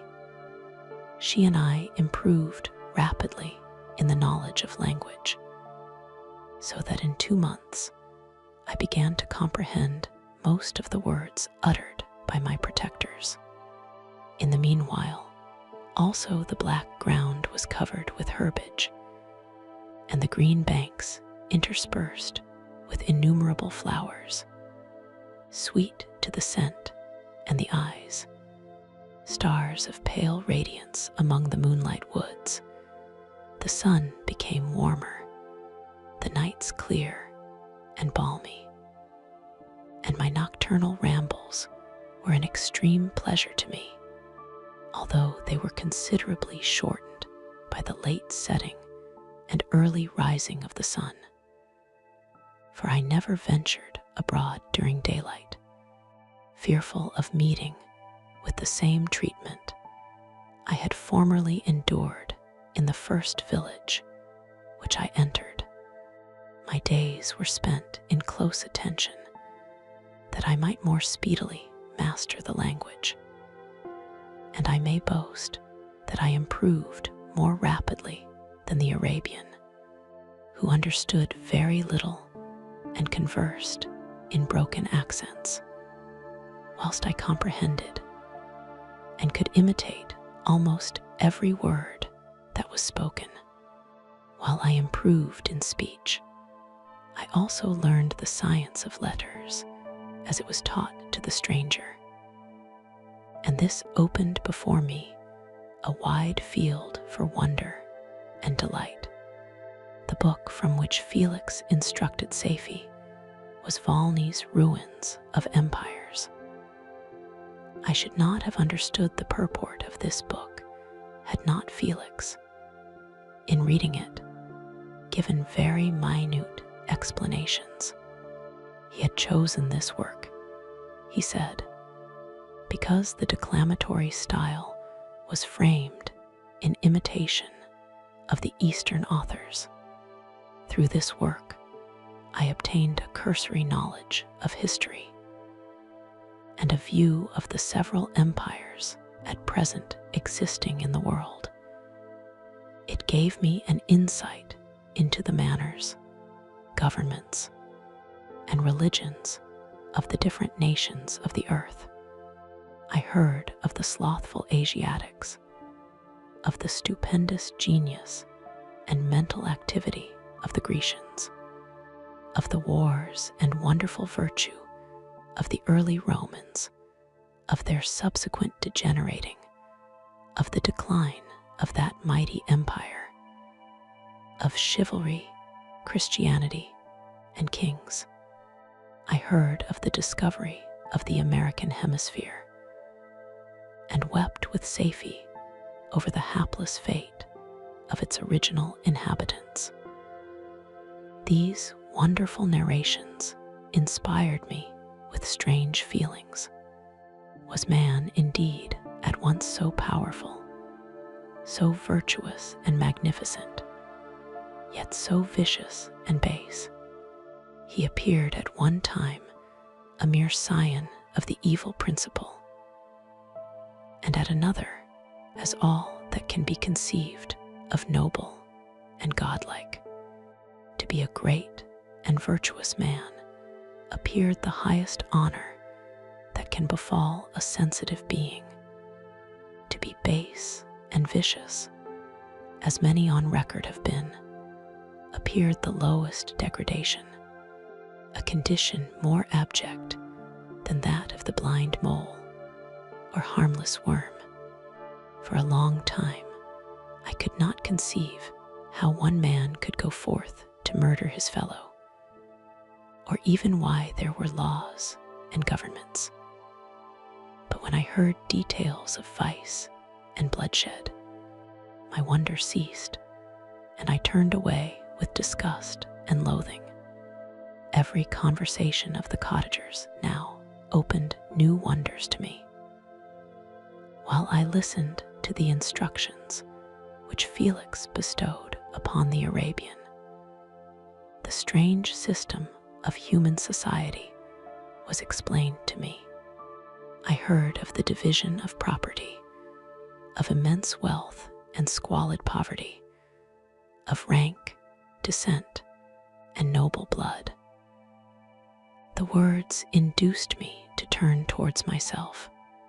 I learned that the possessions most esteemed by your fellow creatures were high and unsullied descent united with riches. A man might be respected with only one of these advantages, but without either he was considered, except in very rare instances, as a vagabond and a slave, doomed to waste his powers for the profits of the chosen few. And what was I? Of my creation and creator, I was absolutely ignorant, but I knew that I possessed no money, no friends, no kind of property. I was, besides, endued with a figure hideously deformed and loathsome. I was not even of the same nature as man. I was more agile than they, and could subsist upon coarser diet. I bore the extremes of heat and cold with less injury to my frame. My stature far exceeded theirs. When I looked around, I saw and heard of none like me. Was I, then, a monster, a blot upon the earth, from which all men fled and whom all men disowned? I cannot describe to you the agony that these reflections inflicted upon me. I tried to dispel them, but sorrow only increased with knowledge. Oh, that I had forever remained in my native wood, nor known, nor felt beyond the sensations of hunger, thirst, and heat. Of what a strange nature is knowledge. It clings to the mind when it has once seized on it, like a lichen on the rock. I wished sometimes to shake off all thought and feeling, but I learned that there was but one means to overcome the sensation of pain, and that was death, a state which I feared yet did not understand. I admired virtue and good feelings, and loved the gentle manners and amiable qualities of my cottagers, but I was shut out from intercourse with them, except through means which I obtained by stealth, when I was unseen and unknown, and which rather increased than satisfied the desire I had of becoming one among my fellows. The gentle words of Agatha and the animated smiles of the charming Arabian were not for me. The mild exhortations of the old man and the lively conversation of the loved Felix were not for me. Miserable, unhappy wretch. Other lessons were impressed upon me even more deeply. I heard of the difference of sexes, and the birth and growth of children, how the father doted on the smiles of the infant and the lively sallies of the older child, how all the life and cares of the mother were wrapped up in the precious charge, how the mind of youth expanded and gained knowledge of brother, sister, and all the various relationships which bind one human being to another in mutual bonds. But where were my friends and relations? No father had watched my infant days. No mother had blessed me with smiles and caresses. Or if they had, all my past life was now a blot, a blind vacancy in which I distinguished nothing. From my earliest remembrance, I had been as I then was in height and proportion. I had never yet seen a being resembling me, or who claimed any intercourse with me. What was I? The question again recurred, to be answered only with groans. I will soon explain to what these feelings tended, but allow me now to return to the cottagers, whose story excited in me such various feelings of indignation, delight, and wonder, but which all terminated in additional love and reverence for my protectors. For so I loved, in an innocent, half-painful self-deceit, to call them. Some time elapsed before I learned the history of my friends. It was one which could not fail to impress itself deeply on my mind, unfolding as it did a number of circumstances, each interesting and wonderful to one so utterly inexperienced as I was. The name of the old man was de Lacy. He was descended from a good family in France, where he had lived for many years in affluence, respected by his superiors and beloved by his equals. His son was bred in the service of his country, and Agatha had ranked with ladies of the highest distinction. A few months before my arrival, they had lived in a large and luxurious city called Paris, surrounded by friends and possessed of every enjoyment which virtue, refinement of intellect, or taste, accompanied by a moderate fortune, could afford. The father of Safie had been the cause of their ruin. He was a Turkish merchant and had inhabited Paris for many years, when, for some reason which I could not learn, he became obnoxious to the government.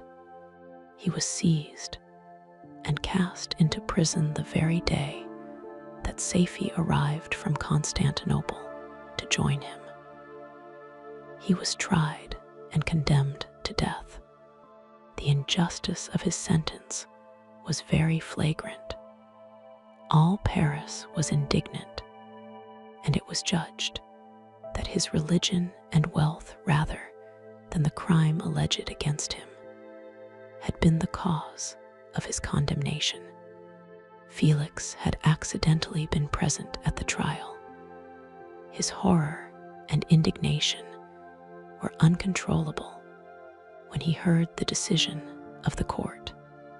He made, at that moment, a solemn vow to deliver him, and then looked around for the means. After many fruitless attempts to gain admittance to the prison, he found a strongly grated window in an unguarded part of the building, which lighted the dungeon of the unfortunate Mohammedan, who, loaded with chains, waited in despair the execution of the barbarous sentence. Felix visited the grate at night and made known to the prisoner his intentions in his favor. The Turk, amazed and delighted, endeavored to kindle the zeal of his deliverer by promises of reward and wealth. Felix rejected his offers with contempt. Yet, when he saw the lovely Saifi, who was allowed to visit her father, and who, by her gestures, expressed her lively gratitude, the youth could not help owning to his own mind that the captive possessed a treasure which would fully reward his toil and hazard. The Turk quickly perceived the impression that his daughter had made on the heart of Felix, and endeavored to secure him more entirely in his interests by the promise of her hand in marriage so soon as he should be conveyed to a place of safety. Felix was too delicate to accept this offer, yet he looked forward to the probability of the event as to the consummation of his happiness. During the ensuing days, while the preparations were going forward for the escape of the merchant, the zeal of Felix was warmed by several letters that he received from this lovely girl, who found means to express her thoughts in the language of her lover by the aid of an old man, a servant of her father, who understood French. She thanked him in the most ardent terms for his intended services towards her parent, and at the same time she gently deplored her own fate. I have copies of these letters, for I found means, during my residence in the hovel, to procure the implements of writing, and the letters were often in the hands of Felix or Agatha. Before I depart, I will give them to you. They will prove the truth of my tale. But at present, as the sun is already far declined, I shall only have time to repeat the substance of them to you. Saifi related that her mother was a Christian Arab, seized and made a slave by the Turks. Recommended by her beauty, she had won the heart of the father of Saifi, who married her. The young girl spoke in high and enthusiastic terms of her mother, who, born in freedom, spurned the bondage to which she was now reduced. She instructed her daughter in the tenets of her religion and taught her to aspire to higher powers of intellect and an independence of spirit forbidden to the female followers of Mohammed. This lady died, but her lessons were indelibly impressed on the mind of Saifi, who sickened at the prospect of again returning to Asia and being immured within the walls of a harem, allowed only to occupy herself with infantile amusements, ill-suited to the temper of her soul. Now accustomed to grand ideas and a noble emulation for virtue, the prospect of marrying a Christian and remaining in a country where women were allowed to take a rank in society was enchanting to her. The day for the execution of the Turk was fixed, but on the night previous to it, he quitted his prison, and before morning was distant many leagues from Paris. Felix had procured passports in the name of his father, sister, and himself. He had previously communicated his plan to the former, who aided the deceit by quitting his house under the pretense of a journey and concealed himself with his daughter in an obscure part of Paris.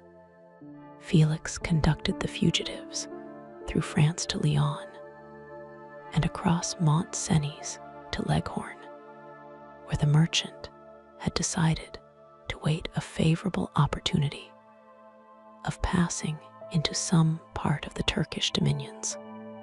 Saifi resolved to remain with her father until the moment of his departure, before which time the Turk renewed his promise that she should be united to his deliverer, and Felix remained with them in expectation of that event. And in the meantime, he enjoyed the society of the Arabian, who exhibited towards him the simplest and tenderest affection. They conversed with one another through the means of an interpreter, and sometimes with the interpretation of looks. And Saifi sang to him the divine airs of her native country. The Turk allowed this intimacy to take place and encouraged the hopes of the youthful lovers, while in his heart he had formed far other plans.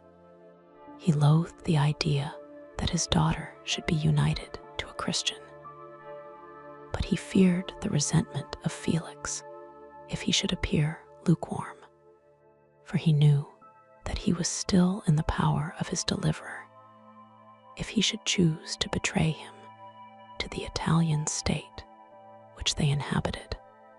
He revolved 1,000 plans by which he should be enabled to prolong the deceit until it might be no longer necessary, and secretly to take his daughter with him when he departed. His plans were facilitated by the news which arrived from Paris. The government of France were greatly enraged at the escape of their victim, and spared no pains to detect and punish his deliverer. The plot of Felix was quickly discovered, and De Lacy and Agatha were thrown into prison. The news reached Felix and roused him from his dream of pleasure. His blind and aged father and his gentle sister lay in a noisome dungeon, while he enjoyed the free air and the society of her whom he loved. This idea was torture to him. He quickly arranged with the Turk that if the latter should find a favorable opportunity for escape before Felix could return to Italy, Saifi should remain as a boarder at a convent at Leghorn, and then, quitting the lovely Arabian, he hastened to Paris and delivered himself up to the vengeance of the law, hoping to free De Lacy and Agatha by this proceeding. He did not succeed. They remained confined for 5 months before the trial took place, the result of which deprived them of their fortune and condemned them to a perpetual exile from their native country. They found a miserable asylum in the cottage in Germany, where I discovered them. Felix soon learned that the treacherous Turk, for whom he and his family endured such unheard of oppression, on discovering that his deliverer was thus reduced to poverty and ruin, became a traitor to good feeling and honor, and had quitted Italy with his daughter, insultingly sending Felix a pittance of money to aid him, as he said, in some plan of future maintenance. Such were the events that preyed on the heart of Felix and rendered him, when I first saw him, the most miserable of his family. He could have endured poverty, and while this distress had been the meed of his virtue, he gloried in it. But the ingratitude of the Turk and the loss of his beloved Safie were misfortunes more bitter and irreparable. The arrival of the Arabian now infused new life into his soul. When the news reached Leghorn that Felix was deprived of his wealth and rank, the merchant commanded his daughter to think no more of her lover, but to prepare to return to her native country. The generous nature of Safie was outraged by this command.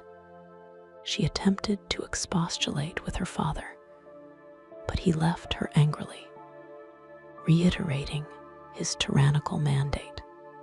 A few days after, the Turk entered his daughter's apartment and told her hastily that he had reason to believe that his residence at Leghorn had been divulged, and that he should speedily be delivered up to the French government. He had consequently hired a vessel to convey him to Constantinople, for which city he should sail in a few hours.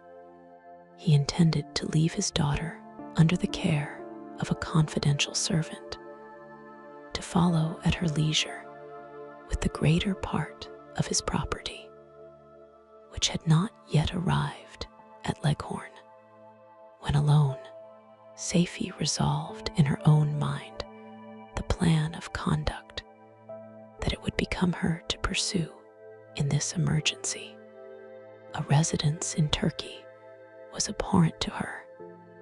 Her religion and her feelings were alike averse to it. By some papers of her father, which fell into her hands, she heard of the exile of her lover, and learnt the name of the spot where he then resided. She hesitated some time, but at length she formed her determination. Taking with her some jewels that belonged to her and a sum of money, she quitted Italy with an attendant, a native of Leghorn, but who understood the common language of Turkey, and departed for Germany. She arrived in safety at a town about 20 leagues from the cottage of de Lacy, when her attendant fell dangerously ill. Safie nursed her with the most devoted affection, but the poor girl died, and the Arabian was left alone. Unacquainted with the language of the country, and utterly ignorant of the customs of the world, she fell, however, into good hands. The Italian had mentioned the name of the spot for which they were bound, and after her death, the woman of the house in which they had lived took care that Safie should arrive in safety at the cottage of her lover. Such was the history of my beloved cottagers. It impressed me deeply. I learned, from the views of social life which it developed, to admire their virtues and to deprecate the vices of mankind. As yet I looked upon crime as a distant evil. Benevolence and generosity were ever present before me. inciting within me a desire to become an actor in the busy scene, where so many admirable qualities were called forth and displayed. But in giving an account of the progress of my intellect, I must not omit a circumstance which occurred in the beginning of the month of August of the same year. One night during my accustomed visit to the neighboring wood, where I collected my own food and brought home firing for my protectors, I found on the ground a leathern portmanteau containing several articles of dress and some books. I eagerly seized the prize and returned with it to my hovel. Fortunately, the books were written in the language, the elements of which I had acquired at the cottage. They consisted of Paradise Lost, a volume of Plutarch's Lives, and the Sorrows of Werther. The possession of these treasures gave me extreme delight. I now continually studied and exercised my mind upon these histories, whilst my friends were employed in their ordinary occupations. I can hardly describe to you the effect of these books. They produced in me an infinity of new images and feelings that sometimes raised me to ecstasy, but more frequently sunk me into the lowest dejection. In the Sorrows of Werther, besides the interest of its simple and affecting story, so many opinions are canvassed, and so many lights thrown upon what had hitherto been to me obscure subjects, that I found in it a never-ending source of speculation and astonishment. The gentle and domestic manners it described, combined with lofty sentiments and feelings, which had for their object something out of self, accorded well with my experience among my protectors, and with the wants which were forever alive in my own bosom. But I thought Werther himself a more divine being than I had ever beheld or imagined. His character contained no pretension, but it sank deep. The disquisitions upon death and suicide were calculated to fill me with wonder. I did not pretend to enter into the merits of the case, yet I inclined towards the opinions of the hero, whose extinction I wept, without precisely understanding it. As I read, however, I applied much personally to my own feelings and condition. I found myself similar, yet at the same time strangely unlike to the beings concerning whom I read, and to whose conversation I was a listener. I sympathized with and partly understood them, but I was unformed in mind. I was dependent on none and related to none. The path of my departure was free, and there was none to lament my annihilation. My person was hideous, and my stature gigantic. What did this mean? Who was I? What was I? Whence did I come? What was my destination? These questions continually recurred, but I was unable to solve them. The volume of Plutarch's Lives, which I possessed, contained the histories of the first founders of the ancient republics. This book had a far different effect upon me from the Sorrows of Werther. I learned from Werther's imagination's despondency and gloom, but Plutarch taught me high thoughts.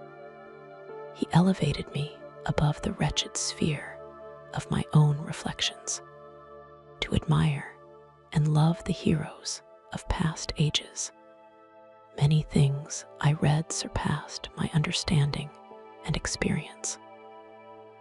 I had a very confused knowledge of kingdoms, wide extents of country, mighty rivers, and boundless seas, but I was perfectly unacquainted with towns and large assemblages of men. The cottage of my protectors had been the only school in which I had studied human nature. But this book developed new and mightier scenes of action. I read of men concerned in public affairs, governing or massacring their species. I felt the greatest ardor for virtue rise within me, and abhorrence for vice, as far as I understood the signification of those terms, relative as they were, as I applied them to pleasure and pain alone. Induced by these feelings, I was of course led to admire peaceable lawgivers, Numa, Solon, and Lycurgus, in preference to Romulus and Theseus. The patriarchal lives of my protectors caused these impressions to take a firm hold on my mind. Perhaps, if my first introduction to humanity had been made by a young soldier, burning for glory and slaughter, I should have been imbued with different sensations. But Paradise Lost excited different and far deeper emotions. I read it as I had read the other volumes which had fallen into my hands, as a true history. It moved every feeling of wonder and awe that the picture of an omnipotent God warring with his creatures was capable of exciting. I often referred the several situations, as their similarity struck me, to my own. Like Adam, I was apparently united by no link to any other being in existence, but his state was far different from mine in every other respect. He had come forth from the hands of God, a perfect creature, happy and prosperous, guarded by the especial care of his Creator. He was allowed to converse with and acquire knowledge from beings of a superior nature. But I was wretched, helpless, and alone. Many times I considered Satan as the fitter emblem of my condition, for often, like him, when I viewed the bliss of my protectors, the bitter gall of envy rose within me. Another circumstance strengthened and confirmed these feelings.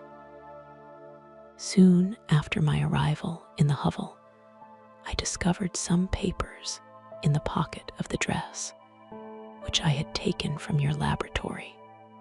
At first I had neglected them, but now that I was able to decipher the characters in which they were written, I began to study them with diligence. It was your journal of the 4 months that preceded my creation. You minutely described in these papers every step you took in the progress of your work. This history was mingled with accounts of domestic occurrences. You doubtless recollect these papers. Here they are. Everything is related in them, which bears reference to my accursed origin. The whole detail of that series of disgusting circumstances which produced it is set in view. The minutest description of my odious and loathsome person is given in language which painted your own horrors and rendered mine indelible. I sickened as I read. Hateful day when I received life, I exclaimed in agony.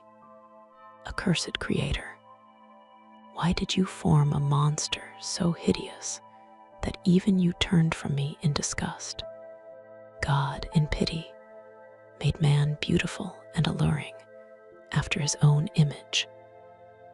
But my form is a filthy type of yours, more horrid even from the very resemblance. Satan had his companions, fellow devils, to admire and encourage him, but I am solitary and abhorred. These were the reflections of my hours of despondency and solitude. But when I contemplated the virtues of the cottagers, their amiable and benevolent dispositions, I persuaded myself that when they should become acquainted with my admiration of their virtues, they would compassionate me and overlook my personal deformity.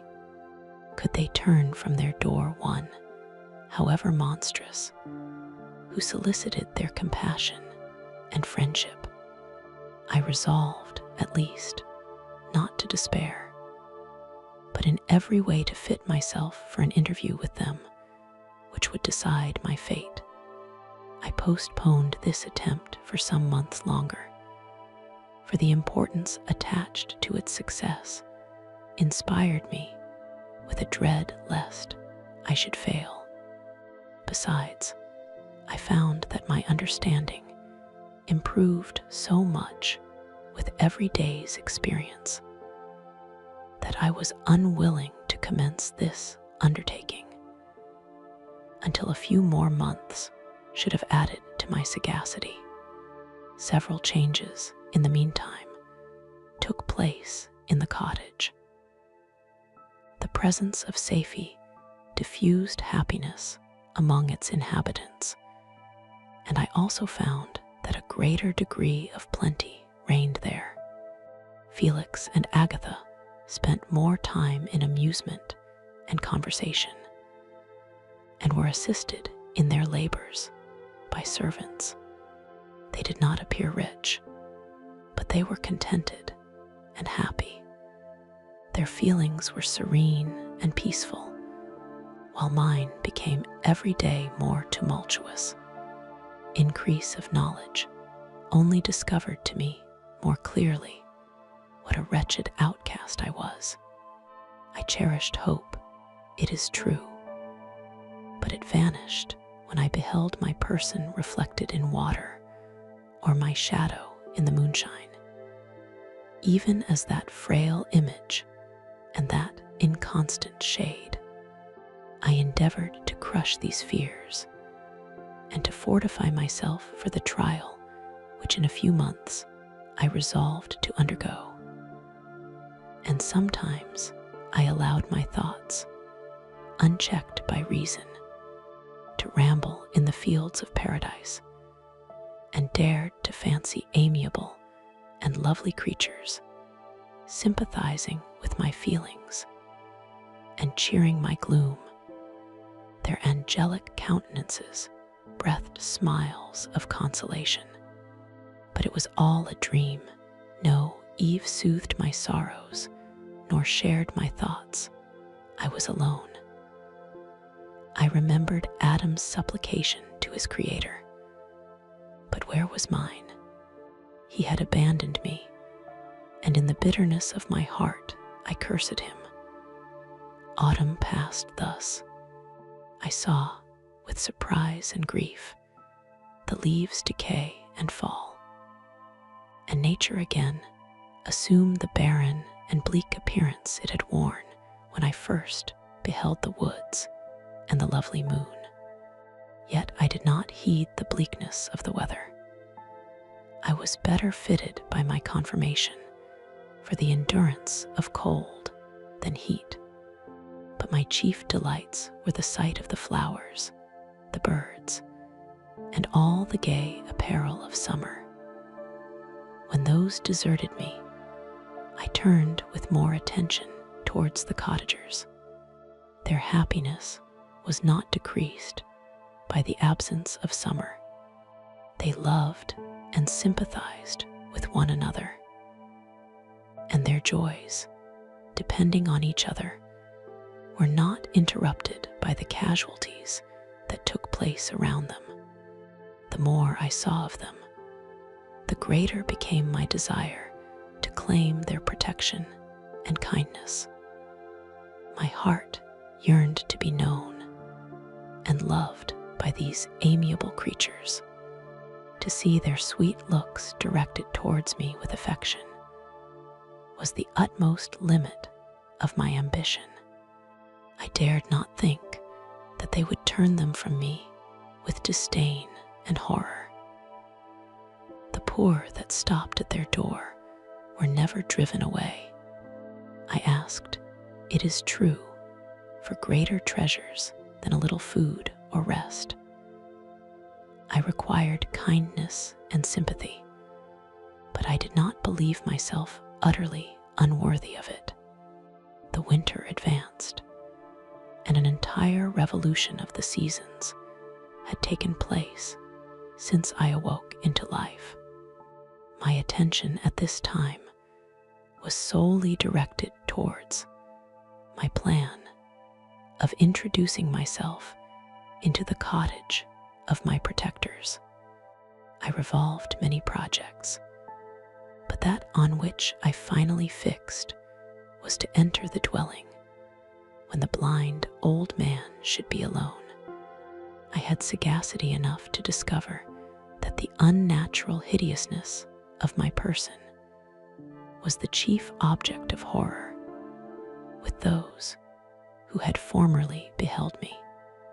My voice, although harsh, had nothing terrible in it. I thought, therefore, that if in the absence of his children I could gain the good will and mediation of the old de Lacy, I might by his means be tolerated by my younger protectors. One day, when the sun shone on the red leaves that strewed the ground and diffused cheerfulness, although it denied warmth, Safie, Agatha, and Felix departed on a long country walk, and the old man, at his own desire, was left alone in the cottage. When his children had departed, he took up his guitar and played several mournful but sweet airs, more sweet and mournful than I had ever heard him play before. At first his countenance was illuminated with pleasure, but as he continued, thoughtfulness and sadness succeeded. At length, laying aside the instrument, he sat absorbed in reflection. My heart beat quick. This was the hour and moment of trial, which would decide my hopes or realize my fears. The servants were gone to a neighboring fair. All was silent in and around the cottage. It was an excellent opportunity. Yet, when I proceeded to execute my plan, my limbs failed me and I sank to the ground. Again I rose, and exerting all the firmness of which I was master, removed the planks which I had placed before my hovel to conceal my retreat. The fresh air revived me, and with renewed determination, I approached the door of their cottage. I knocked. "Who is there?" said the old man. "Come in." I entered. "Pardon this intrusion," said I. "I am a traveler in want of a little rest. You would greatly oblige me if you would allow me to remain a few minutes before the fire."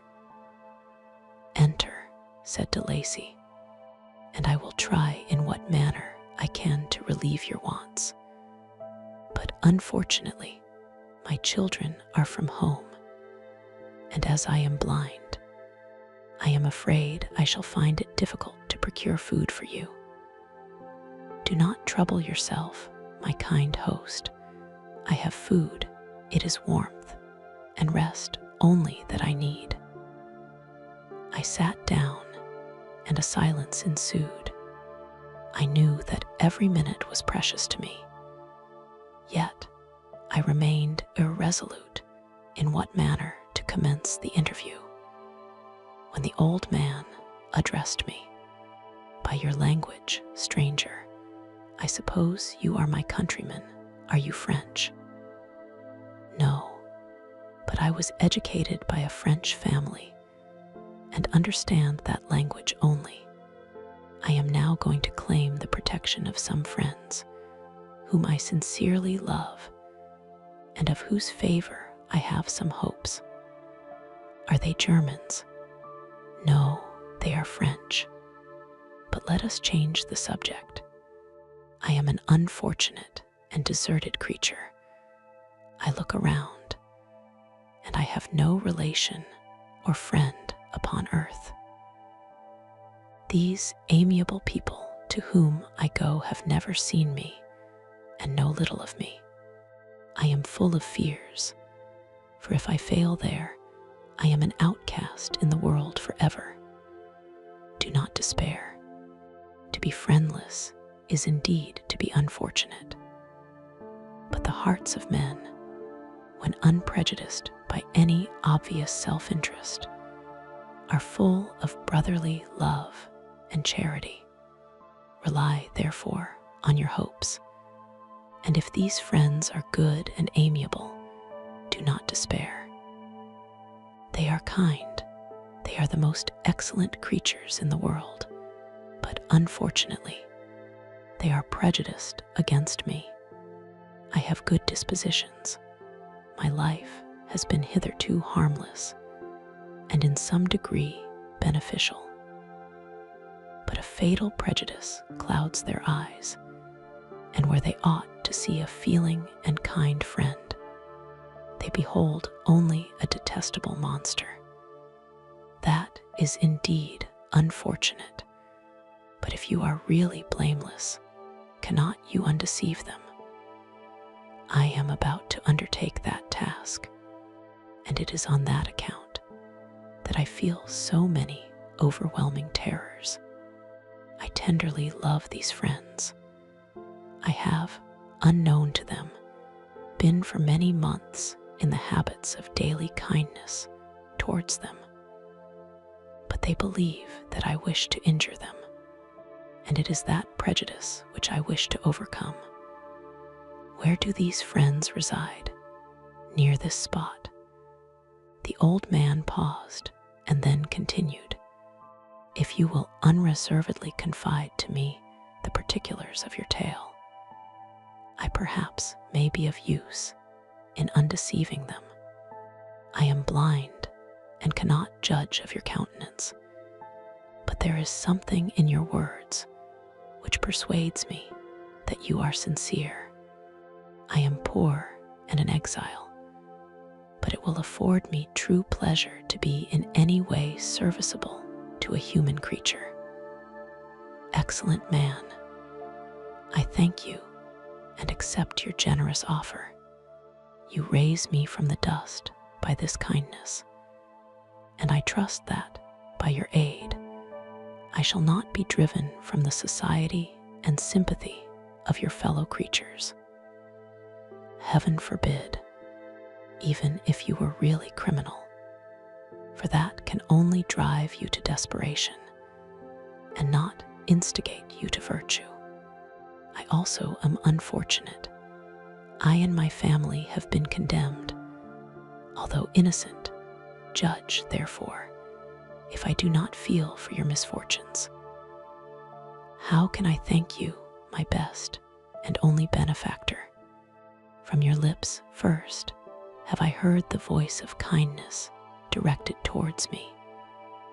I shall be forever grateful, and your present humanity assures me of success with those friends whom I am on the point of meeting. May I know the names and residence of those friends. I paused. This, I thought, was the moment of decision, which was to rob me of or bestow happiness on me forever. I struggled vainly for firmness sufficient to answer him. but the effort destroyed all my remaining strength. I sank on the chair and sobbed aloud. At that moment, I heard the steps of my younger protectors. I had not a moment to lose, but seizing the hand of the old man, I cried, "Now is the time. Save and protect me. You and your family are the friends whom I seek. Do not you desert me in the hour of trial." "Great God," exclaimed the old man, "who are you?" At that instant, the cottage door was opened, and Felix, Safie, and Agatha entered. Who can describe their horror and consternation on beholding me? Agatha fainted, and Safie, unable to attend to her friend, rushed out of the cottage. Felix darted forward, and with supernatural force tore me from his father, to whose knees I clung in a transport of fury. He dashed me to the ground and struck me violently with a stick. I could have torn him limb from limb, as the lion rends the antelope. But my heart sank within me as with bitter sickness, and I refrained.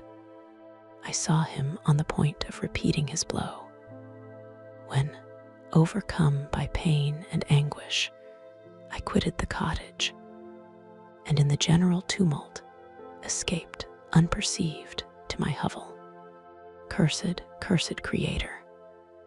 Why did I live? Why, in that instant, did I not extinguish the spark of existence which you had so wantonly bestowed?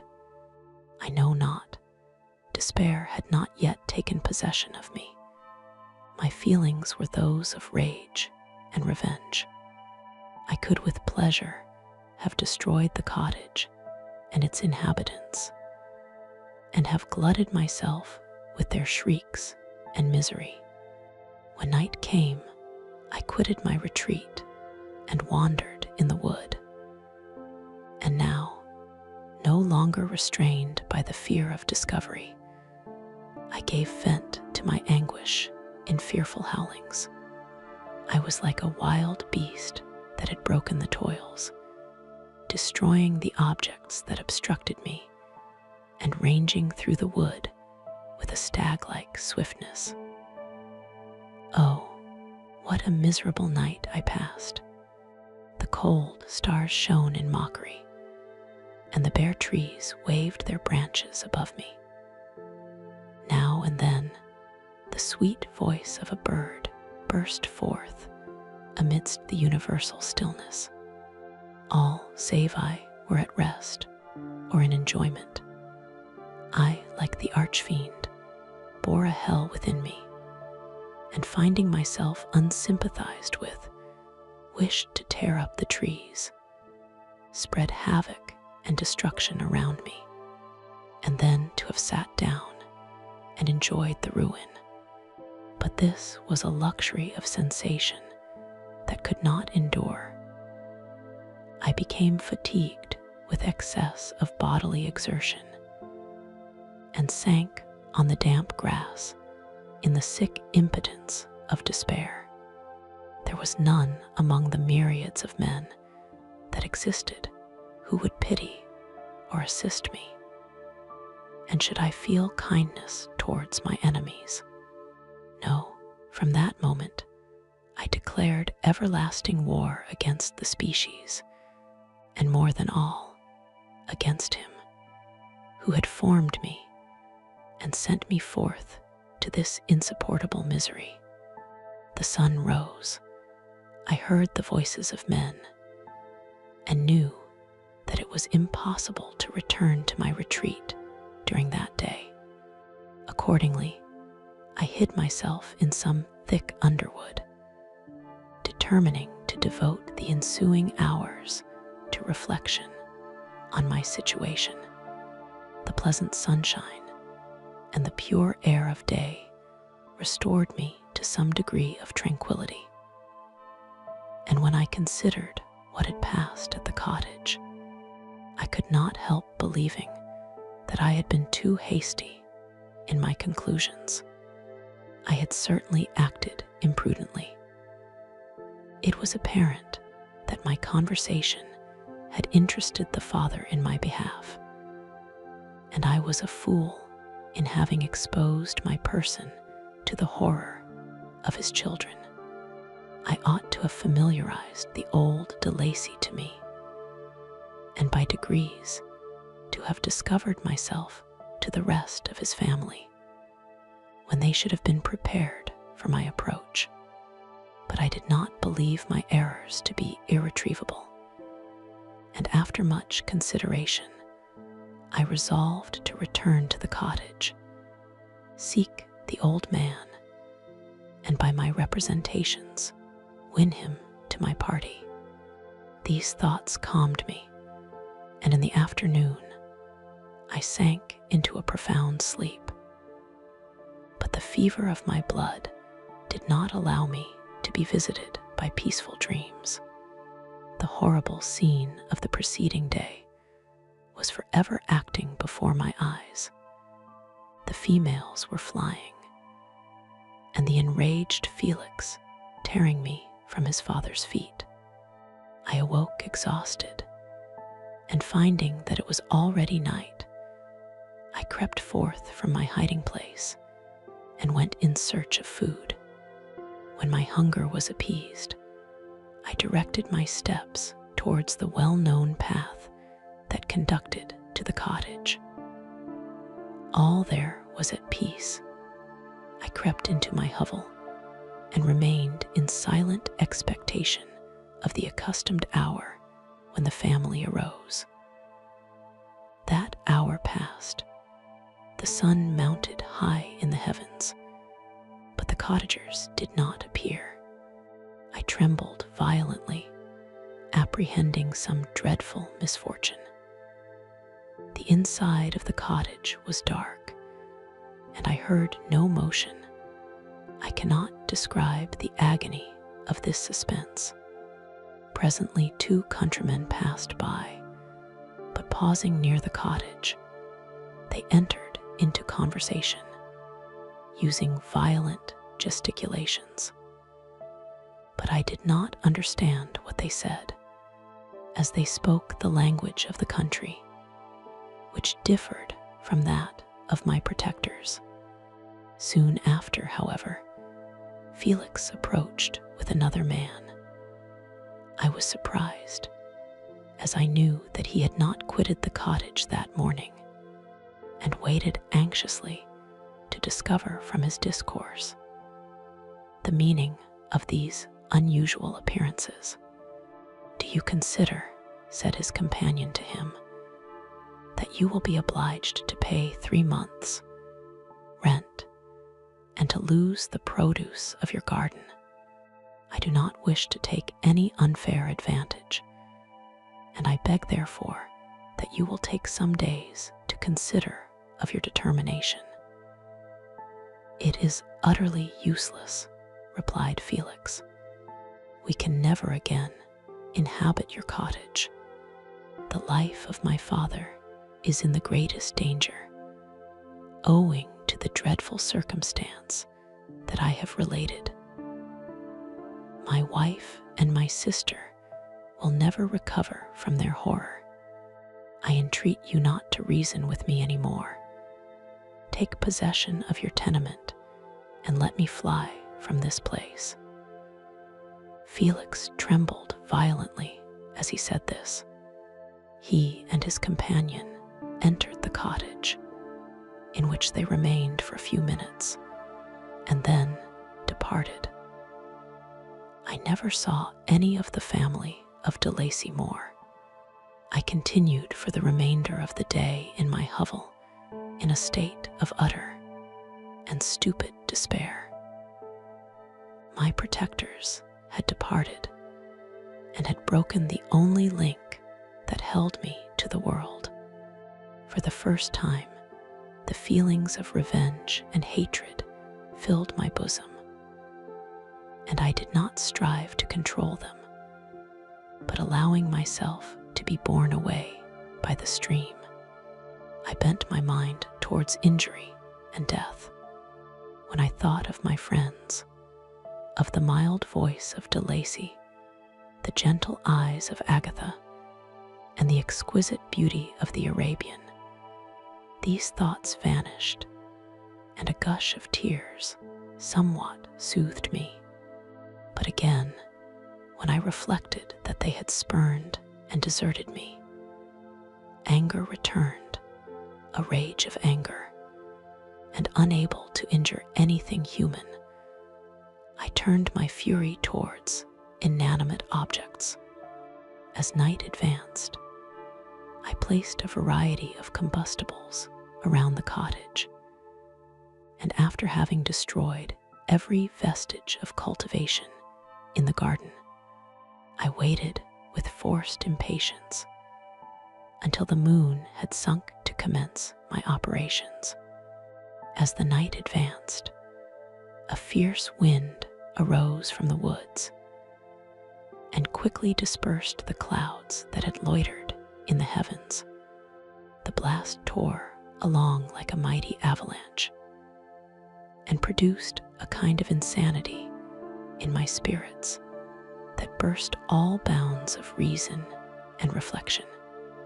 I lighted the dry branch of a tree and danced with fury around the devoted cottage, my eyes still fixed on the western horizon, the edge of which the moon nearly touched. A part of its orb was at length hid, and I waved my brand it sank, and with a loud scream I fired the straw and heath and bushes which I had collected. The wind fanned the fire, and the cottage was quickly enveloped by the flames, which clung to it and licked it with their forked and destroying tongues. As soon as I was convinced that no assistance could save any part of the habitation, I quitted the scene and sought for refuge in the woods. And now, with the world before me, whither should I bend my steps? I resolved to fly far from the scene of my misfortunes. But to me, hated and despised, every country must be equally horrible. At length, the thought of you crossed my mind. I learned from your papers that you were my father, my creator. And to whom could I apply with more fitness than to him who had given me life? Among the lessons that Felix had bestowed upon Safie, geography had not been omitted. I had learned from these the relative situations of the different countries of the earth. You had mentioned Geneva as the name of your native town, and towards this place I resolved to proceed. But how was I to direct myself? I knew that I must travel in a southwesterly direction to reach my destination. But the sun was my only guide. I did not know the names of the towns that I was to pass through, nor could I ask information from a single human being. But I did not despair. From you only could I hope for succor, although towards you I felt no sentiment but that of hatred. Unfeeling, heartless creator, you had endowed me with perceptions and passions, and then cast me abroad an object for the scorn and horror of mankind. But on you only had I any claim for pity and redress, and from you I determined to seek that justice which I vainly attempted to gain from any other being that wore the human form. My travels were long, and the sufferings I endured intense. It was late in autumn when I quitted the district where I had so long resided. I traveled only at night, fearful of encountering the visage of a human being. Nature decayed around me, and the sun became heatless rain, and snow poured around me. Mighty rivers were frozen.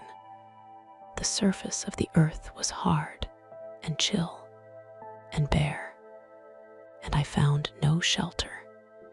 O earth, how often did I imprecate curses on the cause of my being? The mildness of my nature had fled, and all within me was turned to gall and bitterness. The nearer I approached to your habitation, the more deeply did I feel the spirit of revenge enkindled in my heart. Snow fell, and the waters were hardened, but I rested not. A few incidents now and then directed me, and I possessed a map of the country, but I often wandered wide from my path. The agony of my feelings allowed me no respite. No incident occurred from which my rage and misery could not extract its food, but a circumstance that happened when I arrived on the confines of Switzerland, when the sun had recovered its warmth, and the earth again began to look green, confirmed in an especial manner the bitterness and horror of my feelings. I generally rested during the day and traveled only when I was secured by night from the view of man. One morning, however, finding that my path lay through a deep wood, I ventured to continue my journey after the sun had risen. The day, which was one of the first of spring, cheered even me by the loveliness of its sunshine and the balminess of the air. I felt emotions of gentleness and pleasure that had long appeared dead revive within me. Half surprised by the novelty of these sensations, I allowed myself to be borne away by them, and forgetting my solitude and deformity, dared to be happy. Soft tears again bedewed my cheeks, and I even raised my humid eyes with thankfulness towards the blessed sun, which bestowed such joy upon me. I continued to wind among the paths of the wood until I came to its boundary, which was skirted by a deep and rapid river, into which many of the trees bent their branches, now budding with the fresh spring. Here I paused, not exactly knowing what path to pursue, when I heard the sound of voices that induced me to conceal myself under the shade of a cypress. I was scarcely hid when a young girl came running towards the spot where I was concealed, laughing, as if she ran from someone in sport. She continued her course along the precipitous sides of the river, when suddenly her foot slipped, and she fell into the rapid stream. I rushed from my hiding place, and with extreme labor from the force of the current, saved her and dragged her to shore. She was senseless, and I endeavored by every means in my power to restore animation, when I was suddenly interrupted by the approach of a rustic, who was probably the person from whom she had playfully fled. On seeing me, he darted towards me, and tearing the girl from my arms, hastened towards the deeper parts of the wood. I followed speedily, I hardly knew why. But when the man saw me draw near, he aimed a gun, which he carried, at my body and fired. I sank to the ground, and my injurer, with increased swiftness, escaped into the wood. This was then the reward of my benevolence.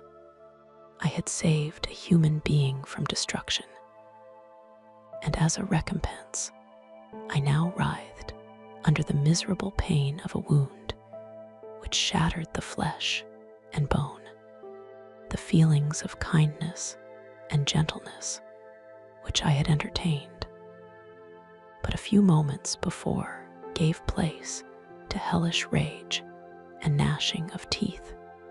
Inflamed by pain, I vowed eternal hatred and vengeance to all mankind. But the agony of my wound overcame me, my pulses paused, and I fainted. For some weeks, I led a miserable life in the woods, endeavoring to cure the wound which I had received.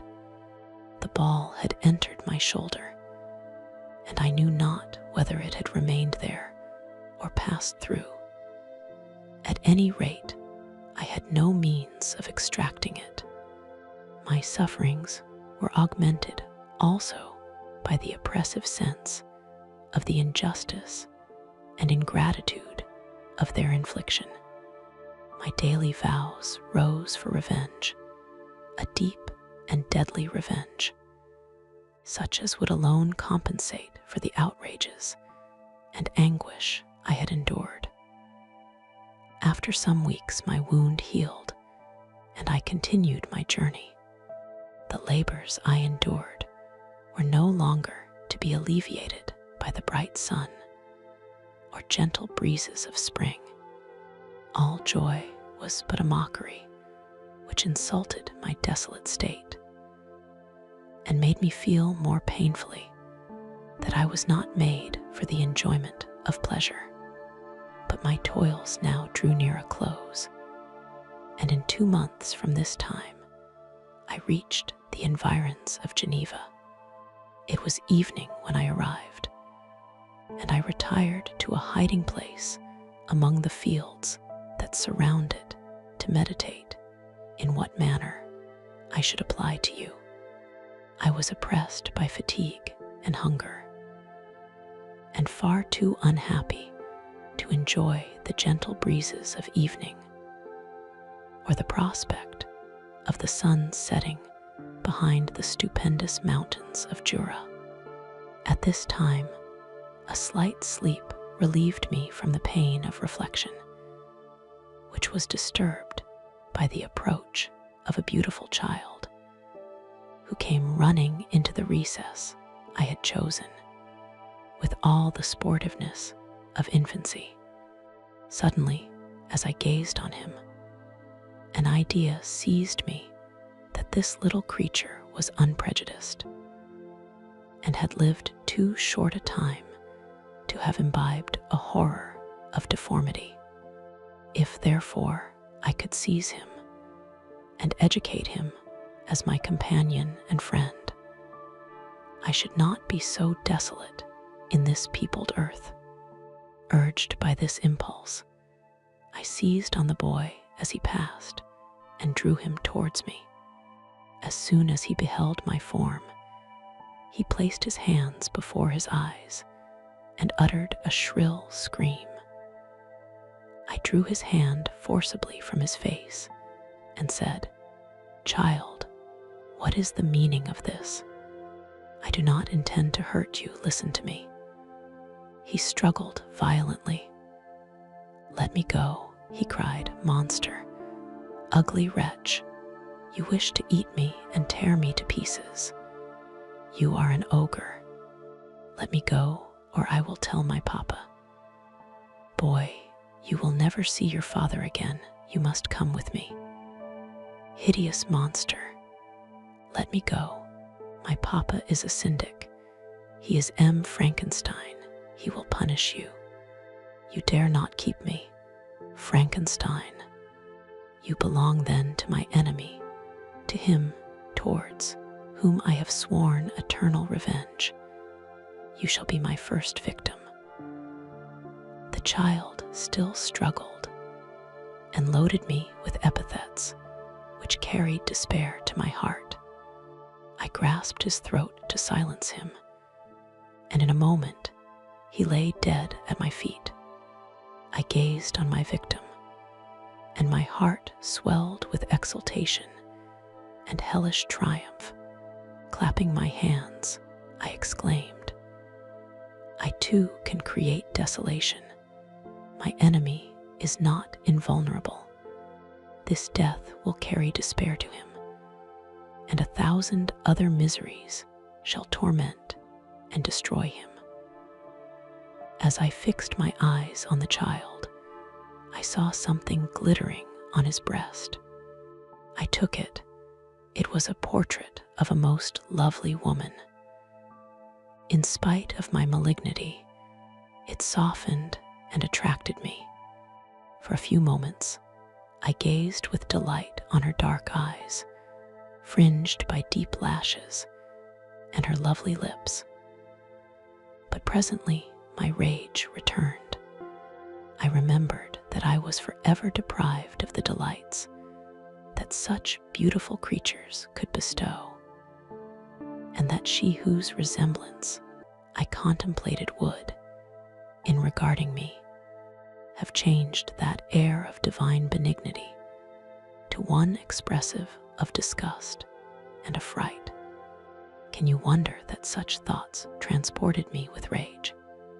I only wonder that at that moment, instead of venting my sensations in exclamations and agony, I did not rush among mankind and perish in the attempt to destroy them.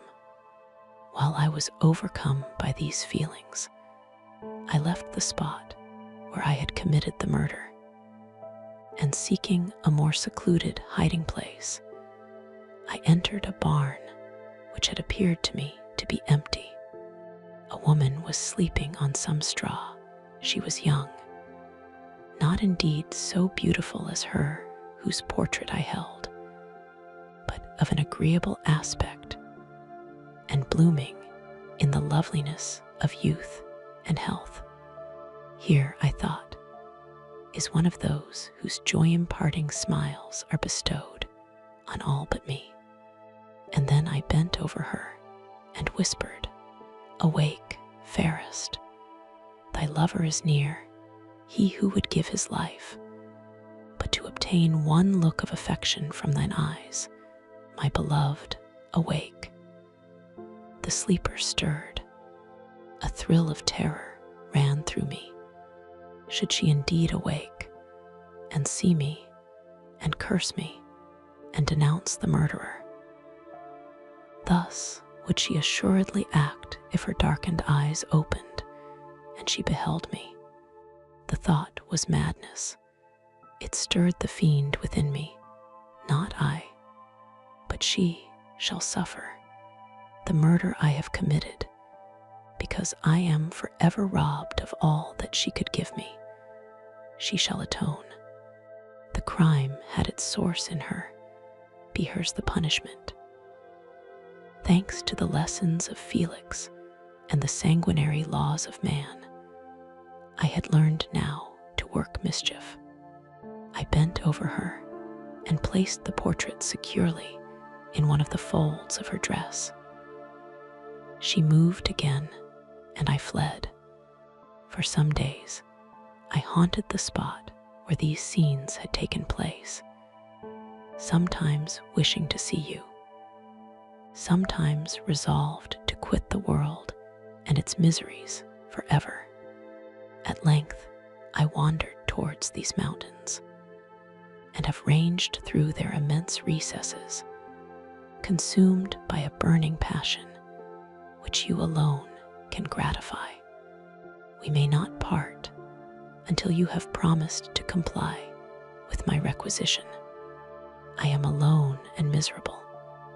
Man will not associate with me, but one as deformed and horrible as myself would not deny herself to me. My companion must be of the same species and have the same defects. This being you must create. The being finished speaking and fixed his looks upon me in the expectation of a reply. But I was bewildered, perplexed, and unable to arrange my ideas sufficiently to understand the full extent of his proposition. He continued, "You must create a female for me with whom I can live in the interchange of those sympathies necessary for my being. This you alone can do, and I demand it of you as a right which you must not refuse to concede." The latter part of his tale had kindled anew in me the anger that had died away, while he narrated his peaceful life among the cottagers, and as he said this, I could no longer suppress the rage that burned within me. "I do refuse it," I replied, "and no torture shall ever extort a consent from me. You may render me the most miserable of men, but you shall never make me base in my own eyes. Shall I create another like yourself, whose joint wickedness might desolate the world? Begone. I have answered you. You may torture me, but I will never consent." "You are in the wrong," replied the fiend, "and instead of threatening, I am content to reason with you. I am malicious because I am miserable. Am I not shunned and hated by all mankind? You, my creator, would tear me to pieces and triumph. Remember that. And tell me why I should pity man more than he pities me. You would not call it murder if you could precipitate me into one of those ice rifts and destroy my frame, the work of your own hands. Shall I respect man when he condemns me? Let him live with me in the interchange of kindness. And instead of injury, I would bestow every benefit upon him with tears of gratitude at his acceptance. But that cannot be. The human senses are insurmountable barriers to our union. Yet mine shall not be the submission of abject slavery. I will revenge my injuries. If I cannot inspire love, I will cause fear, and chiefly towards you, my archenemy, because my creator, do I swear inextinguishable hatred. Have a care. I will work at your destruction, nor finish until I desolate your heart, so that you shall curse the hour of your birth. A fiendish rage animated him as he said this. His face was wrinkled into contortions too horrible for human eyes to behold. But presently he calmed himself and proceeded. "I intended to reason. This passion is detrimental to me, for you do not reflect that you are the cause of its excess. If any being felt emotions of benevolence towards me, I should return them 100 and 100-fold. For that one creature's sake, I would make peace with the whole kind, but I now indulge in dreams of bliss that cannot be realized. What I ask of you is reasonable and moderate. I demand a creature of another sex, but as hideous as myself. The gratification is small, but it is all that I can receive, and it shall content me. It is true, we shall be monsters, cut off from all the world, but on that account we shall be more attached to one another. Our lives will not be happy, but they will be harmless and free from the misery I now feel. Oh, my Creator, make me happy. Let me feel gratitude towards you for one benefit. Let me see that I excite the sympathy of some existing thing. Do not deny me my request." I was moved. I shuddered when I thought of the possible consequences of my consent. but I felt that there was some justice in his argument.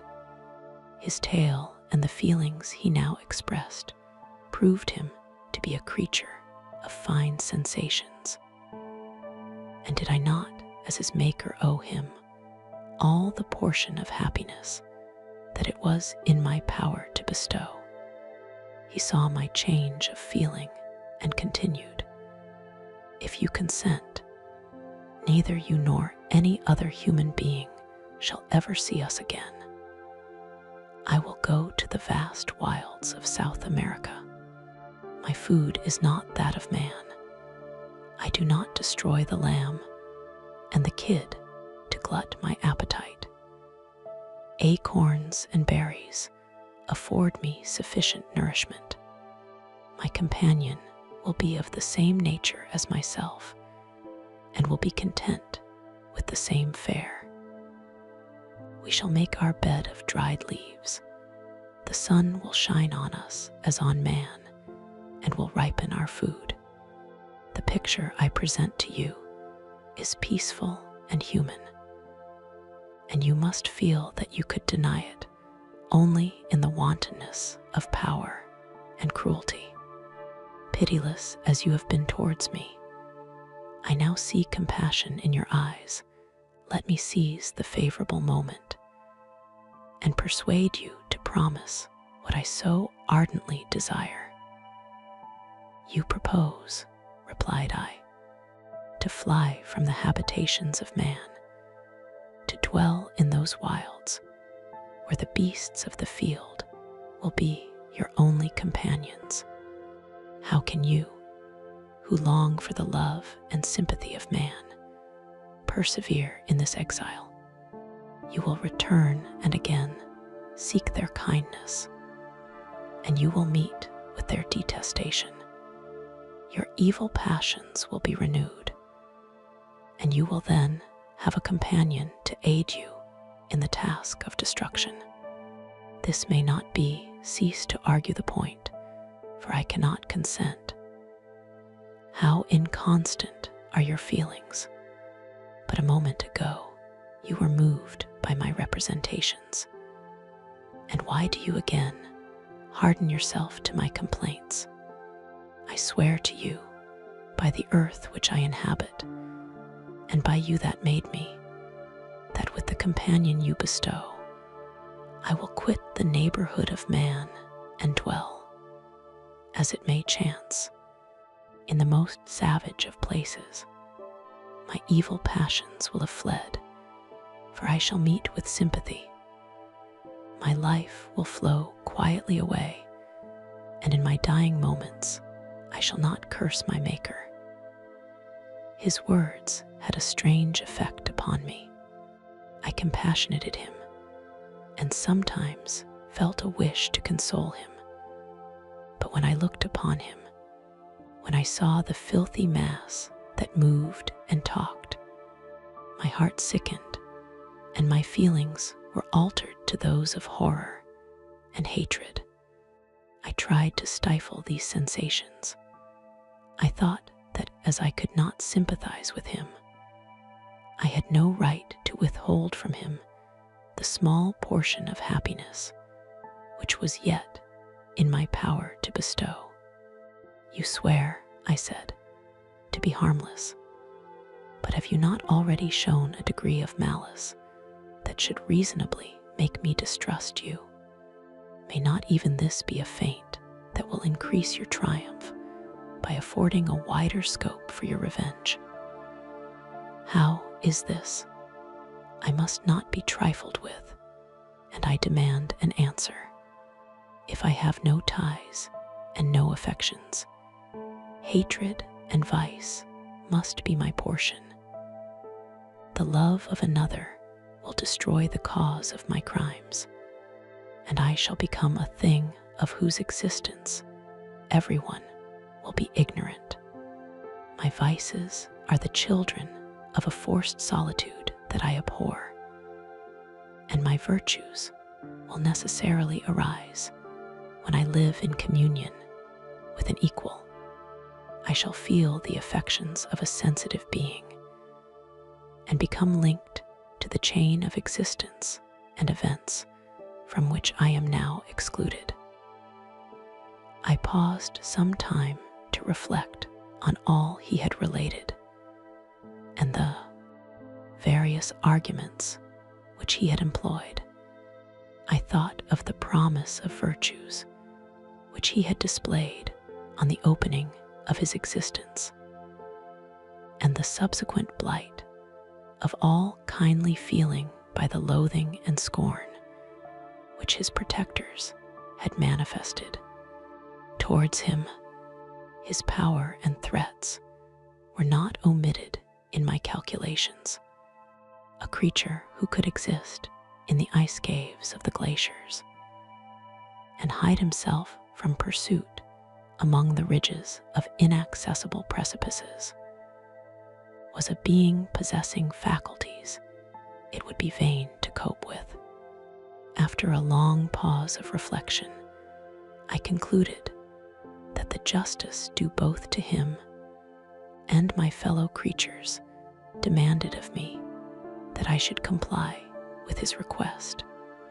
Turning to him, therefore, I said, "I consent to your demand, on your solemn oath to quit Europe forever, and every other place in the neighborhood of man, as soon as I shall deliver into your hands a female who will accompany you in your exile." "I swear," he cried, "by the sun, and by the blue sky of heaven, and by the fire of love that burns my heart, that if you grant my prayer, while they exist, you shall never behold me again. Depart to your home and commence your labors. I shall watch their progress with unutterable anxiety, and fear not, but that when you are ready, I shall appear." Saying this, he suddenly quitted me, fearful, perhaps, of any change in my sentiments. I saw him descend the mountain with greater speed than the flight of an eagle, and quickly lost among the undulations of the sea of ice.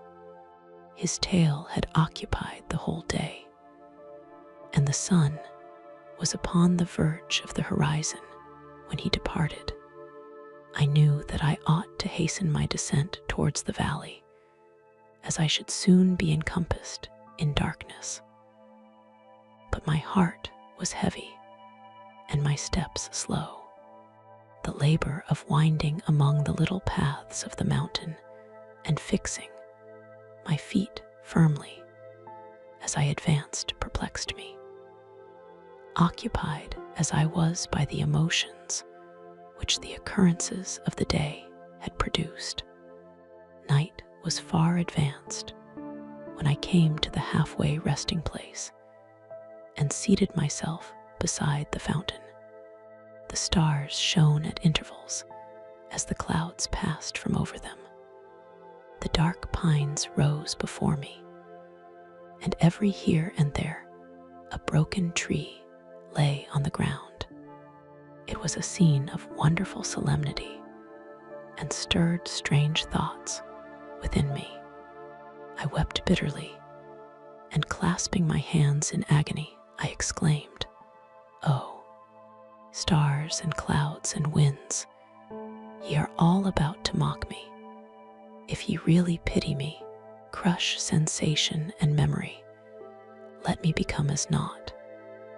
But if not, depart, depart, and leave me in darkness." These were wild and miserable thoughts, but I cannot describe to you how the eternal twinkling of the stars weighed upon me, and how I listened to every blast of wind as if it were a dull, ugly siroc on its way to consume me. Morning dawned before I arrived at the village of Chamonix. I took no rest, but returned immediately to Geneva. Even in my own heart, I could give no expression to my sensations. They weighed on me with a mountain's weight, and their excess destroyed my agony beneath them. Thus I returned home, and entering the house, presented myself to the family. My haggard and wild appearance awoke intense alarm, but I answered no question. Scarcely did I speak. I felt as if I were placed under a ban, as if I had no right to claim their sympathies, as if nevermore might I enjoy companionship with them. Yet even thus I loved them to adoration, and to save them, I resolved to dedicate myself to my most abhorred task. The prospect of such an occupation made every other circumstance of existence pass before me like a dream. And that thought only had to me the reality of life. Day after day, week after week, passed away on my return to Geneva, and I could not collect the courage to recommence my work. I feared the vengeance of the disappointed fiend. Yet, I was unable to overcome my repugnance to the task which was enjoined me. I found that I could not compose a female without again devoting several months to profound study and laborious disquisition. I had heard of some discoveries having been made by an English philosopher, the knowledge of which was material to my success, and I sometimes thought of obtaining my father's consent to visit England for this purpose. But I clung to every pretense of delay, and shrank from taking the first step in an undertaking whose immediate necessity began to appear less absolute to me. A change indeed had taken place in me. My health, which had hitherto declined, was now much restored, and my spirits, when unchecked by the memory of my unhappy promise, rose proportionably. My father saw this change with pleasure, and he turned his thoughts towards the best method of eradicating the remains of my melancholy, which every now and then would return by fits, and with a devouring blackness overcast the approaching sunshine. At these moments, I took refuge in the most perfect solitude. I passed whole days on the lake alone in a little boat, watching the clouds and listening to the rippling of the waves, silent and listless. But the fresh air and bright sun seldom failed to restore me to some degree of composure. And on my return, I met the salutations of my friends with a readier smile and a more cheerful heart. It was after my return from one of these rambles that my father, calling me aside, thus addressed me: "I am happy to remark, my dear son, that you have resumed your former pleasures, and seem to be returning to yourself. And yet you are still unhappy, and still avoid our society." For some time I was lost in conjecture as to the cause of this, but yesterday an idea struck me, and if it is well founded, I conjure you to avow it. Reserve on such a point would be not only useless, but draw down treble misery on us all. I trembled violently at his exordium, and my father continued: "I confess, my son, that I have always looked forward to your marriage with our dear Elizabeth as the tie of our domestic comfort and the stay of my declining years. You were attached to each other from your earliest infancy. You studied together and appeared, in dispositions and tastes, entirely suited to one another.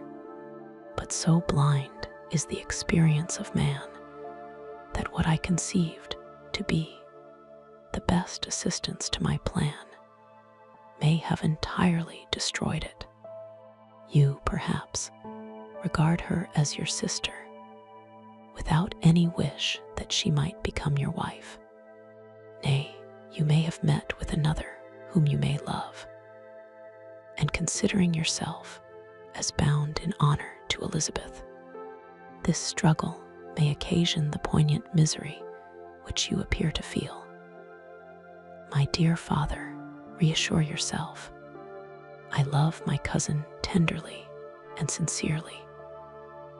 I never saw any woman who excited, as Elizabeth does, my warmest admiration and affection. My future hopes and prospects are entirely bound up in the expectation of our union. The expression of your sentiments of this subject, my dear Victor, gives me more pleasure than I have for some time experienced. If you feel thus, we shall assuredly be happy, however present events may cast a gloom over us. But it is this gloom which appears to have taken so strong a hold of your mind that I wish to dissipate. Tell me, therefore, whether you object to an immediate solemnization of the marriage. We have been unfortunate, and recent events have drawn us from that everyday tranquility befitting my years and infirmities. You are younger, yet I do not suppose, possessed as you are of a competent fortune, that an early marriage would at all interfere with any future plans of honor and utility that you may have formed. Do not suppose, however, that I wish to dictate happiness to you, or that a delay on your part would cause me any serious uneasiness. Interpret my words with candor and answer me, I conjure you, with confidence and sincerity. I listened to my father in silence and remained for some time incapable of offering any reply. I revolved rapidly in my mind a multitude of thoughts and endeavored to arrive at some conclusion. Alas, to me, the idea of an immediate union with my Elizabeth was one of horror and dismay. I was bound by a solemn promise which I had not yet fulfilled and dared not break. Or if I did, what manifold miseries might not impend over me and my devoted family? Could I enter into a festival with this deadly weight yet hanging round my neck and bowing me to the ground? I must perform my engagement and let the monster depart with his mate before I allowed myself to enjoy the delight of a union from which I expected peace.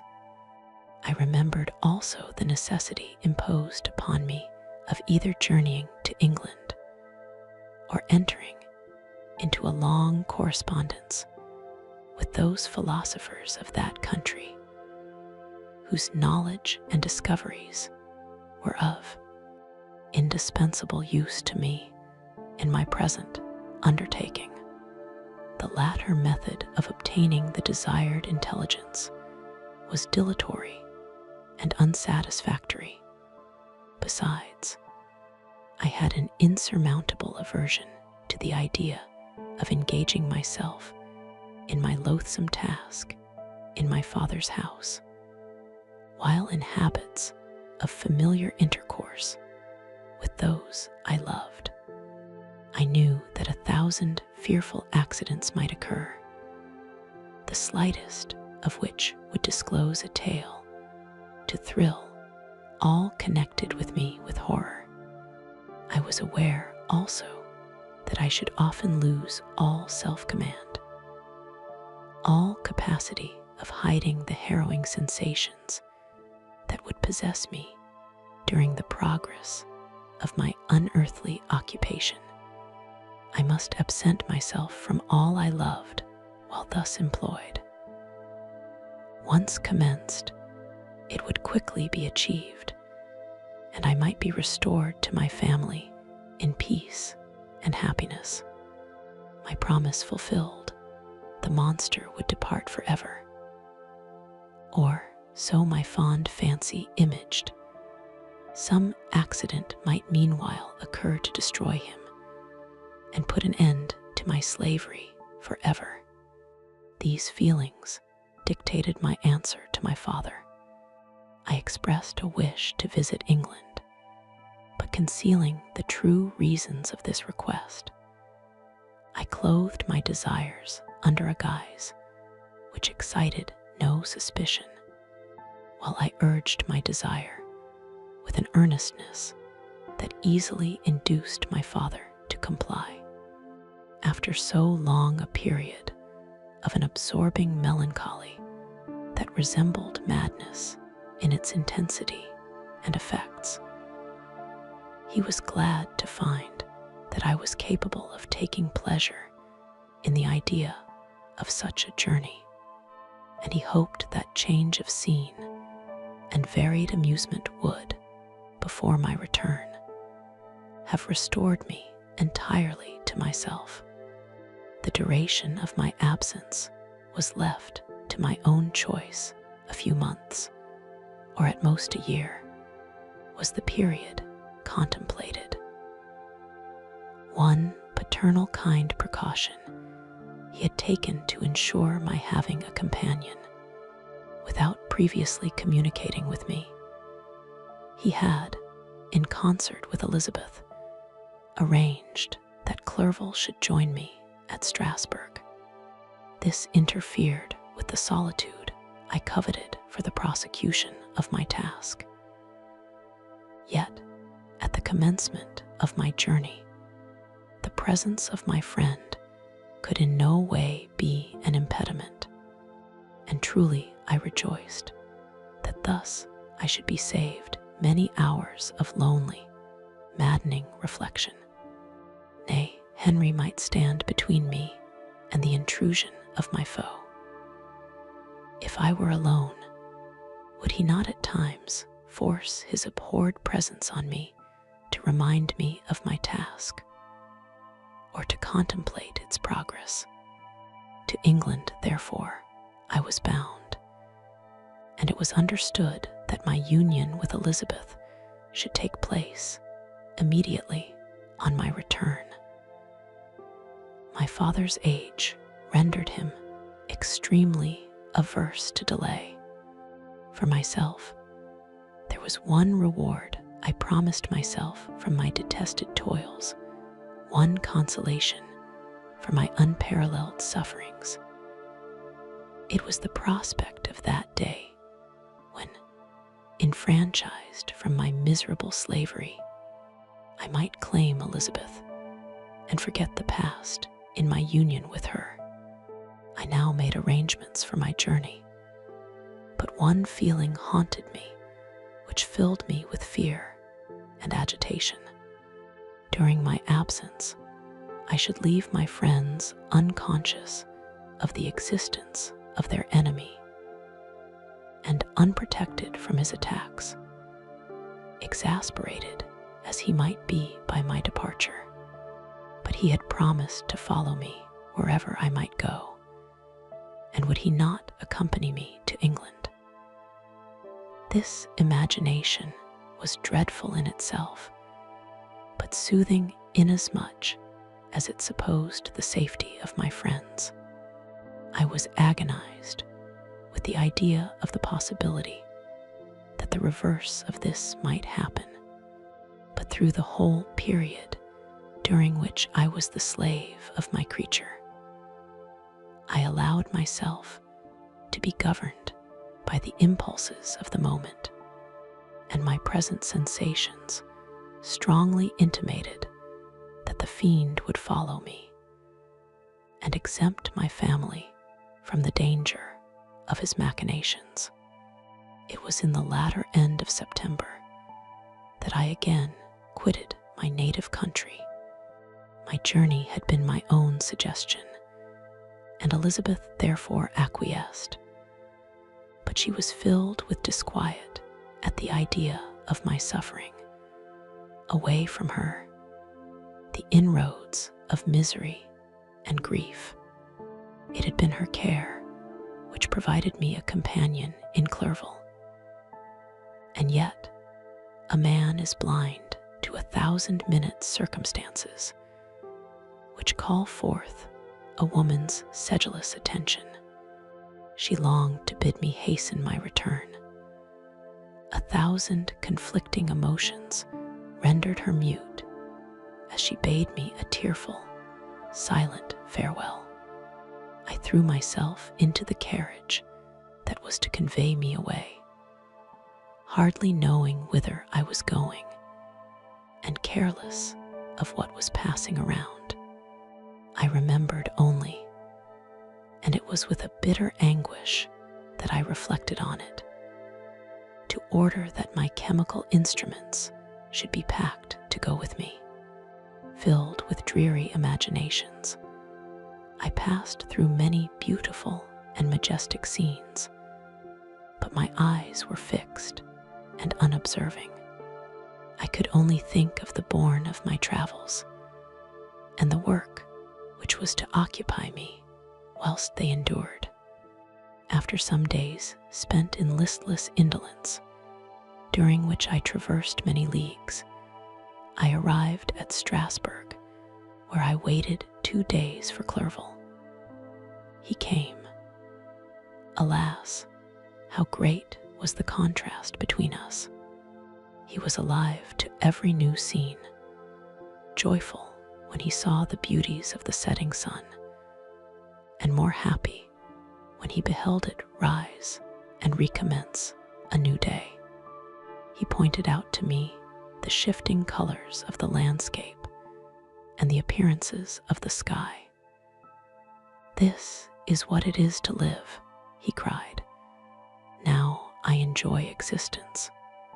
But you, my dear Frankenstein, wherefore are you desponding and sorrowful?" In truth, I was occupied by gloomy thoughts, and neither saw the descent of the evening star nor the golden sunrise reflected in the Rhine. And you, my friend, would be far more amused with the journal of Clerval, who observed the scenery with an eye of feeling and delight, than in listening to my reflections. I, a miserable wretch, haunted by a curse that shut up every avenue to enjoyment. We had agreed to descend the Rhine in a boat from Strasbourg to Rotterdam, whence we might take shipping for London.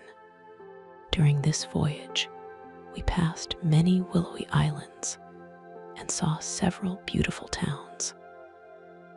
We stayed a day at Mannheim, and on the 5th from our departure from Strasbourg, arrived at Mainz. The course of the Rhine below Mainz becomes much more picturesque. The river descends rapidly and winds between hills, not high, but steep and of beautiful forms. We saw many ruined castles standing on the edges of precipices, surrounded by black woods, high and inaccessible. This part of the Rhine, indeed, presents a singularly variegated landscape.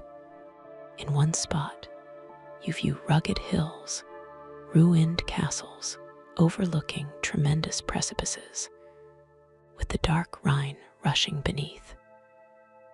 And on the sudden turn of a promontory, flourishing vineyards with green sloping banks, and a meandering river and populous towns occupy the scene. We traveled at the time of the vintage, and heard the song of the laborers as we glided down the stream. Even I, depressed in mind, and my spirits continually agitated by gloomy feelings, even I was pleased. I lay at the bottom of the boat, and as I gazed on the cloudless blue sky, I seemed to drink in a tranquility to which I had long been a stranger. And if these were my sensations, who can describe those of Henry?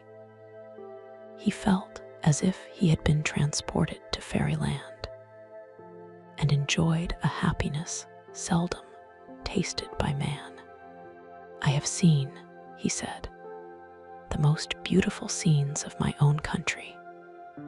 I have visited the lakes of Lucerne and Uri, where the snowy mountains descend almost perpendicularly to the water, casting black and impenetrable shades, which would cause a gloomy and mournful appearance were it not for the most verdant islands that relieve the eye by their gay appearance. I have seen this lake agitated by a tempest, when the wind tore up whirlwinds of water and gave you an idea of what the waterspout must be on the great ocean, and the waves dash with fury the base of the mountain, where the priest and his mistress were overwhelmed by an avalanche, and where their dying voices are still said to be heard amid the pauses of the nightly wind. I have seen the mountains of La Vallée and the Pays de Vaud, but this country, Victor, pleases me more than all those wonders. The mountains of Switzerland are more majestic and strange, but there is a charm in the banks of this divine river that I never before saw equaled. Look at that castle which overhangs yon precipice, and that also on the island, almost concealed amongst the foliage of those lovely trees. And now that group of laborers coming from among their vines, and that village half hid in the recess of the mountain. Oh, surely the spirit that inhabits and guards this place has a soul more in harmony with man than those who pile the glacier or retire to the inaccessible peaks of the mountains of our own country. Clerval, beloved friend, even now it delights me to record your words and to dwell on the praise of which you are so eminently deserving. He was a being formed in the very poetry of nature.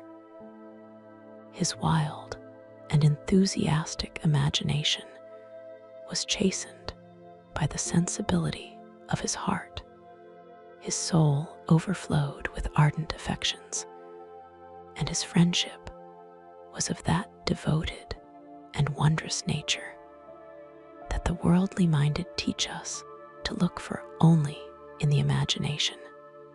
But even human sympathies were not sufficient to satisfy his eager mind. The scenery of external nature, which others regard only with admiration, he loved with ardor. The sounding cataract haunted him like a passion.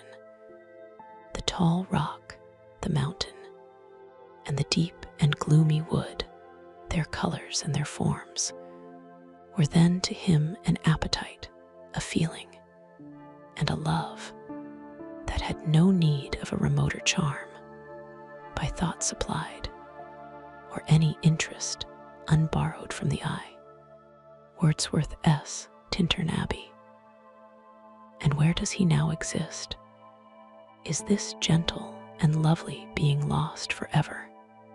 Has this mind, so replete with ideas, imaginations fanciful and magnificent, which formed a world whose existence depended on the life of its creator, Has this mind perished?